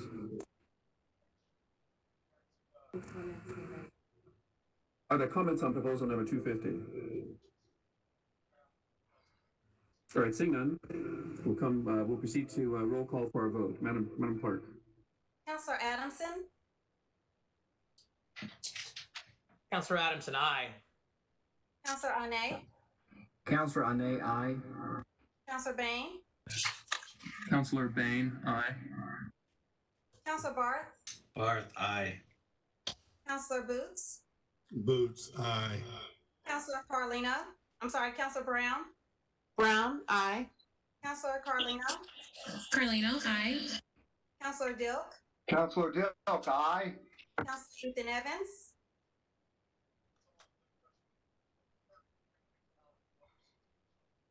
Councilor Ethan Evans, Ethan Evans, aye.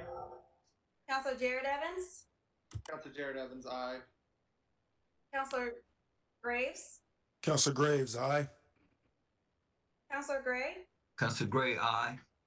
Councilor Hart, Councilor Hart, aye. Councilor Jackson, Councilor Jackson, aye. Councilor Jones, Counselor Jones, aye. Councilor Larison, Councilor Larison, aye. Councilor Lewis, Councilor Lewis, aye. Councilor Mascari, Councilor Mascari, aye. Councilor McCormick, McCormick, aye. Councilor Mowry, Councilor Mowry, aye. Councilor Oliver, Councilor Osley, Councilor Osley, aye. Councilor Potts, Councilor Potts, aye. Councilor Ray, Councilor Ray, aye. Councilor Robinson. Councilor Robinson, aye. Thank you, Mr. President. The vote is unanimous. Thank you, Madam Clerk. Next item on our agenda is proposal number 251, referred to Municipal Corporations Committee. Chairman Gray. Yes, Mr. President, the Municipal Corporation Committee adopt the operation and maintenance budget and tax levies of the Capital Improvement Board managers and establish appropriations for said municipal corporations for 2021. It came out of committee as a 5-0 vote, and I so move. Second. Is there a second? All right. Been moved and seconded. Are there comments from councilors? Seeing none, we'll proceed to roll call for a vote. Madam Clerk. Thank you, Mr. President. Counselor Adamson, Counselor Adamson, aye. Counselor Ane, Ane, aye. Counselor Bain, Counselor Bain, aye. Counselor Barth, Barth, aye. Counselor Boots, Counselor Boots, aye. Counselor Brown, Counselor Brown, aye. Counselor Carlino, Carlino, aye. Counselor Dilk, Counselor Dilk, aye. Counselor Ethan Evans. Counselor Ethan Evans, aye. Thank you. Counselor Jared Evans, Aye. Counselor Graves, Graves, aye. Counselor Gray, Gray, aye. Counselor Hart, Counselor Hart, aye. Counselor Jackson, Counselor Jackson, aye. Counselor Jones, Jones, aye. Counselor Larison, Larison, aye. Counselor Lewis, Lewis, aye. Counselor Mascari, Mascari, aye. Counselor McCormick, McCormick, aye. Counselor Mallory, Counselor Mallory, aye. Counselor Oliver, Counselor Osley, Counselor Osley, aye. Counselor Potts, Counselor Potts, aye. Counselor Ray, Counselor Ray, aye. Counselor Robinson. Counselor Robinson, aye. Thank you, Mr. President. The vote is unanimous. Thank you, Madam Clerk. The next item on our agenda is proposal number 252. Refer to Municipal Corporations Committee. Chairman Gray. Mr. President, proposal number 252. I think we have a council member that needs to abstain on 252. We adopt the operating and maintenance budget and tax levies of the Health and Hospital Corporation and establish appropriation for said municipal corporations for 2021. That vote also came out 5-0, and I so move to the full council for due pass recommendation. Second.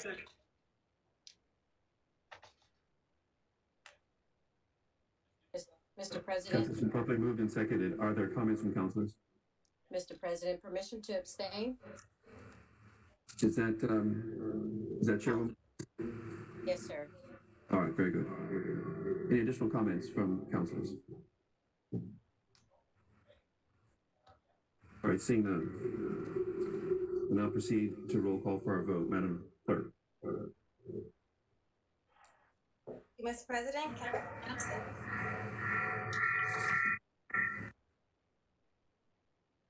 Counselor Adamson, Counselor Adamson, aye. Counselor Ane, Aye. Bain, Counselor Bain, aye. Counselor Barth, Barth, aye. Counselor Boots, Boots, aye. Counselor Brown, Brown, aye. Counselor Carlino, Carlino, aye. Counselor Dilk, Counselor Dilk, aye. Counselor Ethan Evans. Counselor Ethan Evans, aye. Thank you. Counselor Jared Evans, Counselor Jared Evans, aye. Counselor Graves, Counselor Graves, aye. Counselor Gray, Counselor Gray, aye. Counselor Hart,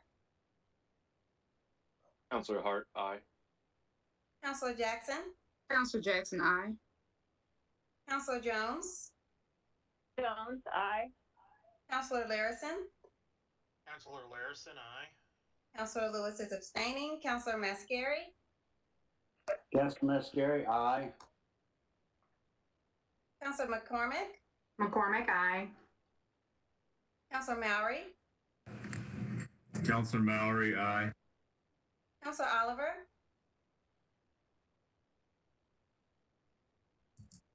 Counselor Osley, Counselor Osley, aye. Counselor Potts, Counselor Potts, aye. Counselor Ray, Counselor Ray, aye. Counselor Robinson. Counselor Robinson, aye. Thank you, Mr. President. We have 24 yay, 1 abstention. Thank you, Madam Clerk. The next item on our agenda is proposal number 253, referred to Municipal Corporations Committee. Chairman Gray.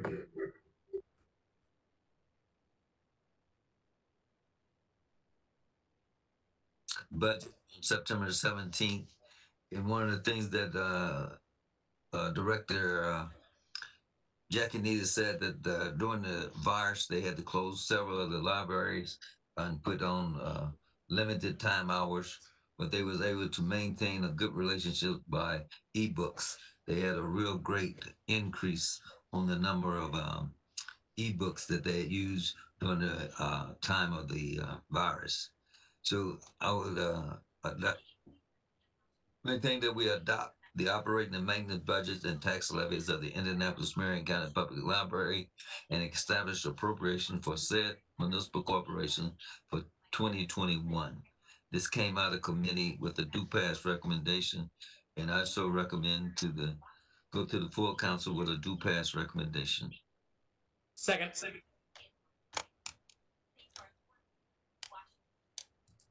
It's properly moved and seconded. Are there comments from council?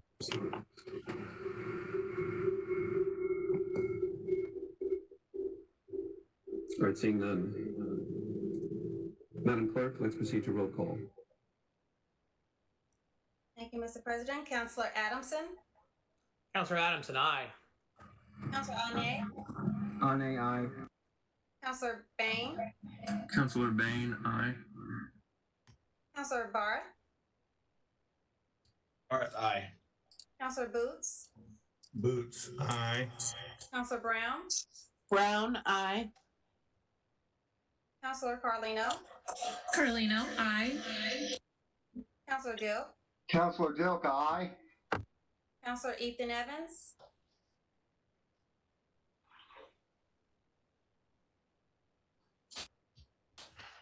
Counselor Ethan Evans, aye. Thank you. Counselor Jared Evans. Counselor Jared Evans, aye.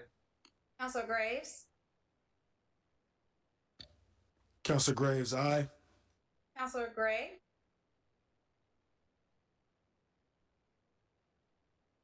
Counselor Gray. Councilor Gray, aye. Counselor Hart. Counselor Hart, aye. Counselor Jackson. Counselor Jackson, aye. Counselor Jones. Jones, aye. Counselor Larison. Larison, aye. Counselor Lewis. Lewis, aye. Counselor Mascari. Mascari, aye. Counselor McCormick. McCormick, aye. Counselor Mowry. Counselor Mowry, aye. Counselor Oliver. Counselor Osley. Counselor Osley, aye. Counselor Potts. Counselor Potts, aye. Counselor Ray. Counselor Ray, aye. Counselor Robinson. Counselor Robinson, aye. Mr. President, the vote is unanimous.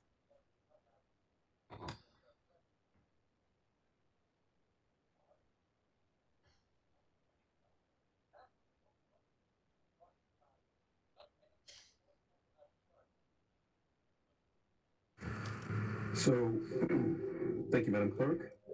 Next item on our agenda is proposal 254, referred to Municipal Corporations Committee. Chairman Gray. Proposal 254 adopts the operating and maintenance budget and tax levies of the Indianapolis Public Transportation Corporation, Indigo, and establish appropriations for said municipal corporations for 2021. Do pass 4-1, and I recommend to the full council for a do pass recommendation. Second. The motions are properly moved and seconded. Councilor Adamson, I think you had a technical motion that you were going to make for all budget ordinances. Am I not doing it after this? Okay, very good. Very good. Am I doing it after Are this there any one? additional comments? It's fine. Are there any additional comments on proposal 254? Mr. President. Yes, please. Mr. President, Councilor Carlino, I'd like to request to abstain from this vote as my husband is employed by Indigo. All right. Any additional comments from councilors? All right, seeing none. Madam Clerk. Thank you, Mr. President. Councilor Adamson, Councilor Adamson, aye. Councilor Ane, Counselor Ane, nay. Councilor Bain. Counselor Bain, nay. Thank you. Councilor Barth, Barth, aye. Councilor Boots, Boots, aye. Councilor Brown, Counselor Brown, aye. Councilor Carlino is abstaining. Councilor Dilk, Councilor Dilk, nay. Councilor Ethan Evans, The Republicans are all voting against the budget for the transportation. Councilor Ethan Evans, aye. thank you. Councilor Jared Evans, Councilor Garrett Evans, yes. thank you. Councilor Graves, Councilor Graves, aye. Councilor Gray,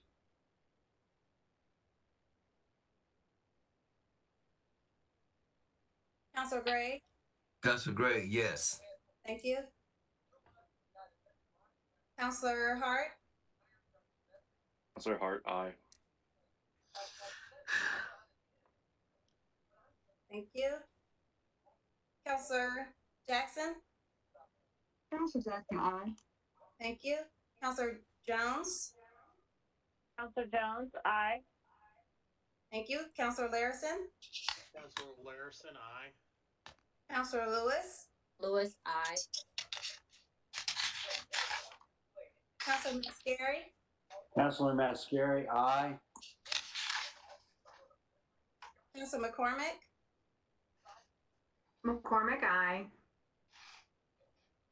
thank you. Councilor Mowry, Councilor Mallory, first I'd like to, whoever had something to say about the Republican caucus, I'd welcomely open you to say it again so we can hear you this time. I will be a nay on this one, though. thank you. Councilor Oliver,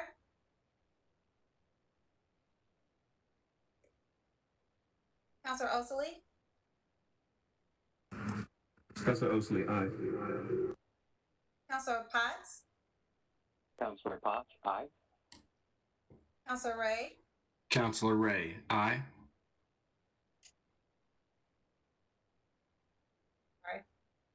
sorry. Councilor Robinson, Councilor Robinson, aye. thank you. Mr. President, we have 20 yea, 4 nay, and 1 abstention. Thank you, Madam Clerk.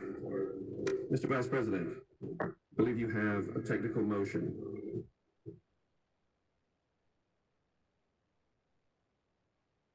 Yes, sir.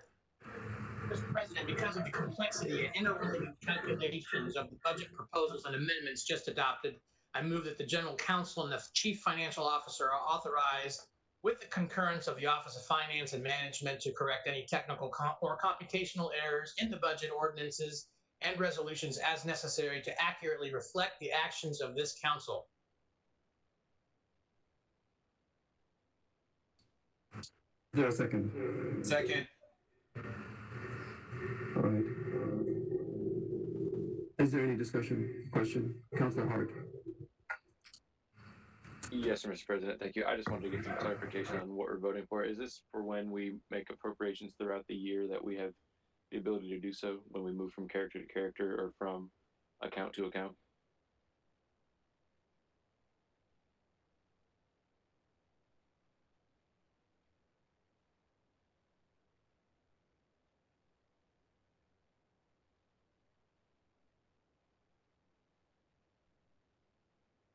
Mr. President, should I answer that? I can say this is a standard disclaimer that we put in so that any technical errors or miscalculations can be corrected by the CFO or anybody else doing the final line items. It's just a technical amendment. Thank you, Mr. Vice President. I think our CFO was trying to speak from the podium. Can you speak from your seat? Yeah.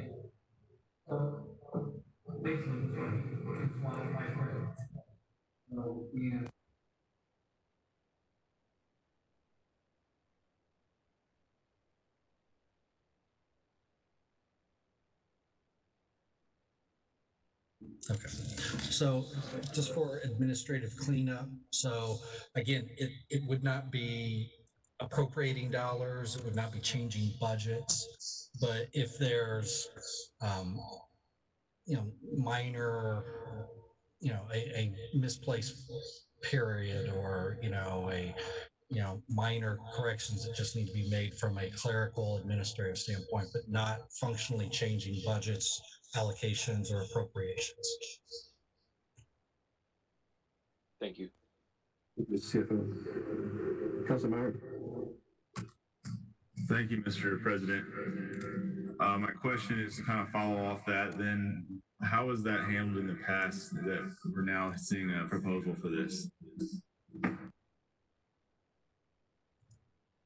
Yeah, this is standard. We've done this every year. It's part of the budget every year at the end. Okay, thank you. Any questions from councilors?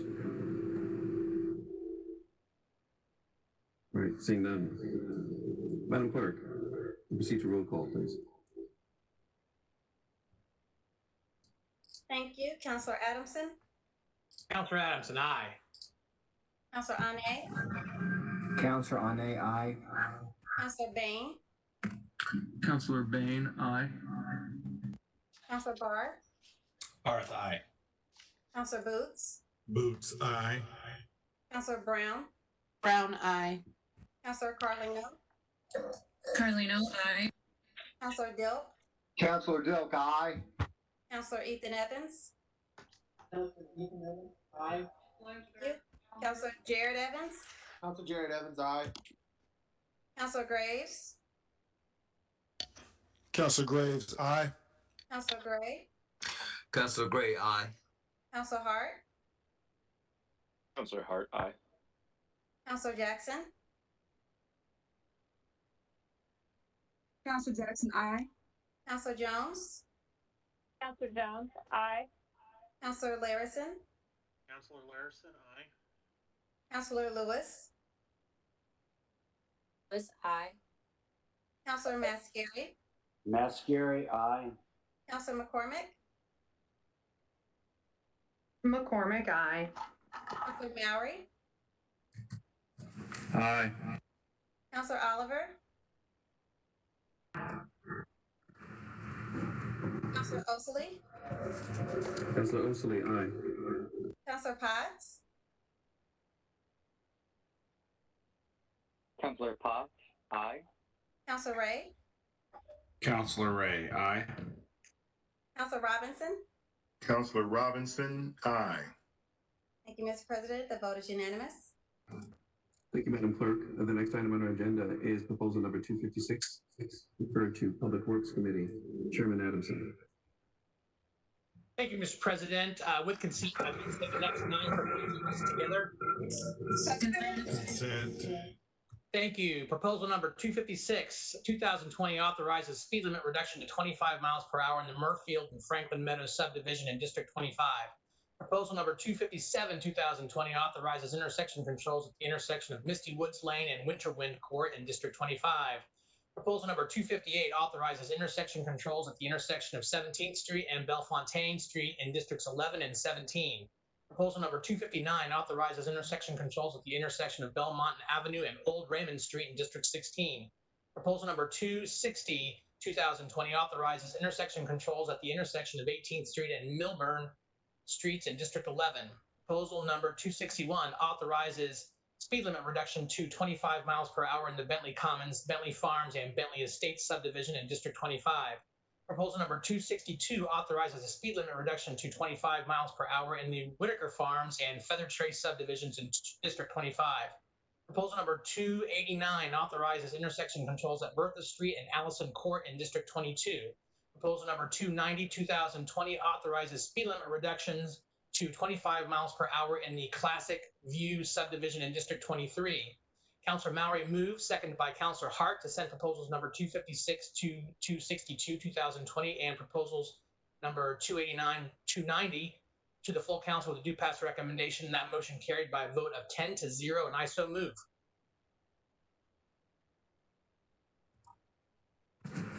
Moved and seconded. Any comments?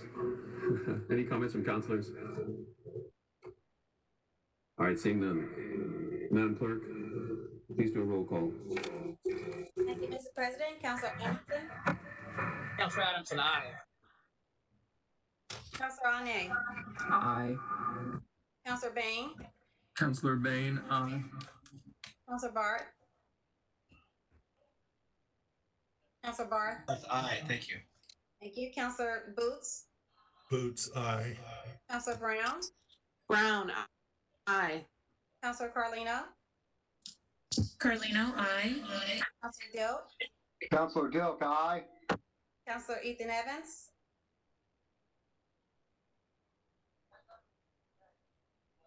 Councilor Ethan Evans, aye. Thank you. Councilor Jared Evans.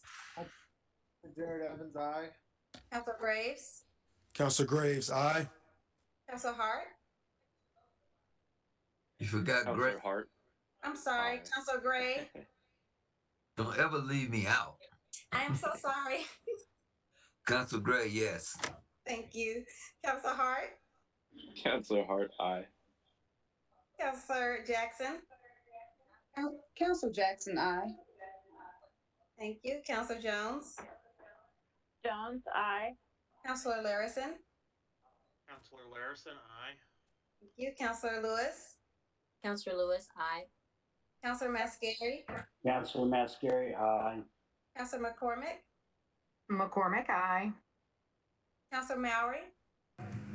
Councilor Mowry, aye. Councilor Oliver. Councilor Osley. Councilor Oakley, aye. Councilor Potts. Councilor Potts, aye. Councilor Ray. Councilor Ray, aye. Councilor Robinson. Counselor Robinson, aye. Thank you, Mr. President. The vote is unanimous. Thank you, Madam Clerk. The next item on our agenda, proposal 285, referred to the Finance Committee. Chairman Mascari. Thank you, Mr. President. Proposal 285 was heard October 6th.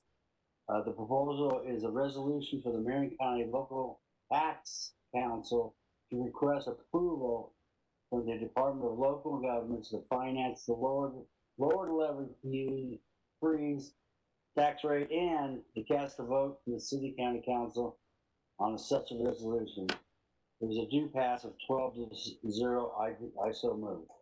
Second. Motion's been properly moved and seconded. Other comments from councilors? Seeing none. Please do a roll call.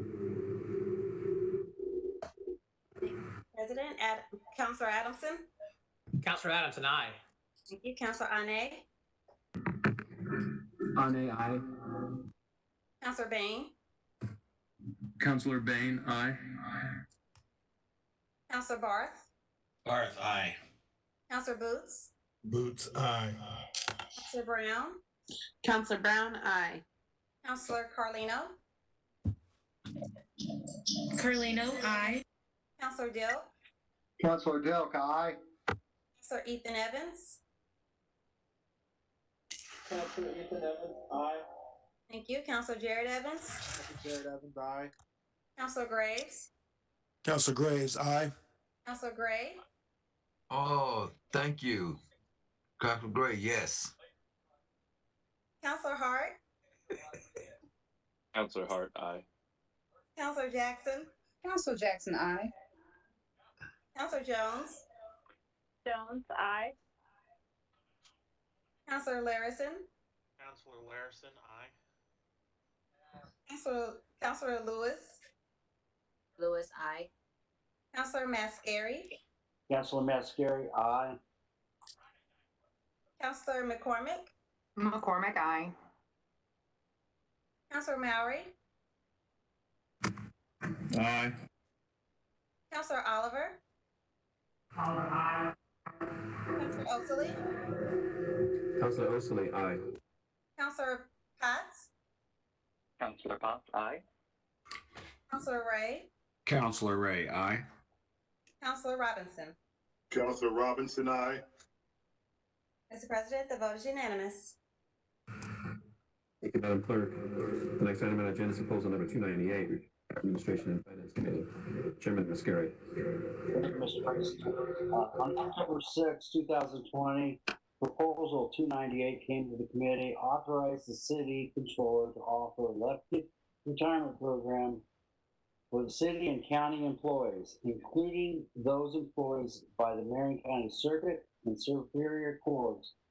The pass with a due pass record of vote of 11-0. I so move. Second. Motion's been properly moved and seconded. Are there comments from councilors?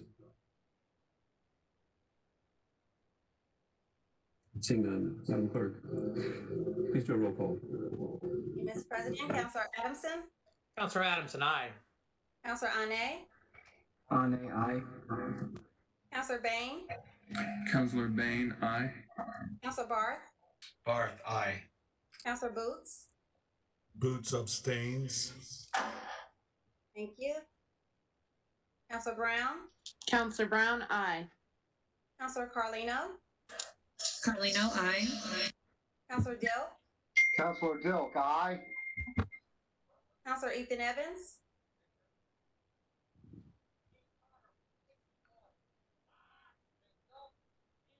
Counselor Ethan Evans, aye.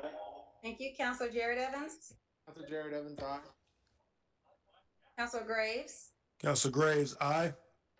Counselor Gray, Councilor Gray, aye. Counselor Hart, Councillor Hart, aye. Counselor Jackson, Counselor Jackson, aye. Counselor Jones, Counselor Jones, aye. Counselor Larison, Counselor Larison, aye. Counselor Lewis, I. Counselor Mascari, Mascari, aye. Counselor McCormick, McCormick, aye. Counselor Mowry, Aye. thank you. Counselor Oliver, Counselor Oakley, Counselor Oakley, aye. Counselor Potts, Councillor Potts, aye. Counselor Ray, Counselor Ray, aye. Counselor Robinson. Councilor Robinson, aye. Thank you, Mr. President. Vote 24 yay, 1 abstention. Thank you, Madam Clerk. The next item on our agenda is proposal number 288, referred to Public Works Committee. Chairman Adamson. Thank you, Mr. President. Proposal number 2020 approves a transfer of $2,800,000 into the 2020 budget of the Department of Public Works, Consolidated County General Fund, and Fleet Services Subfund, reducing by $2,007,000 in Character 2 and $793,000 in Character 4, and increasing Character 3 to fund contractual needs for the repair and maintenance of the city's fleet. Councilor Carlino moves, seconded by Councilor McCormick, to send proposals 288 to the full council with a due pass recommendation. That motion carried by a vote of 9-0, and I so move.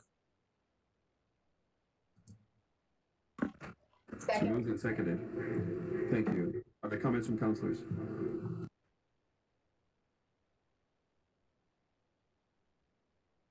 All right, seeing none. Madam Clerk, please do roll call. Thank you, Mr. President. Counselor Adamson, Councilor Adamson, aye. Counselor Ane, Counselor Ane, aye. Counselor Bain, Counselor Bain, aye. Counselor Barth, Barth, aye. Counselor Boots, Boots, aye. Counselor Brown, Brown, aye. Counselor Carlino, Carlino, aye. Counselor Dill, Counselor Dilk, aye. Counselor Ethan Evans. Counselor Ethan Evans, aye. Thank you. Counselor Jared Evans, Jared Evans, aye. Counselor Graves, Counselor Graves, aye. Counselor Gray, Counselor Gray, aye. Counselor Hart, Counselor Hart, aye. Counselor Jackson. Counselor Jackson, aye. Thank you. Counselor Jones, Counselor Jones, aye. Counselor Larison, Counselor Larison, aye. Counselor Lewis, Lewis, aye. Counselor Mascari, Mascari, aye. Counselor McCormick, McCormick, aye. Counselor Mowry, Aye. Counselor Oliver,